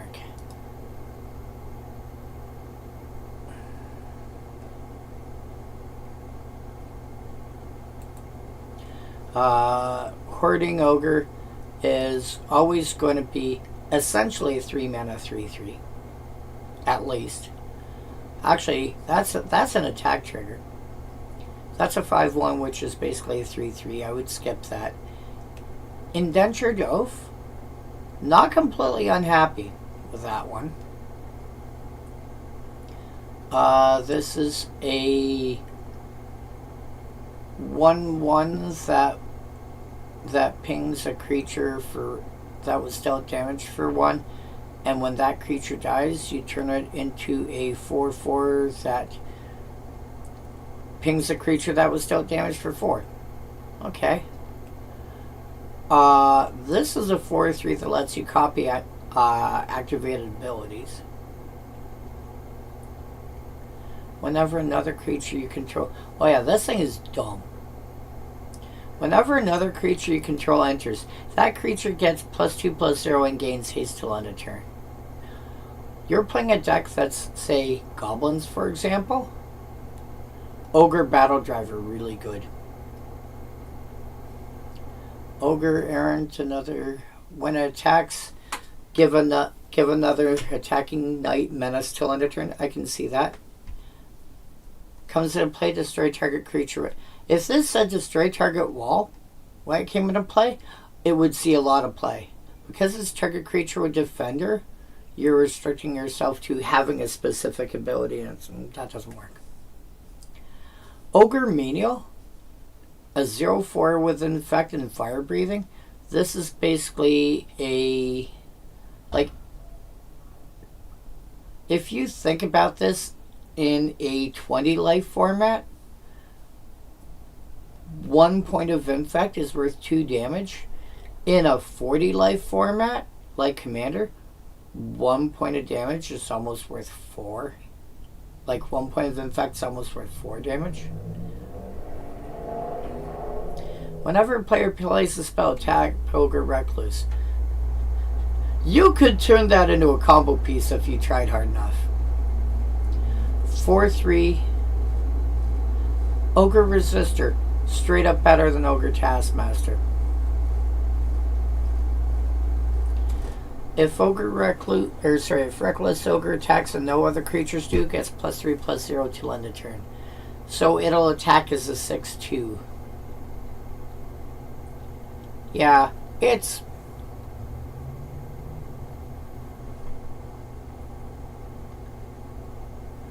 There are enough 4 mana ogres.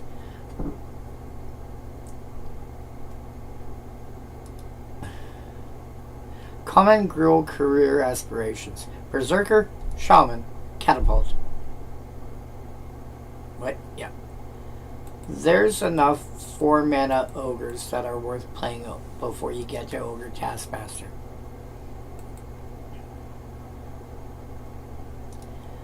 Blaster Mage. Again, Wall is a creature type. Oh my gods! I need one of these. I need a Blaster Mage. I need a Blaster Mage for my mono red commons only deck. Oh, that's hilarious. Just killing the occasional random shapeshifter that shows up and goes, hey, by the way, kill it. Wait, what? Kill it. Oh, I need one of you.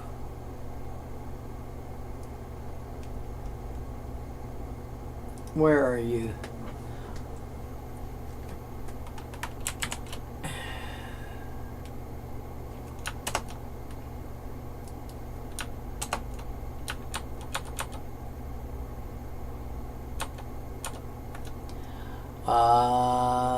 View.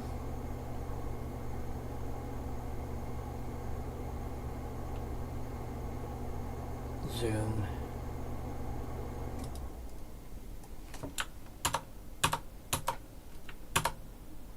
Yeah, whatever. Blaster Mage, Mercadian Masques. I need that for my mono red commons only deck because it will turn it'll turn any random card in my hand into destroy target changeling. Again, not normally a card I would consider. In most decks, wouldn't bother. You know, even if I'm building white decks, I have enough options for removal. Black decks, I got plenty of options for removal. Green decks are usually going to rely on some kind of fight and or bite spell. But, you know, there are cards like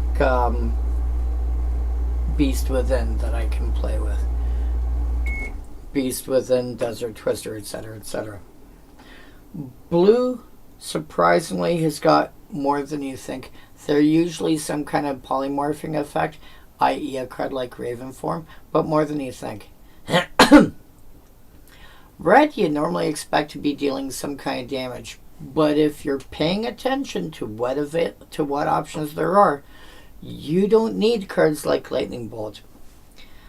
In my commons only decks, because people are going to be playing with cards that are bigger than Lightning Bolt can handle, or bigger than what Lightning Bolt can handle, and I don't want to have to spend 2, 3, 4 cards to get rid of a creature. I've been trying to find options that are, I've been trying to find ways to blow up creatures without having to worry about how big they are. And so what I came up with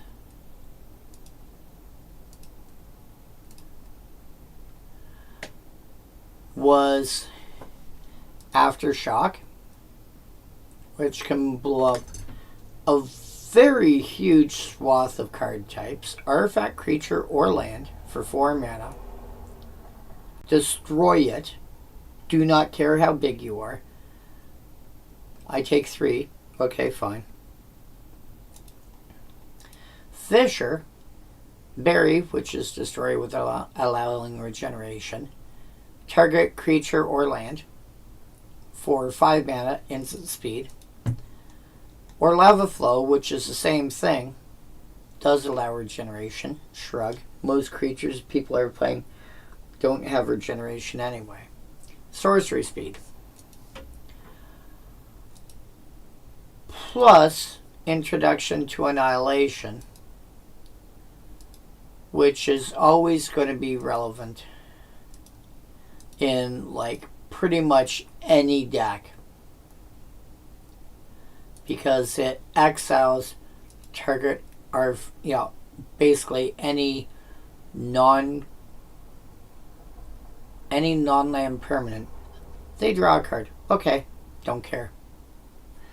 Get that giant threat off, especially when you're dealing with enchantments, which red cannot deal with, especially at common. Kill it. Blaster Mage is a common that can just turn around and go, hey, by the way, nice changeling you got, get rid of it.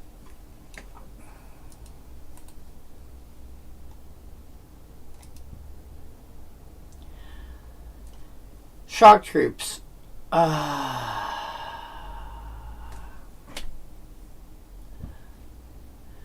Shock troops really wants to be in a deck that has a way somehow of recurring them regularly.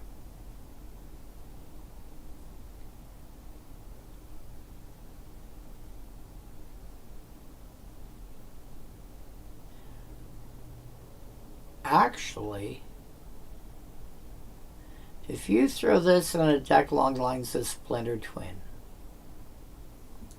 and I'll pull up what I have for my Splinter Twin list so far, which is Teamer.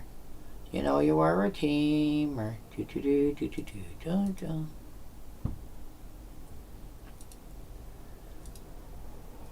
So,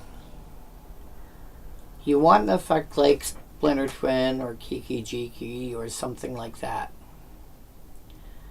And an effect like Pastormite.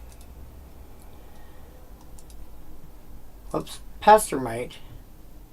When it enters the battlefield, you may tap or untap target permanent. Let's get Kiki Jiki. Tap, create a token that's a copy of target non-legendary creature you control, except it has haste. Sack at the beginning of the next end step. So what you do is you tap Kiki Jiki to make a copy of Pastormite. Pastormite comes into play. Untaps Kiki Jiki. Kiki Jiki taps to make another copy of Pastormite. The copy untaps Kiki Jiki, and you end up with an infinite number of tokens. Now, if you don't have an effect like Pastormite that allows you to untap stuff, you can make do with a card like Intruder Alarm. Whenever a creature comes into play, untap all creatures. That gives every creature the ability that Pastormite, Deceiver, Exarch, Bound, and Crisis, etc., etc., etc. have. That gives the same ability to all creatures.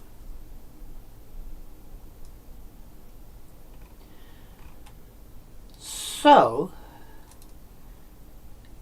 if you were to use that with something like Shock Troops, you end up with a giant list. You know, you make a copy of Shock Troops.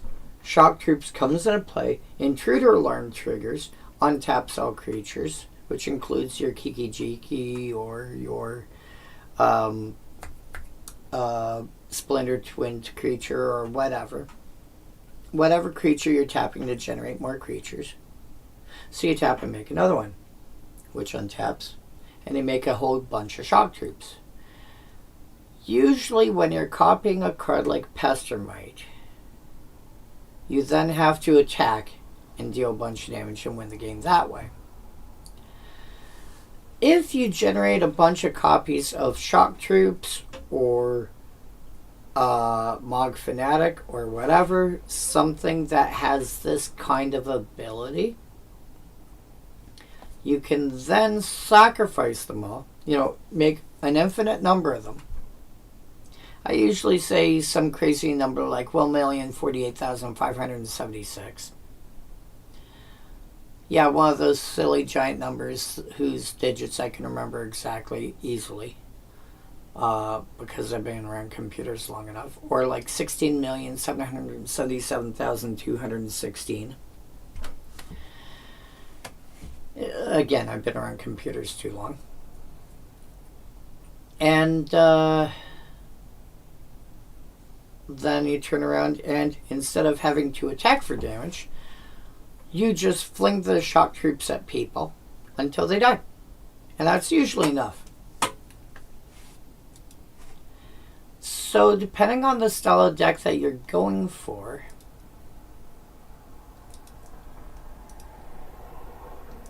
that might be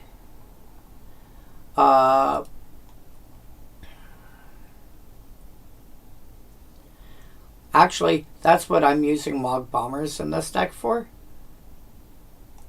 Similar idea.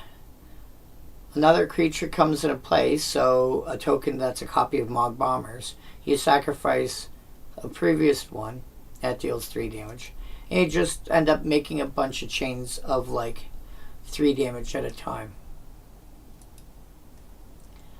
But yeah, if you're building a Splinter Twins style deck at all, or anything vaguely along that line, yeah, where you want to make an infinite number of tokens of something, Shock Troops is a way to go around it. Cavern Crawler.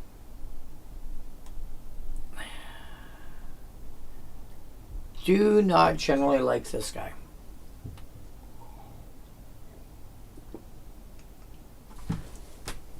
If the ability was fire breathing, you know, +1/+0 till end of turn, would be great. You're generally going to activate it no more than twice. Mountain Walk, if somebody's got a Blood Moon effect, P.S. I blame Saffron Olive. Yeah, I blame Seth, probably better known as Saffron Olive, for that one. You're probably not activating it for more than twice, because if you activate it a third time, barring some kind of help, is gonna die.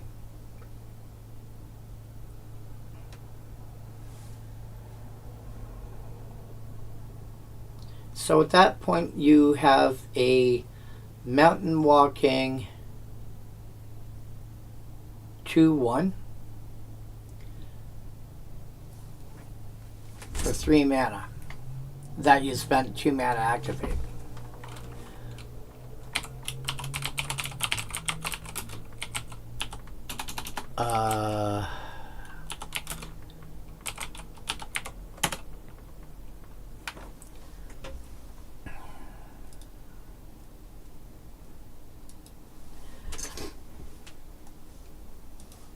Sort by power.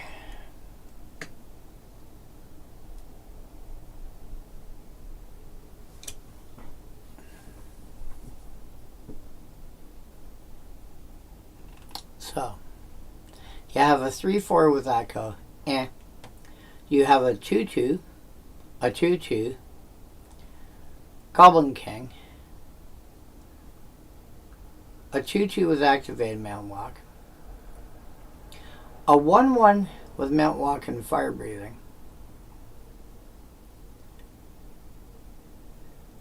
This attacks as a 2/2 with activated Mountain Walk. This is basically 2/1, and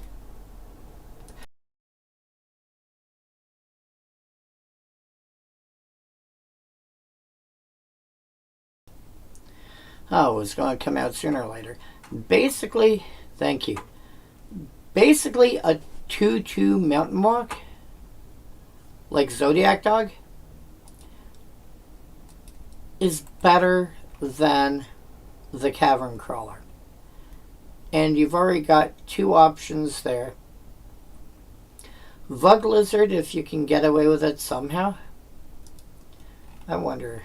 Okay, you don't say. If you can get away with bypassing the echoes somehow, during the next upkeep after this permanent comes under your control. So if you have Eon Hub, players skip their upkeep, so it doesn't happen. So once Eon Hub goes away, then you have to pay the echo cost. But yeah, there's at least 2 cards. I would say these 2, I would even say Cave People is probably better than Cavern Crawler. Kolos Yearling, unsure where I would put that. But there's at least 2 cards that are better than Cavern Crawler. So, yeah. You play it if you have to. Chances are you don't have to. Lethophage.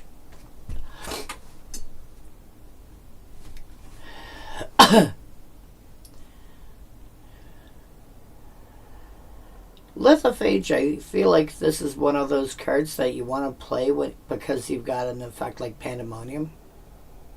That being said, i.e., it's got high power for its cost. That being said, being able to keep it fed is not completely unreasonable. You have Crucible of Worlds, so you can keep getting your lands into play. So you can keep it fed with the same land. You have other ways to play additional lands. Even in mono red, you can get additional lands into play.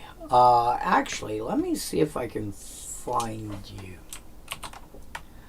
Because I had this silly deck some time ago that I came up with. Where are you? Nope, that's not it. You. Magic. Deck ideas.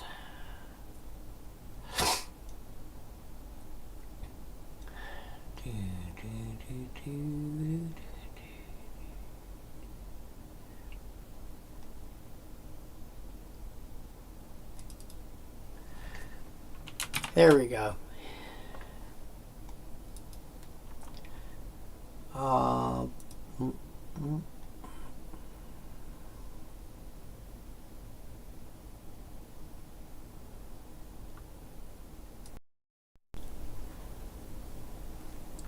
So I never actually finished this.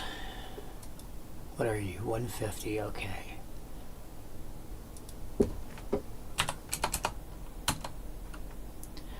I never actually finished this, but let's go 400. I had started working on monocolored decks where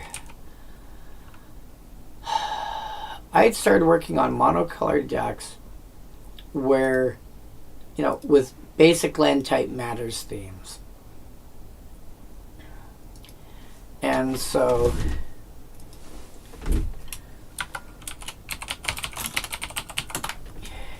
I wanted ways to fetch extra lands of the appropriate type out of the deck and so forth. Alpine Guide, 3 mana, 3/3. When it enters, you can search for a mountain, put in play, tap, and shuffle. It attacks each turn if able.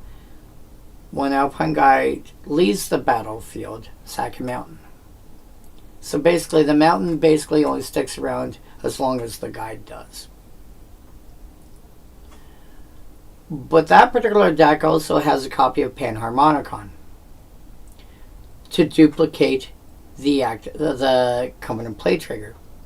So you'll fetch 2, if you happen to have Panharmonicon out, you'll fetch it twice.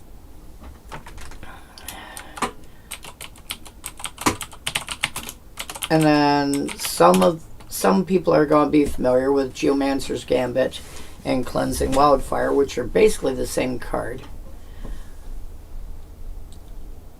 Destroy target land. Its controller may search your library for a basic land card, put in a play, then shuffle, and draw a card. They're basically the same card. You target an indestructible land that you control to get an extra land out. There and back again.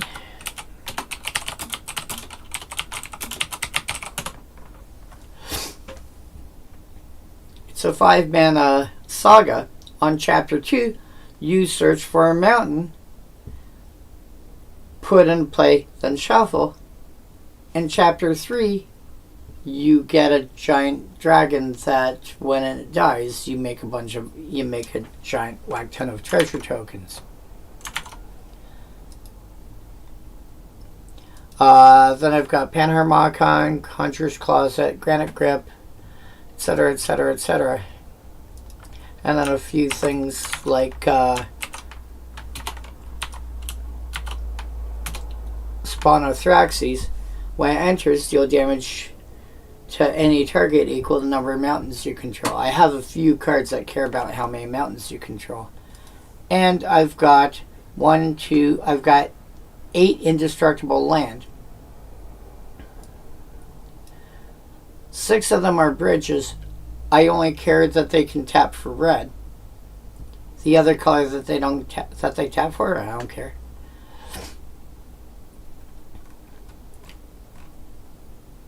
And this is going to generate a bunch of, this is going to put a bunch of mountains into play. Well, if I build vaguely around that idea at all, and then I've got Walking Atlas and Crucible of Worlds and stuff like that to get lands for my graveyard in play or extra lands for my hand in play, and I do Wheel of Fortune effects.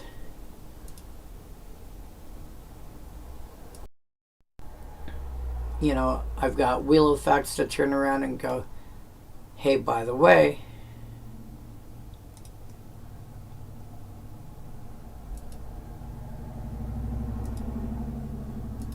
oh, who's this?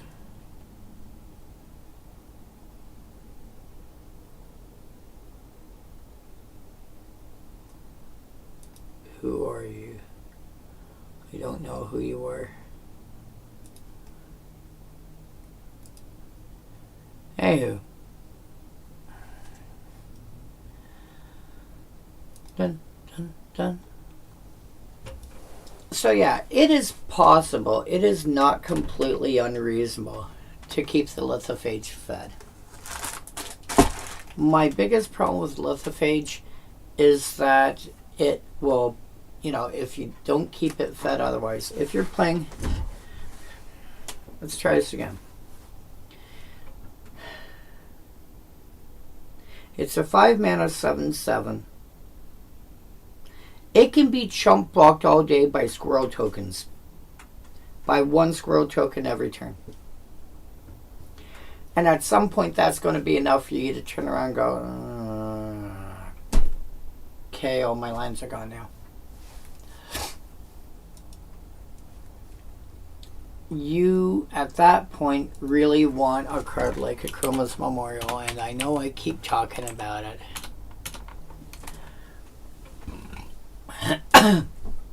But if you take a look at what Akroma's Memorial does, giving haste and trample, giving haste is going to be important. That can be, you're playing red, getting haste should be easy. Getting any of flying or trample or protection from black or red. One of those 4, at least one of those 4 abilities, at least flying or trample, should be enough to make sure that your lithophage can get through. If your opponent that you're trying to attack is playing black and or red, then one of those 2 should be better. But lithophage is going to need help. And realistically, if you only care about, if you do not care about keeping it around, you probably want Ball Lightning and other, Ball Lightning and Skizik and a bunch of other cards for. Actually, no. Sorry, I take that back. Ball Lightning and Skizik and other such effects will die at the end of your turn. Lithophage will stick around until your next turn. Barring shenanigans, obviously.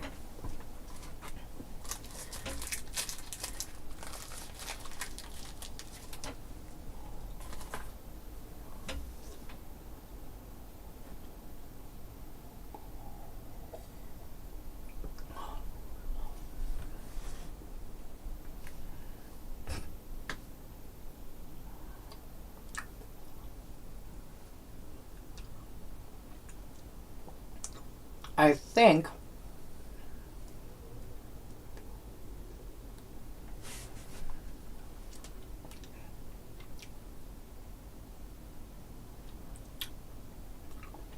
I probably would want Lithophage.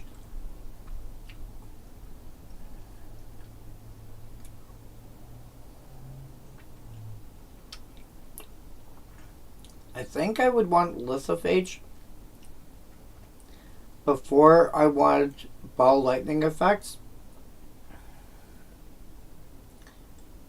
I think I would want Lithophage before I want Ball Lightning effects, because it will stick around and at least be a useful blocker,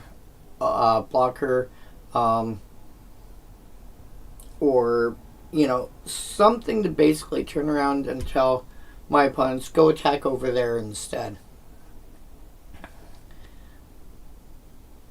At least for a turn.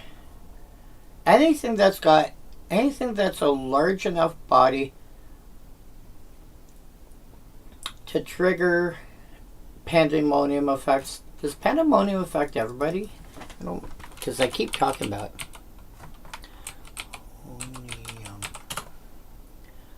Whenever a creature enters the battlefield. So it wouldn't be Pandemonium I want, but there's Where Ancients Tread. And there's another card that's got a similar ability to this. There's other cards that do something similar. And Lithophage, big creature comes into play, sticks around for long enough. Do you decide to pay the upkeep or not? That's up to you. But it's going to deal 7 to somebody.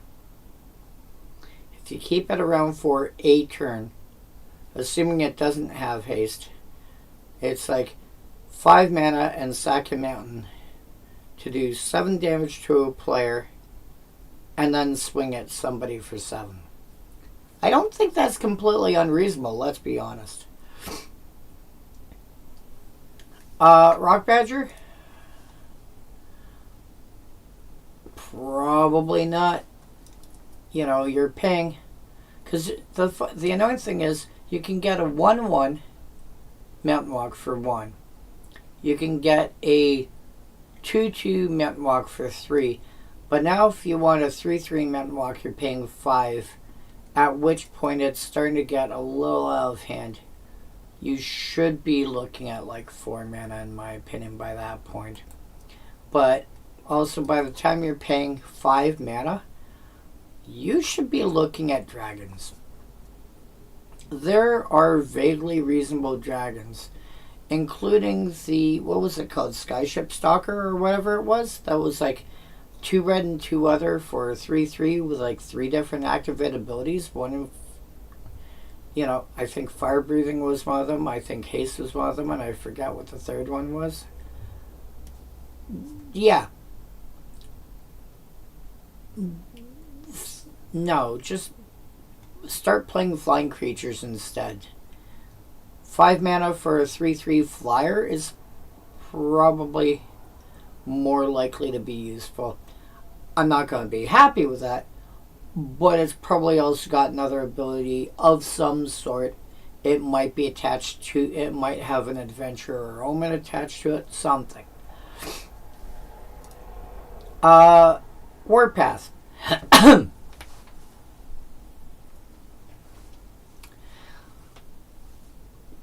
1 red, 3 other instant. Every creature that's in combat with another creature takes 3. Is basically what this says. Keep in mind, you do not have to be involved in the combat at all. It can be this person against this person, and you go. Warpath.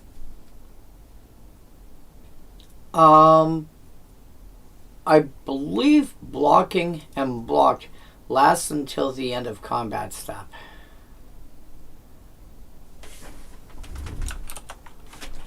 Oh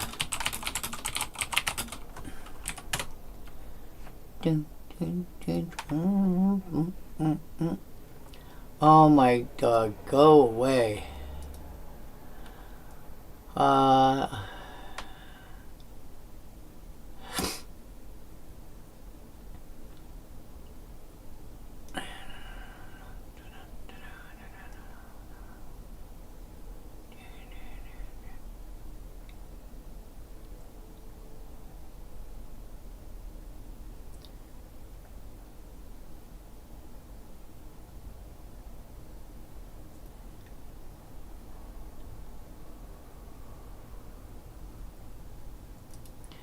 There we go.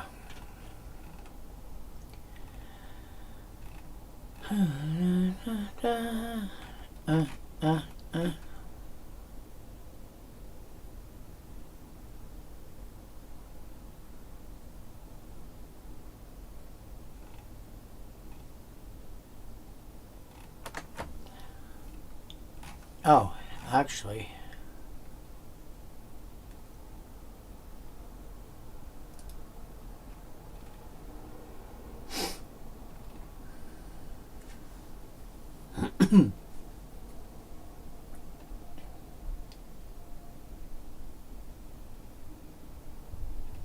Declare blockers stop.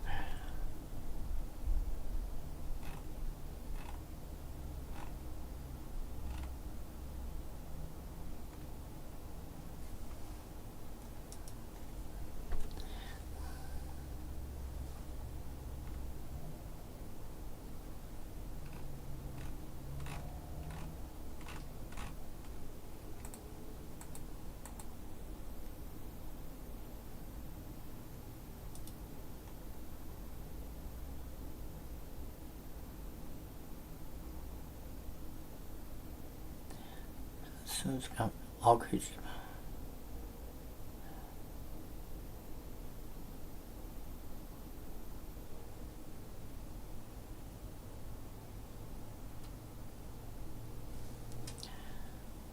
Creatures are removed from combat during the end of combat step, which I believe means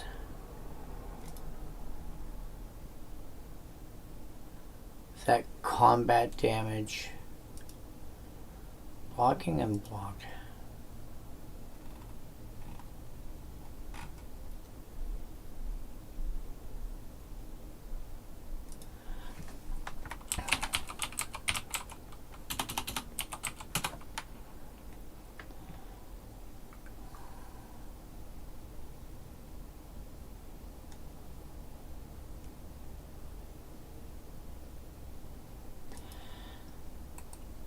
Damn it.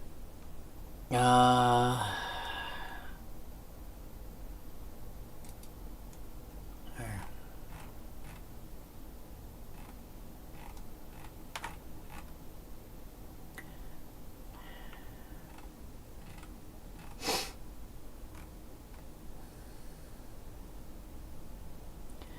Note that creatures that survive combat damage are still considered attacking blocking during the end of combat step.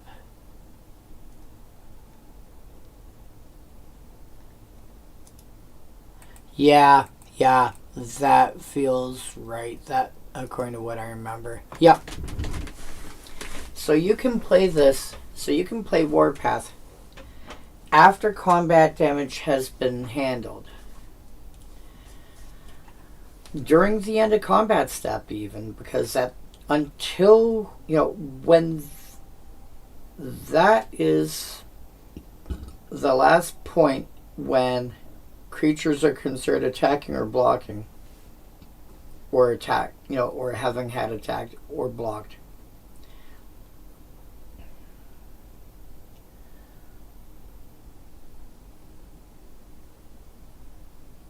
Once priority is done, the game turns around and says, okay, everything is now removed from combat, and we go back to normal life. Yeah, so this can be done at the end of combat step, and basically kill off everything that hey, I survived combat. No, you didn't.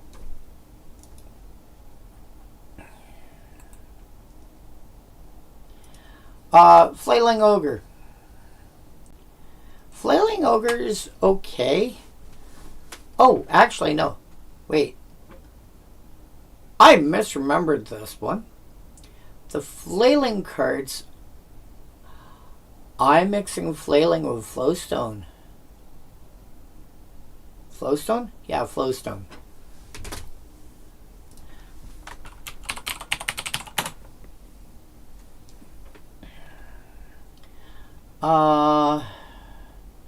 Flowstone Kavu, or any other flowstone card, gives the creature usually +1, -1 till end of turn. Okay. Sometimes, like Flowstone Wyvern, is +2, -2, but generally it's +1, -1 for every activation. Flailing Ogre is +1, +1, or -1, -1, depending on who's activating it. So it's, you know, it's like the Shade ability, but anybody can activate it, but also anybody can activate to do the opposite. So somebody can try and kill it, and somebody else can go, in response, let's make it bigger. And you can have this fun little tug of war, and you don't have to be on either side of it, which is funny as hell.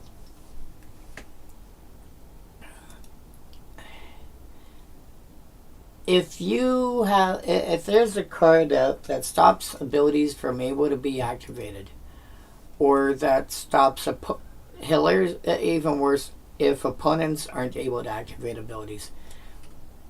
In the first case, this is just a 3-mana 3/3, which is still fine. But in the second case, you can just pump this as much as you want on with any color mana, or colorless for that matter. Like, you could go turn 1 Soul Ring, like turn 1 Mountain Soul Ring, turn 2 Flailing Ogre, turn 3 pay 3 mana, swing for, and be swinging for 6. Assuming you don't have any other lands. If you have a land on each of the other 2 turns, you're swinging for 8. Now, if other players get involved, yeah, then this fun little tug of war happens. But yeah, he can be pretty scary. And if there's something out that shuts down people from playing activate abilities, the worst it is a 3-mana 3/3. And if it's opponents can't activate, and you're not one of the opponents, players can't have spells or activate abilities on other players' turns, or some wording like that.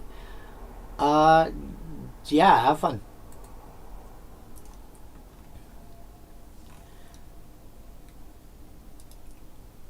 And this is running later than I expected, so let's try and get through green quickly. Megatherium, you ideally will... Dude, if you're falling asleep, go to sleep. If you can see the sun already, you should go to bed.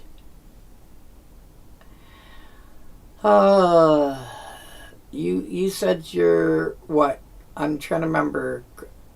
I want to say Croatian. I think I'm wrong. I'm pretty sure it starts with a C. And I'm drawing a blank on it. Croatia, Czech Republic. I'm trying to remember. Okay, Czech Republic. Okay. Current time in Czech Republic. Yeah, it's after 5 in the morning. Go to bed, man. Yeah.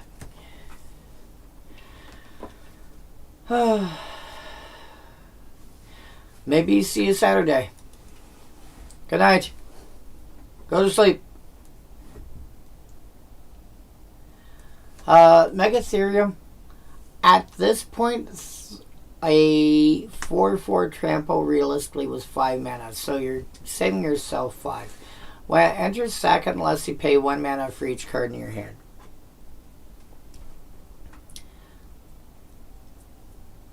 Assuming no actual acceleration, you're playing this on turn 3. You probably have, so you're going to have drawn a card for your first 3 turns, and probably played a land on each of your first 3 turns. So that cancels out. So that leaves 7 cards in hand.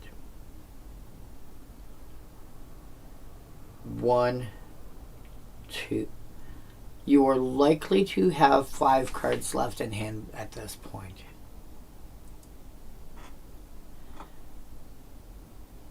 Again, assuming no acceleration, etc., etc.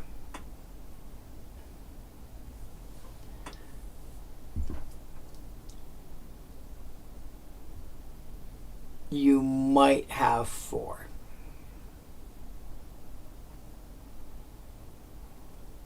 So that means this is going to come into play. And you're probably going to have to sack it right away.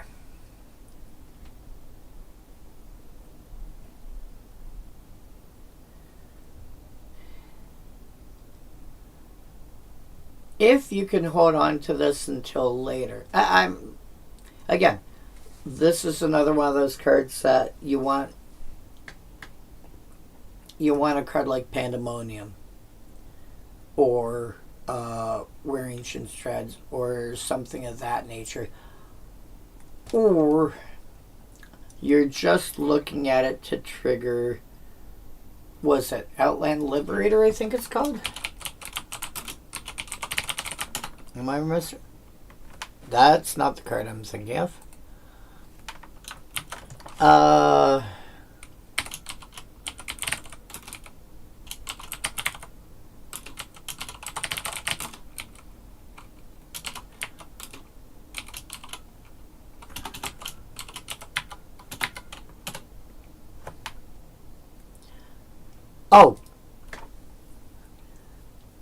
Nope.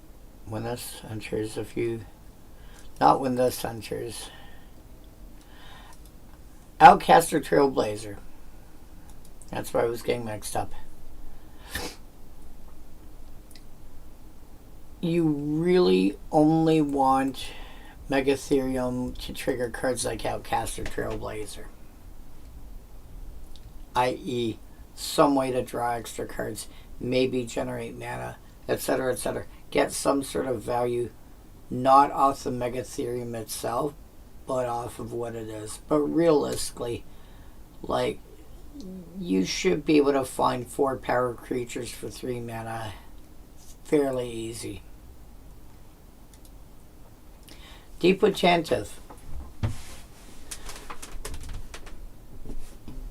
For 1 less mana, you get a creature this size with reach. Gaining 2 life is not worth paying an extra mana and giving up reach. No, just if this was a 4/4, sure.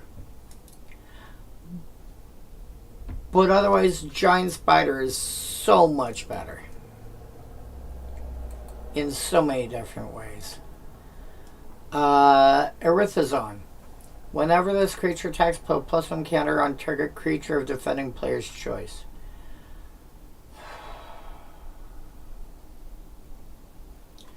It's a 4 mana 4/4. The +1 counter can go on any creature.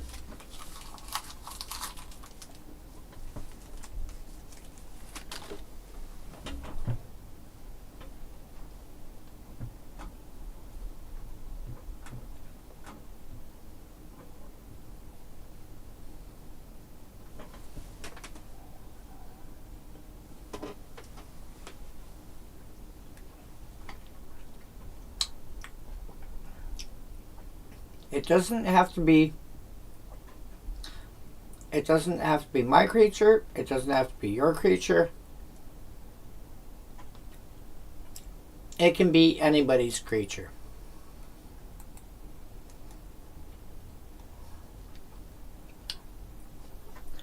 Might be a little more useful politically than it first appears.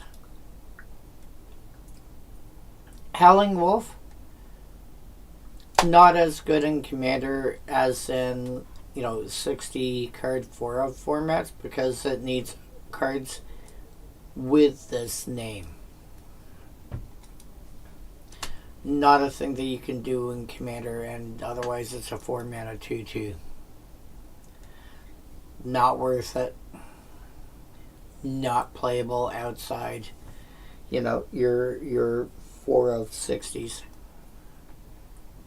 And those, oh wait, unless you do Relentless Commander. If you do Relentless Commander and you make Howling Wolf your Relentless card, oh man, can those stack up. Oh boy, can those stack up. Think about the way Squadron Hawk is known to play. Yeah. Snorting Gar, 4 mana 3/3. Whenever it becomes blocked, it gets +2/+2 till end of turn. So it attacks as a 3/3, but as soon as it's blocked, it's a 5/5.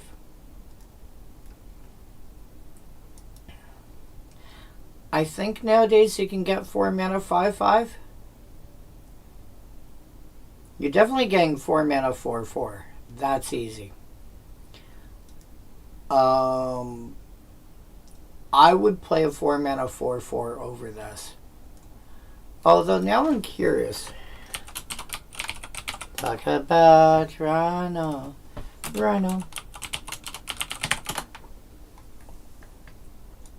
Sort by cooler.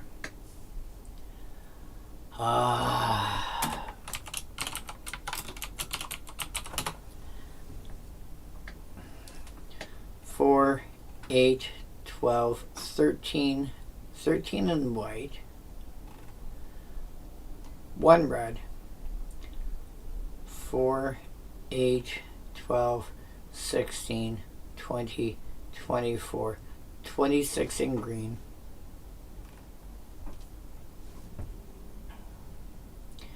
The green ones, none of the green ones actually want you to actually say you need to play an additional color. You could build Rhino's dot deck, but at 4 mana,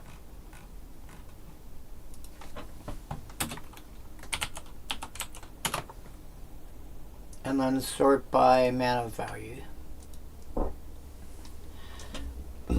5/3, 4/3 trample, 4/4 that can't be blocked by small stuff. 4/4 trample, 4/4 reach, with power equal to its toughness. 3/3 trample exalted, that's hilarious. 4/3 trample, 4/3, 4/3 anti-menace?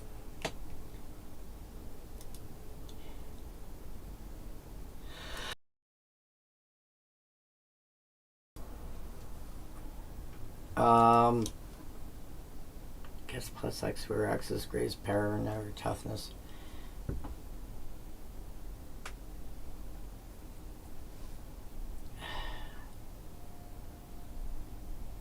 Oh yeah. So yeah. 4/3 or 4/4, very reasonable. Quite commonly with trample at common.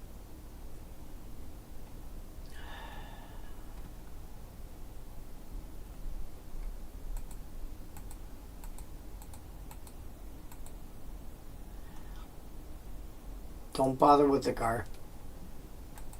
Even if you're doing Rhino Tribal, don't bother. Squall. 2 damage each creature with flying. Cute. but there are better cards. Actually, Wingstorm. Oh no, Wingstorm hits the players.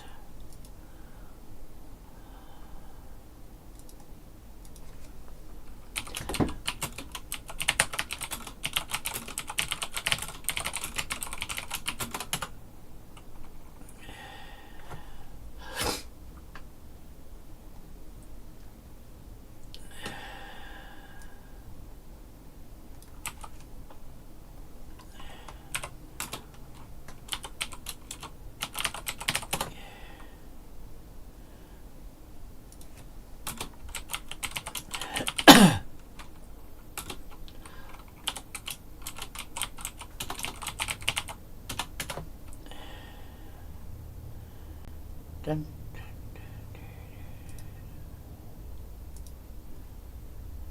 All right.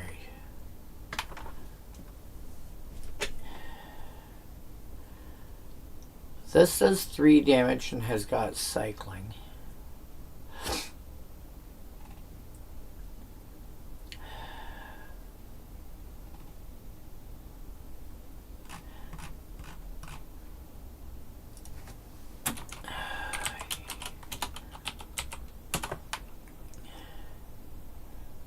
There, sort by mana value.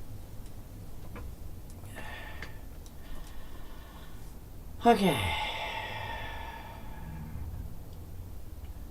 We are looking at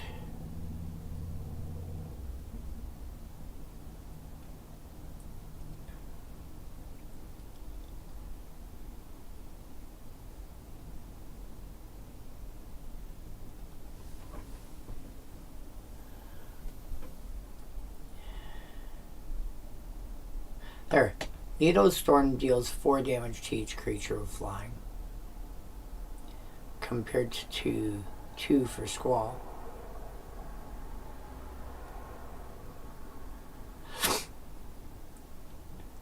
Raking Canopy deals 4 damage to each flyer that tries to attack you.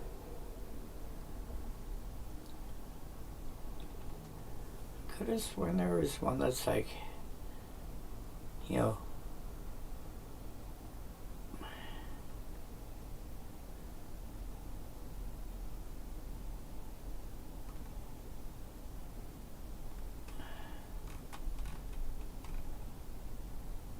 thought there was one that made people. Then there's Pick Your Poison, makes each opponent sack a flyer. It's not the one I'm thinking of, but I thought there was something like that. But apparently anything that actually hits flyers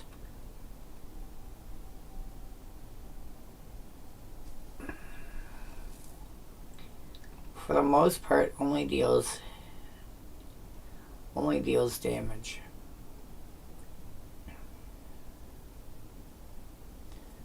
I could have sworn there was one that turned around and made, destroy each creature. Oh.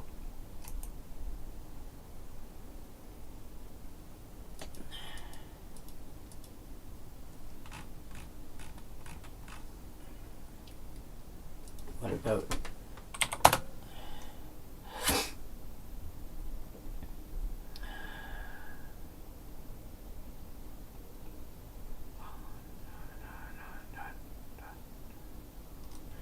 There we are. Whirlwind. For an extra mana.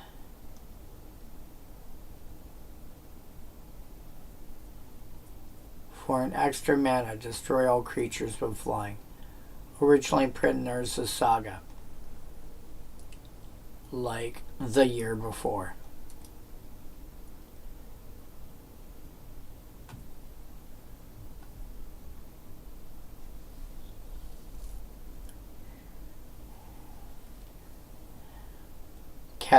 Catabatic Winds has got phasing, but basically shuts down any flyers from being able to do most things. Can't attack, can't block, can't tap for activated abilities.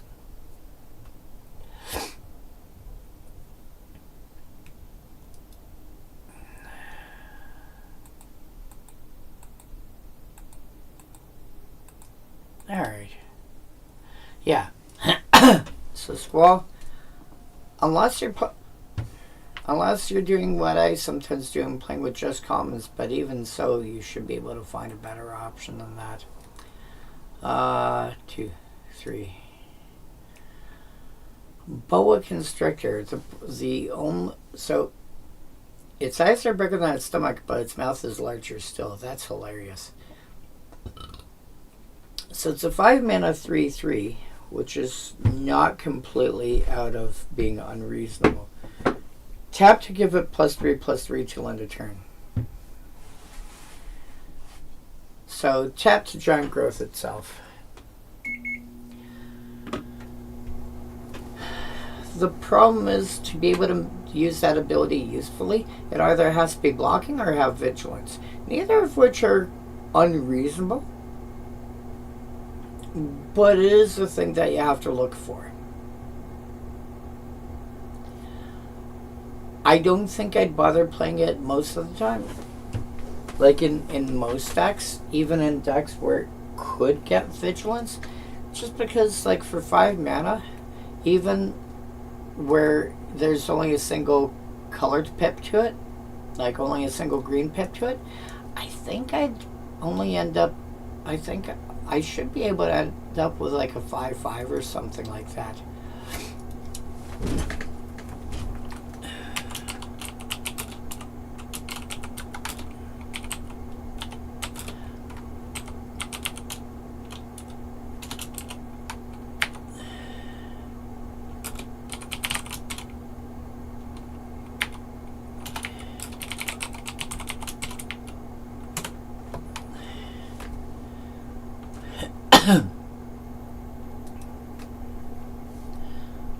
Alright.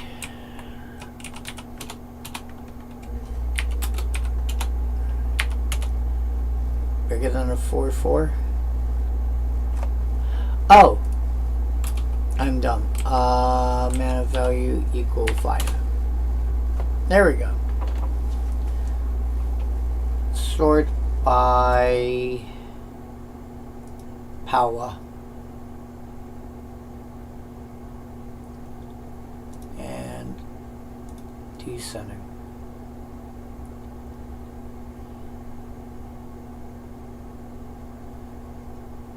I have a 7/5 reasonably with reach.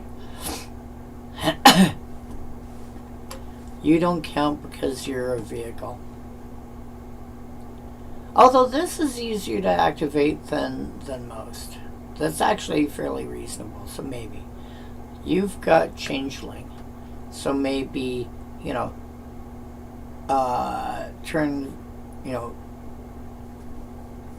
turn 3, draw pitch, and exile a Land of Warriors that you tap to cast it.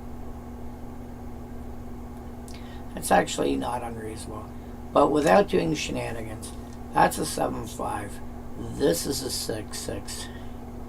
This is a 6/5. This is a 6/5. Ignore you. Yeah.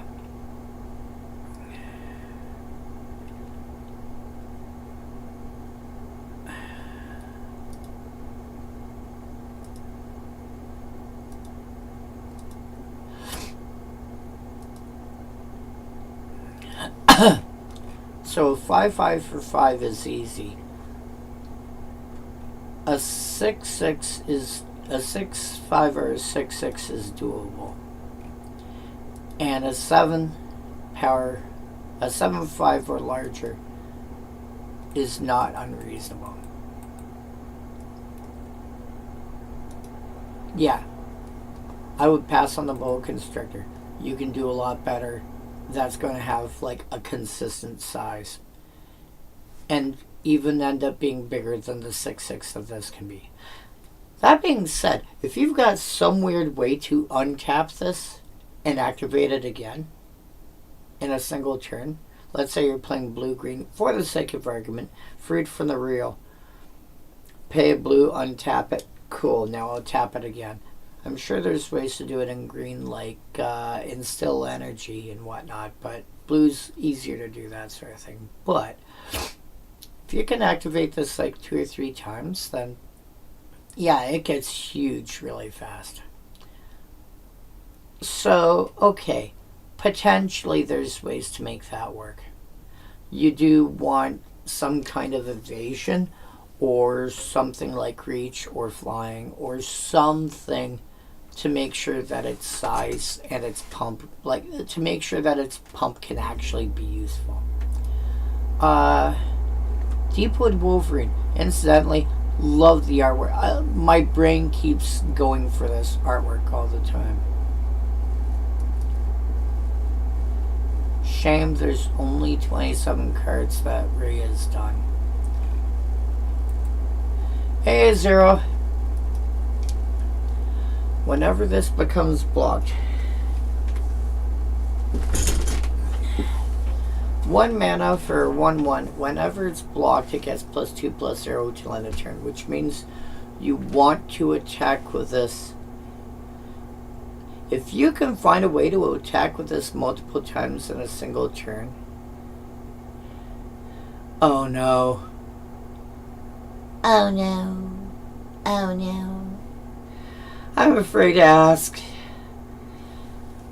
Alright. Go for it. Yeah, this thing, you want this to be blocked. You want this to... This really wants first strike, if not double strike. And then be able to attack with it a bunch of times. And then at the end of it, it's like, hey, by the way, now I got trampled till end of turn. Wait, what?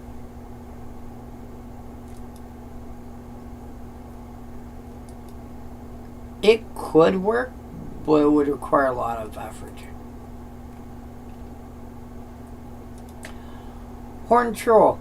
If you want a reasonably efficient low-end creature with generation, this is actually pretty good. Troll or not, I would... This is a... Because this is like... Let's compare this to Dredge Skeletons. 1 black, 1 other for 1/1. Black to regenerate. So, 1 extra mana for an extra +1/+1.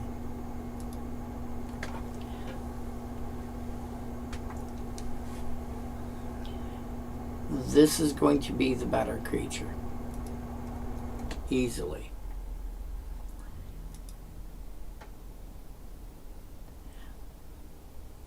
And if... The funny thing is, because we've moved so far away from our generation being a thing, like, people are not people are ready for indestructible. People are not ready for regeneration.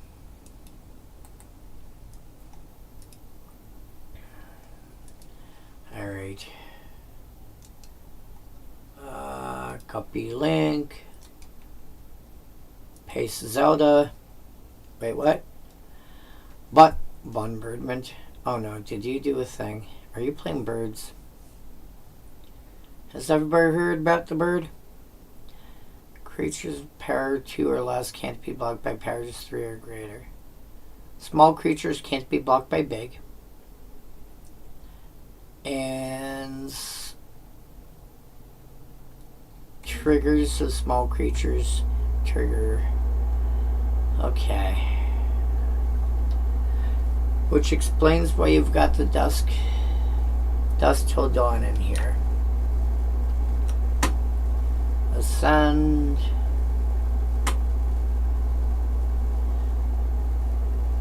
So probably for like, paying like 6 mana. Reanimate all your small creatures.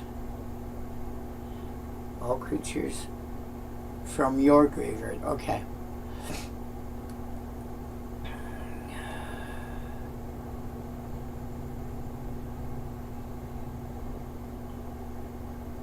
Oh, okay.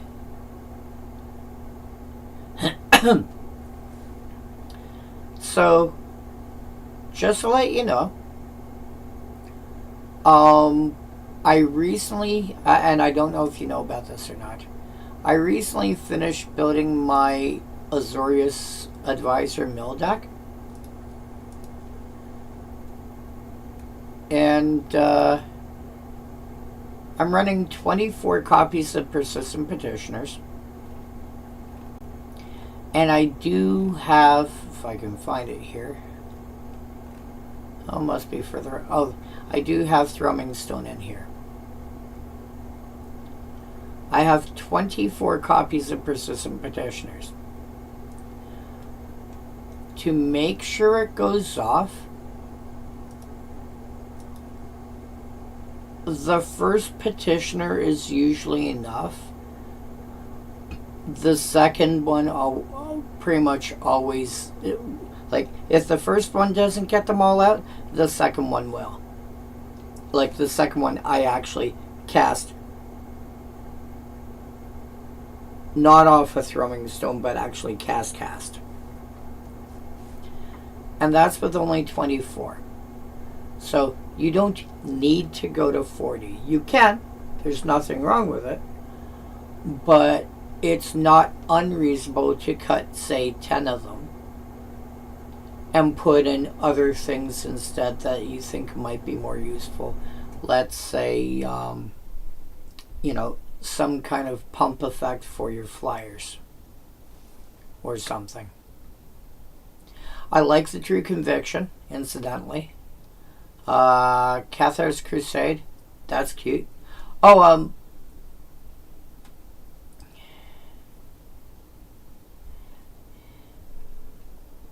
yeah, but that only works when they're like when they hit somebody.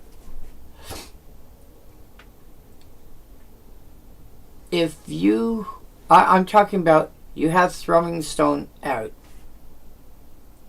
You cast the first one.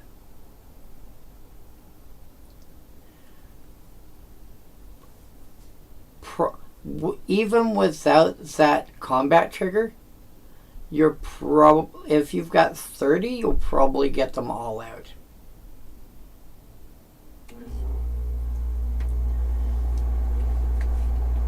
At which point, the other, with 40, you are going to get them all out after casting one.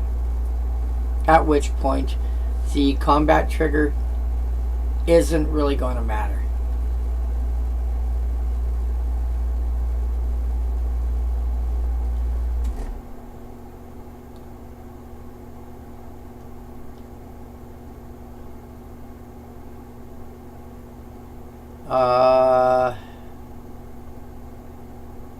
Well,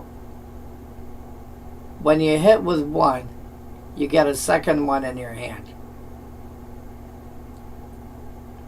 Incidentally, I'm surprised you don't have, what do you call it? I'm surprised you don't have Coat of Arms in here. No, true. You know, that in of itself is true. Although you can mitigate that somewhat by playing something that helps you find it. But that is a true statement. And, you know, if you have... I find that with my Persistent Petitioners deck having 24, that's enough for me to make sure I see one or two early on enough that if they were Tempest Hawks instead, I'd be able to consistently keep digging them up.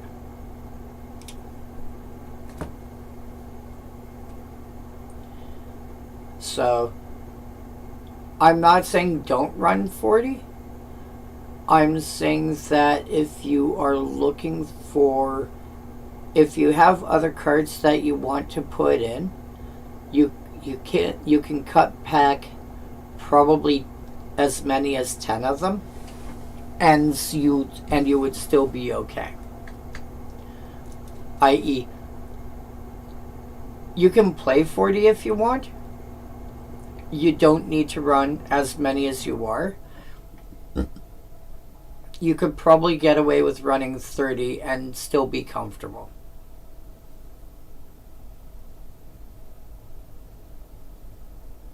Yeah, that's fair.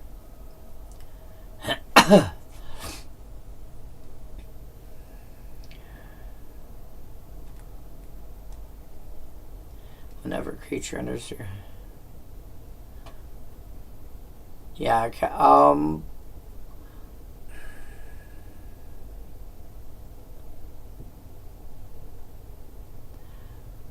I'm just surprised you don't have anything that well, I shouldn't say you don't have anything. You have very little that will pump your Hawks as a whole. Like, you know, white creatures you control get +1/+1 sort of thing.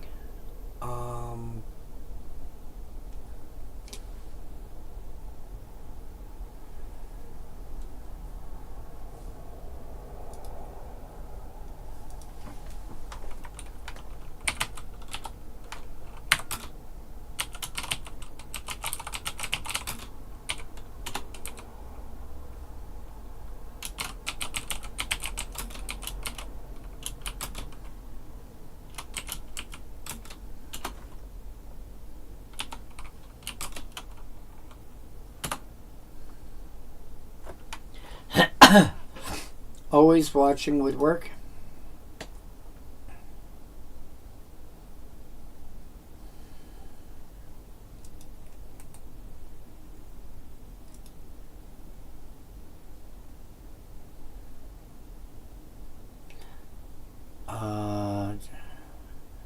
The chosen colors is the most common color among non-token permanents.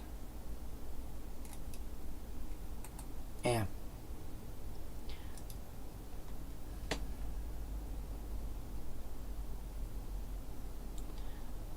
Valkyrie's Call is cute. Also, there is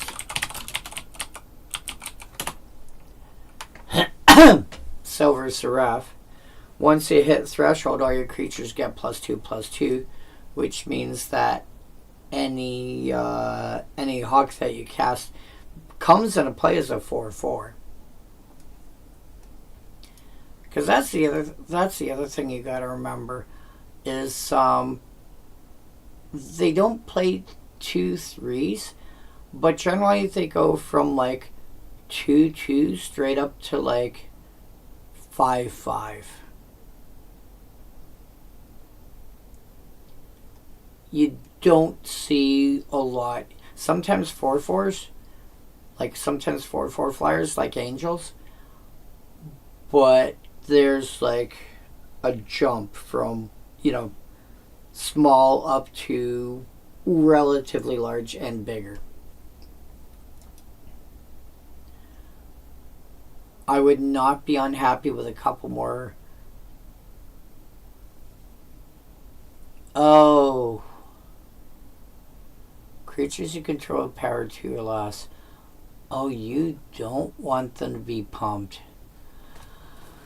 Oh shit, I see where you... Okay. I see what's going on. Sorry, it takes a little while for my brain to process everything. Like, it's a... Yeah. Okay. Oh.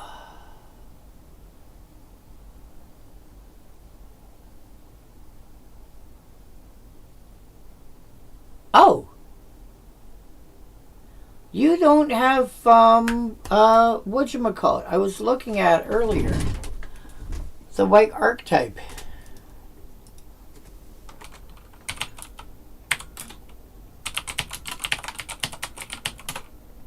Courage.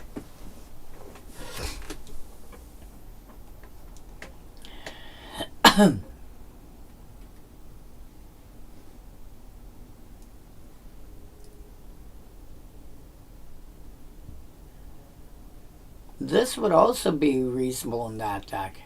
It's also the right kind of size for you. And suddenly give all your guys first strike. And it's a lot cheaper to get out than True Conviction is. And also steals first strike away from your opponent having it. Especially when they may be looking at, what is it, Quinde? I think it is. Yeah, Quinde. Creatures you control first strike have double strike. If they've got Quinde in play, then all their first strikers just turn around, drop their lances, and go, well, crap. I guess I gotta make do with a dagger.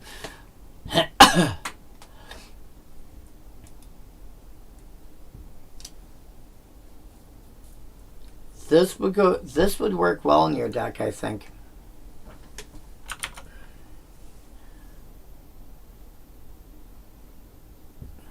Aetherflux Reservoir would go with True Conviction. Semblance Anvil would be your creatures. You don't have any creatures other than the Hawks per se.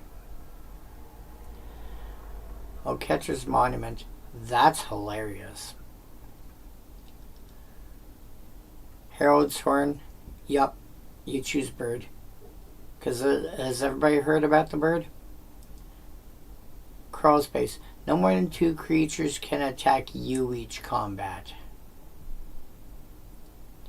They can attack everyone else easily enough. They just can't hit you. Cloud Key. Probably choosing creature most of the time. Although occasionally I would probably choose artifact. Thought Vessel. Yep.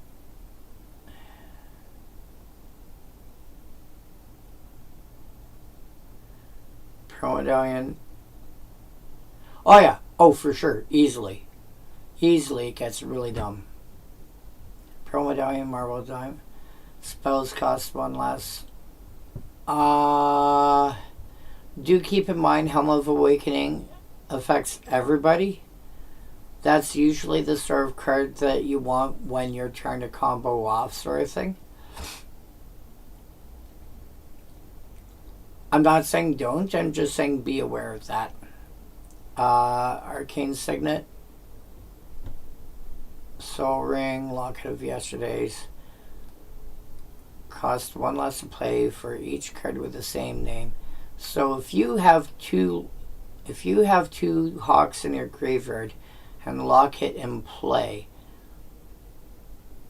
additional Hawks cost a single white. That's right? Cost 1 less to play for each card with the same name. Yeah.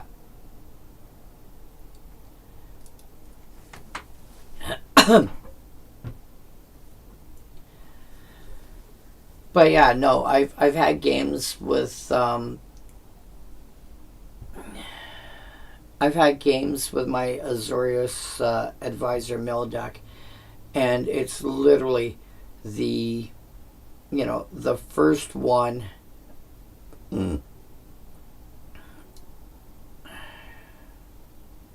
The first one will get like at least half of them. Sometimes the first one is enough to get them all out. I think I've only had like one game where the second one did not get them all out. The artifact's goal is to make Yep. Oh, for sure. Oh no. What do you call it? Phyrexian Altar.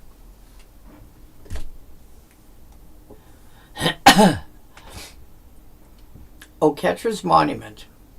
Whenever you cast a creature spell, get a warrior token.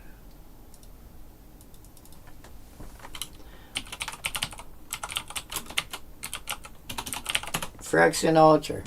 Sack a creature, add 1 mana of any color. So you then sack the token to get a white to make another Hawk.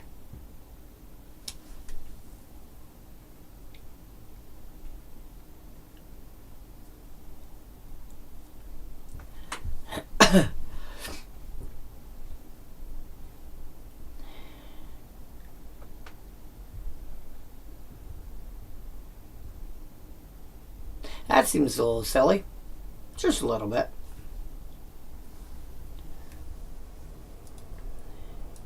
Where did I leave off? Oh yeah, Deepwood Drummer. Yeah, Deepwood Drummer feels like one of those cards that should be getting more play than it does. Where am I? 1, 2... Oh yeah. The only reason I don't play it in one of my commons only decks is because it's a human, it's not an elf. I really wish this was an elf. It would be probably too broken if it was, though.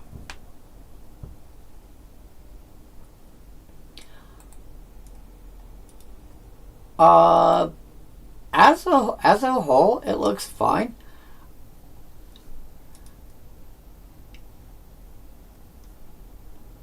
Again, I would be comfortable cutting something for a Phyrexian altar just to make sure you get, like, so you can continuously churn through your deck. Whether you have Throwing Stone or not, you can just continuously churn through your deck. Oh no, that requires you paying. No. You want something to actually... I wish there was... Oh! Lithiform Engine, maybe. Something to copy the triggered ability so that you can fetch up more than one copy of Tempest Talk. Maybe.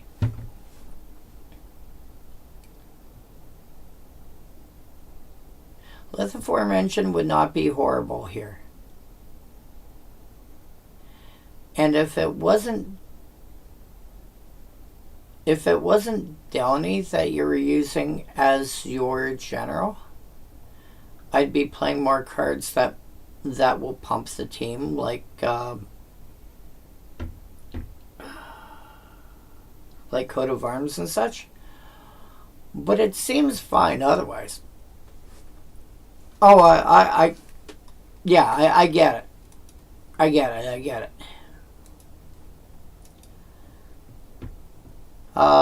Rushwood Legate, this is basically the same thing I was saying earlier about... Is it the white one or the blue one?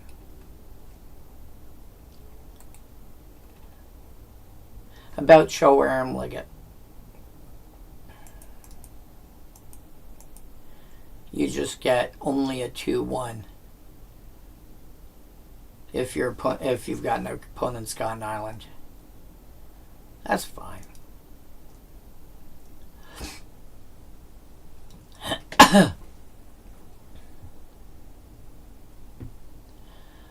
Deepwood Elder, it is rare that you're going to want Deepwood Elder in my opinion, instead of something like Yavimaya Cradle of Growth.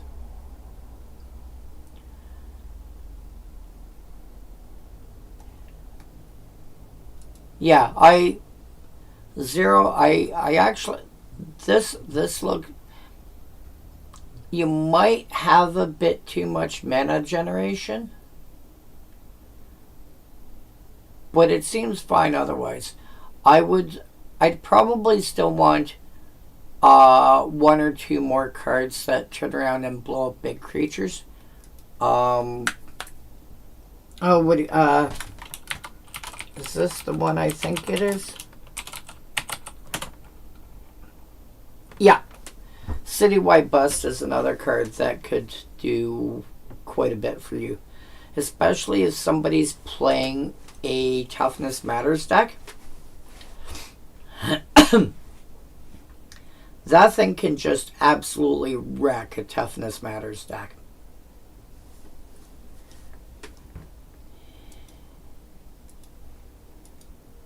Yeah, that's basically it for green.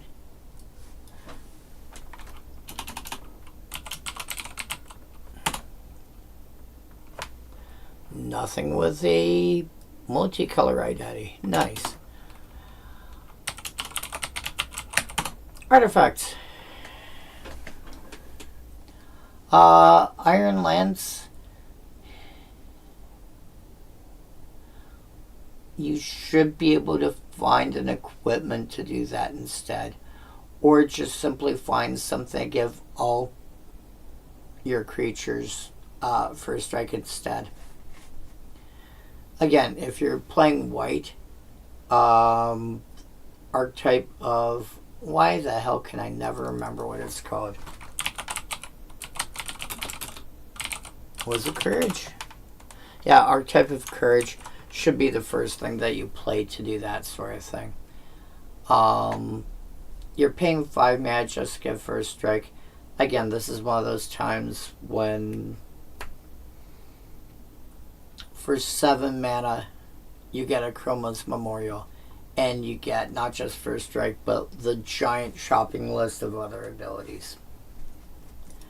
Panacea. You were paying 6 mana to prevent 1 damage. 8 mana to prevent 2. 10 mana to prevent 3, etc., etc. This does not scale well. This causes...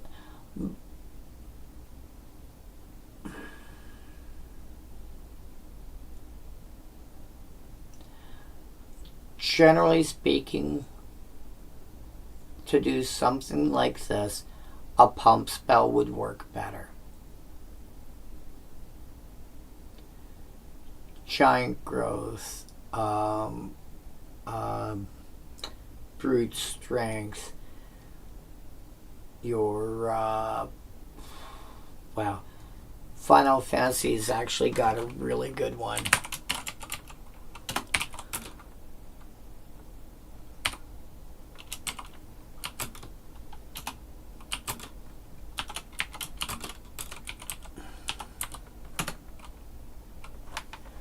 You're not alone. This thing. 1 white to give a creature +2/+2 till end of turn. But if you've got at least 3 creatures, it gets +4/+4, which is absolutely insanely huge. All you have to do is have 3 creatures in play, and that's not hard, especially once you get to larger formats. You know, where you get to play with cards like Ornithopter and Memnite. That is just going to be a giant pump. Blue is going to run into some trouble with this, but even black is going to get some parent toughness boosting. Panacea, I don't see it. Jeweled Torque I actually kind of like, because if you compare it to the original so-called Lucky Charms, you know, Ivory Cup et al., which back in the day looked like an activated ability and has since essentially been errated to be a triggered ability, because realistically it made more sense.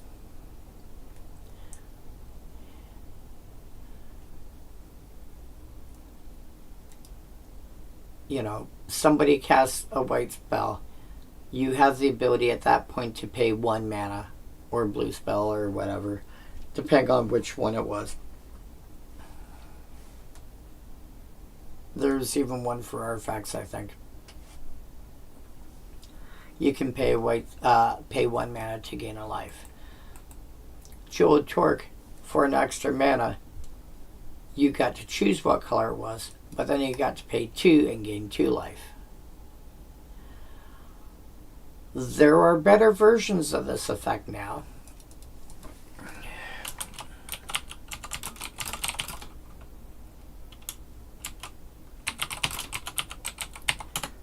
think that's right. Yeah, Staff of the Flame Magus. Whenever you cast a red spell or mountain you control enters the battlefield, or enters under your control, you gain 1 life. 3 to cast, No further activation required.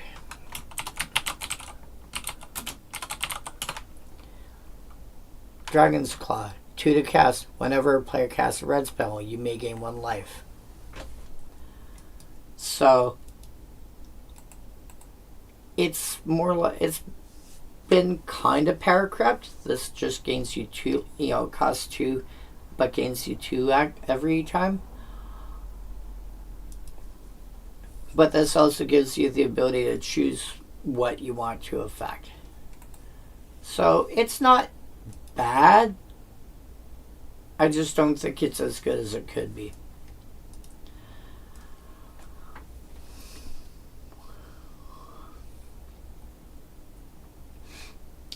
Kieran Archive.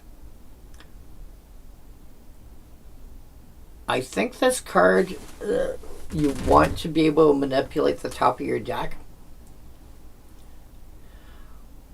And you have to keep in mind what kind of cards you're putting into the archive. Keep in mind, while it's face down, because it's being exiled face down, you don't have the ability to see what the card is, because nothing on the effect tells you. You can tell what it is. So you're stuck sitting there going, I don't know. So you want an effect like, I was going to say Sylvan's Scrying, Sensei's Divining Top, or Susang, or some kind of similar effect that lets you manipulate the top of your deck, or at least see what the top of your deck is, so that you can, maybe you just tuck away excess lands in there.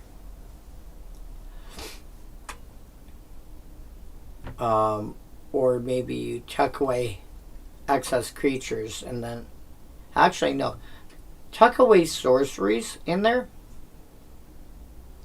Then when your hand's full of big creatures, pay 5, discard your hand of all your big creatures and sacrifice the archive.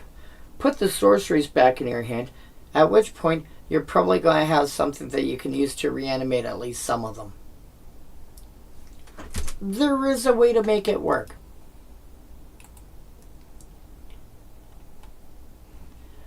Henge Guardian, 5 mana for a 3/4, 2 to give it trample till end of turn.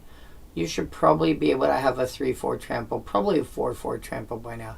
I know for 6 mana you can get a 4/4 trample. Actually, for 7 mana you can get a 6/4 first strike trample. So 4/4 trample should be doable. Actually, I think it is.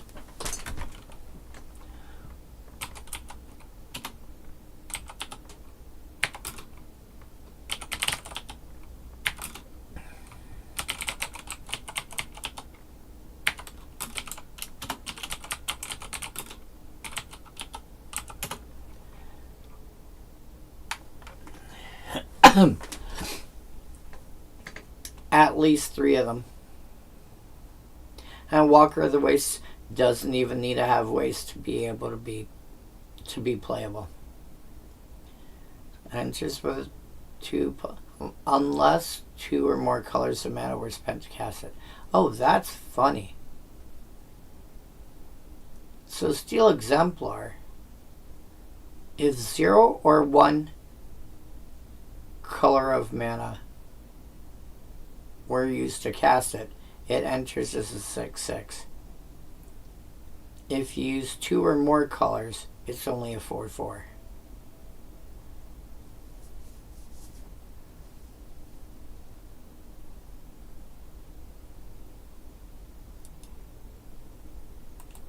Alright. Assembly Hall. Well, Assembly Hall is a card that can be used in the same deck as Tempest Hawk.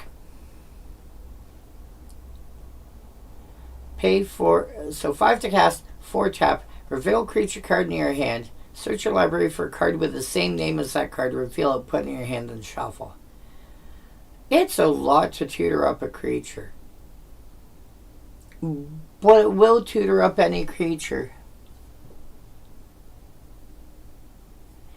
As long as the creature you're looking for has got the same name as one that's in your hand. You could also tutor it because there's no restriction. You can tutor it up on somebody else's turn.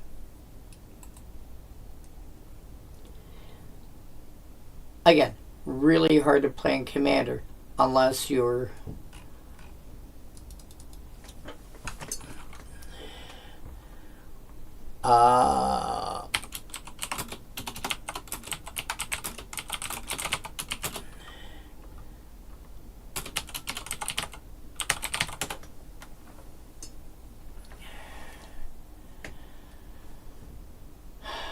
so 4. Yeah.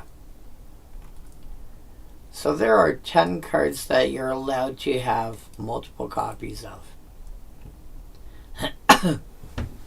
Sorry, there are 10 creatures that you're allowed to have multiple. Yeah, 10 creatures you're allowed to have multiple copies of.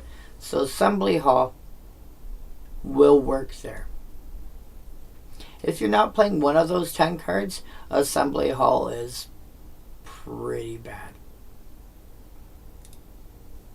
Puffer Extract.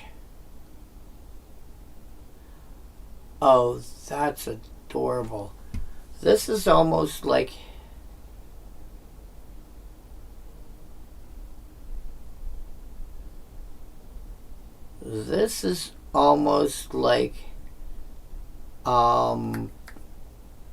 Berserk. It doesn't give trample. Destroy at the beginning of the next end step. Giving indestructible or doing this to an indestructible creature is not that hard.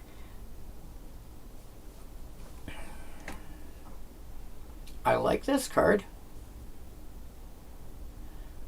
I think if I have a deck with enough indestructible creatures,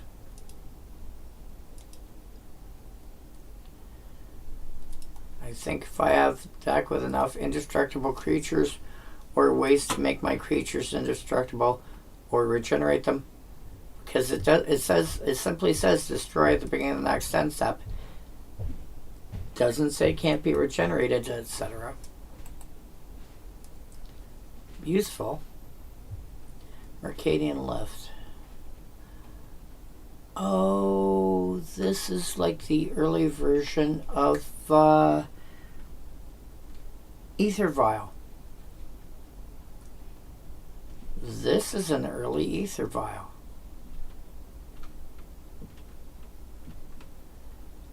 It's 2 to cast, 1 and tap to put a winch counter on it. Tap and remove X winch counters on it to put that big a creature from your hand onto the battlefield.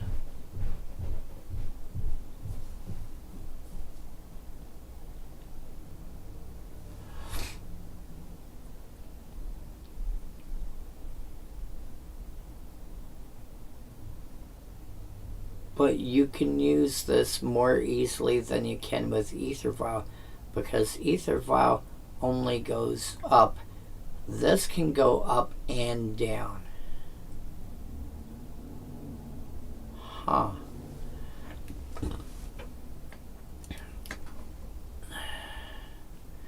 This feels like the kind of card where it works really well for like 4s and 5s.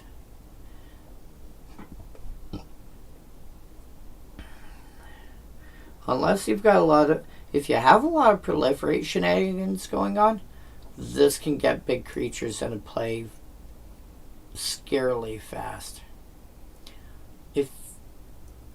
But I would be playing, I would want this to have a lot of, I would want a deck with this to have a lot of proliferation and a lot of big creatures that are worth cheating in a play like this. So 6 mana maybe.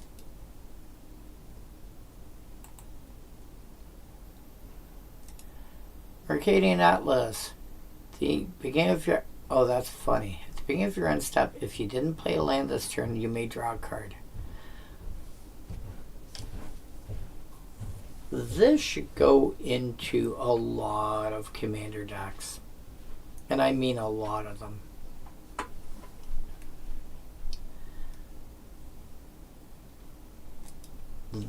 Because if you miss a land drop, say, 3 times, you've drawn 3 cards, which for 5 mana is pretty decent.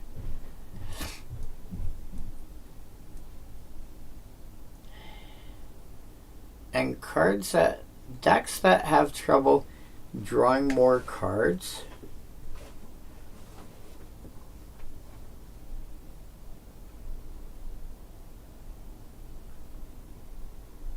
I would say white and red are going to want this more than anything else.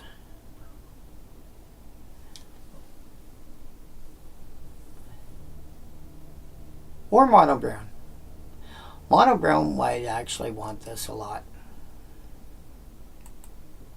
Because it's free card draw, because a lot of cards that want you to draw extra cards have some additional cost built in. Like JM Tome, 4 to cast 4 tap draw a card. Or War Room, it's a land that's like pay 3 and life equal to the number of colors in your commander's color identity. And tap the War Room, draw a card, etc. Horn of Plenty. Horn of Plenty feels like one of those cards that you really want for a Storm style deck. This horn is an exact replica of the fabled Horn of Ramos, except mine is more lavish.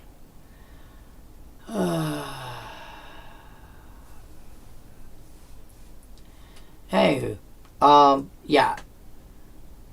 Adding an extra mana, just be able.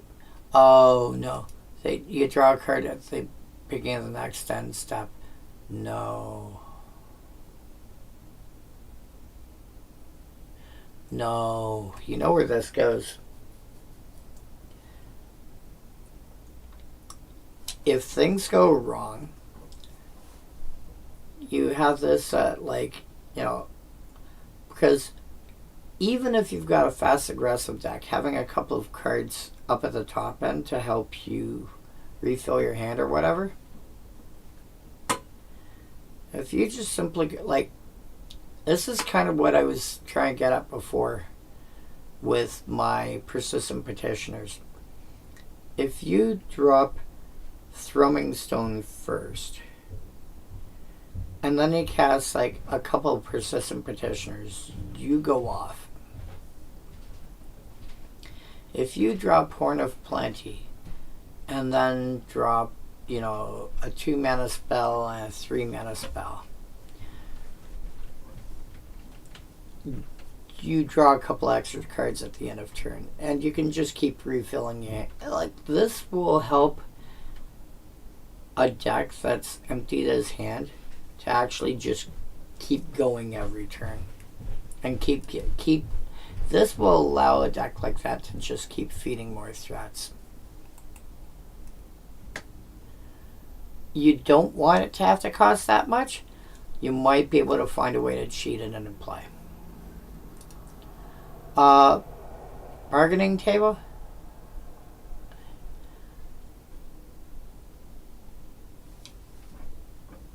You want somebody to have their hand as low as possible. Like somebody other than you, obviously. If you manage to catch somebody with 2 cards in hand, then it's 2 tap draw a card, which is pretty decent. If somebody's consistently got an empty hand, this is 5 to cast and then tap to draw.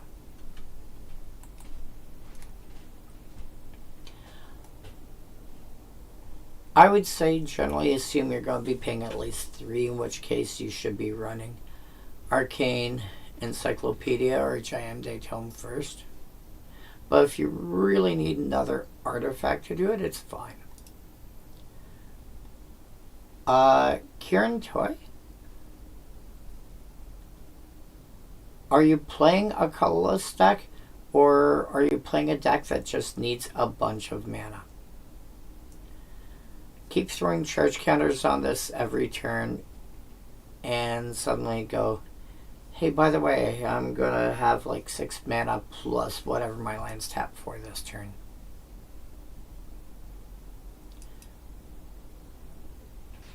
There's worse options.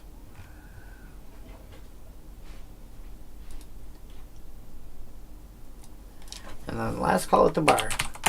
Lands.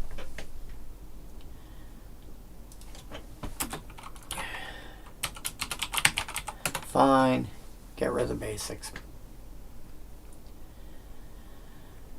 So, Henge of Ramos, it's okay, although the filter lands we have nowadays are better because it's 1 and tap to get 1 mana of any color, like Shimmer and Grotto, etc. Plus usually some kind of bonus attached to it. Your storage lands come into play tapped. Tap and put a storage counter on it. Tap and remove storage counter. Get that much mana. Your Fallen Empires versions are generally going to be better because you can keep them tapped.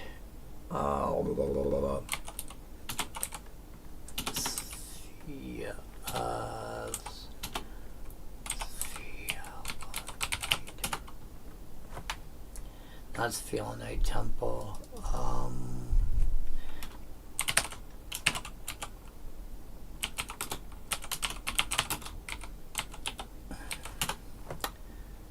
Sand Silos. Let's pull up the 5th edition one because it's slightly easier to read.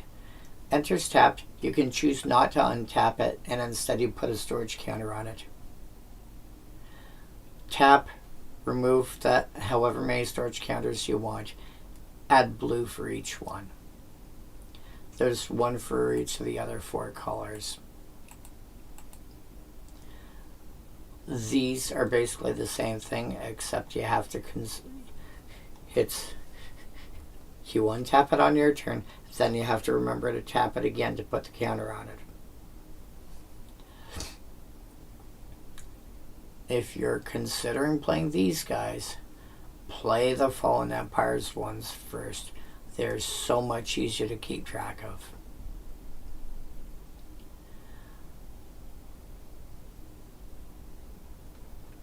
And then you've got your, so that's your 5, 6. You've got Rishadan Port. Tap for colors, tap 1 and tap it, tap target land. Generally not useful apart from shutting down somebody's Maze of Eth or, similar card.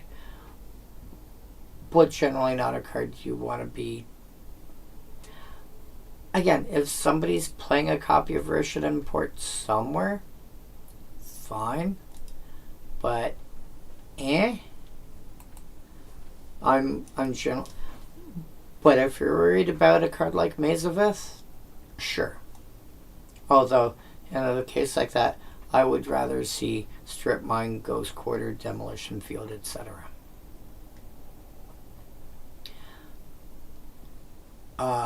Your depletion lands.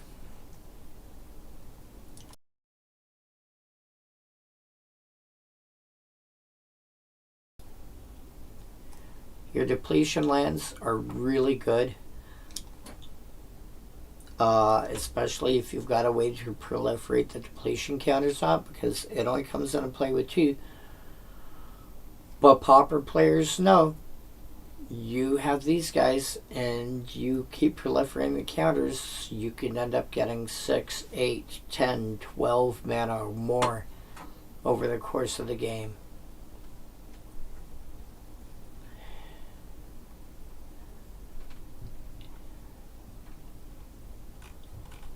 You know what?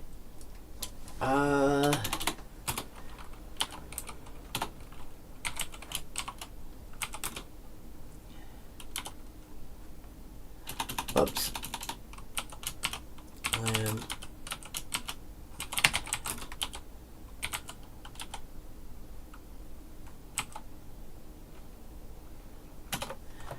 Okay. Yeah. So there's just the 10 lands that have a color identity.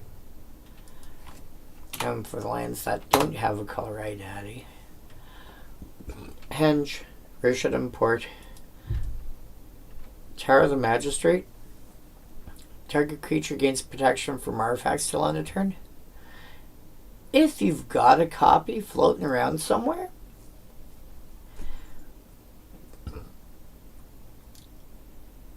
creatures that have protection from X can't be enchanted or equipped by anything that is X. That generally means that equipment and reconfigure and whatnot will fall off. I attack with 2/2 with like 12 equipment on it. Okay. Protection from artifacts till end of turn. All your equipment falls off. 5, you've got a 2/2. I block. What? Crap.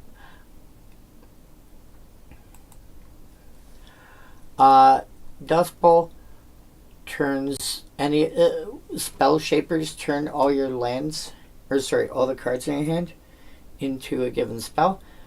This is Dust Bowl, which turns all your lands in play into wasteland. So it kind of spell shapes your lands. How are you like $1 rare? How? Is that actually legitimately accurate? I gotta see this.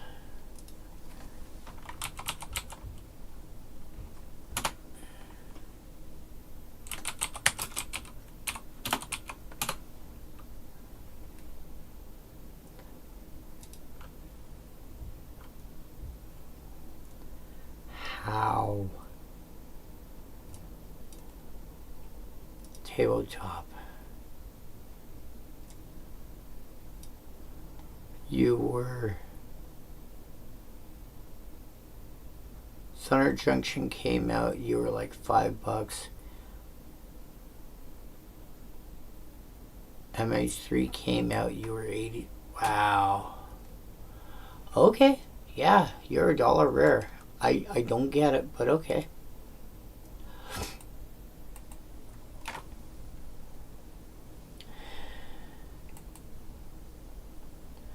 And then High Market. Taps for colors or tap and sack a creature, gain 1 life. This basically fills two slots. Well, 3. 1, it's land that taps for mana. 2, it allows you to sack a creature, which is sometimes relevant if you don't want it to be exiled, or again, you have an effect like Kenris Transformation on your general. This gives you a way to deal with that. And 3, you can gain life off of it. Anyway, this is almost 6.5 hours, a little later than I was expecting, but that is all for tonight. Let's take a quick glance at what we expect next week. Masques, Nemesis.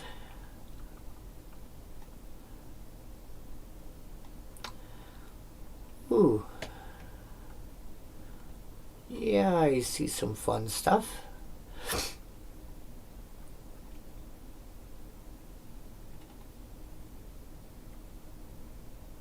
Oh. Yeah. There's some fun stuff.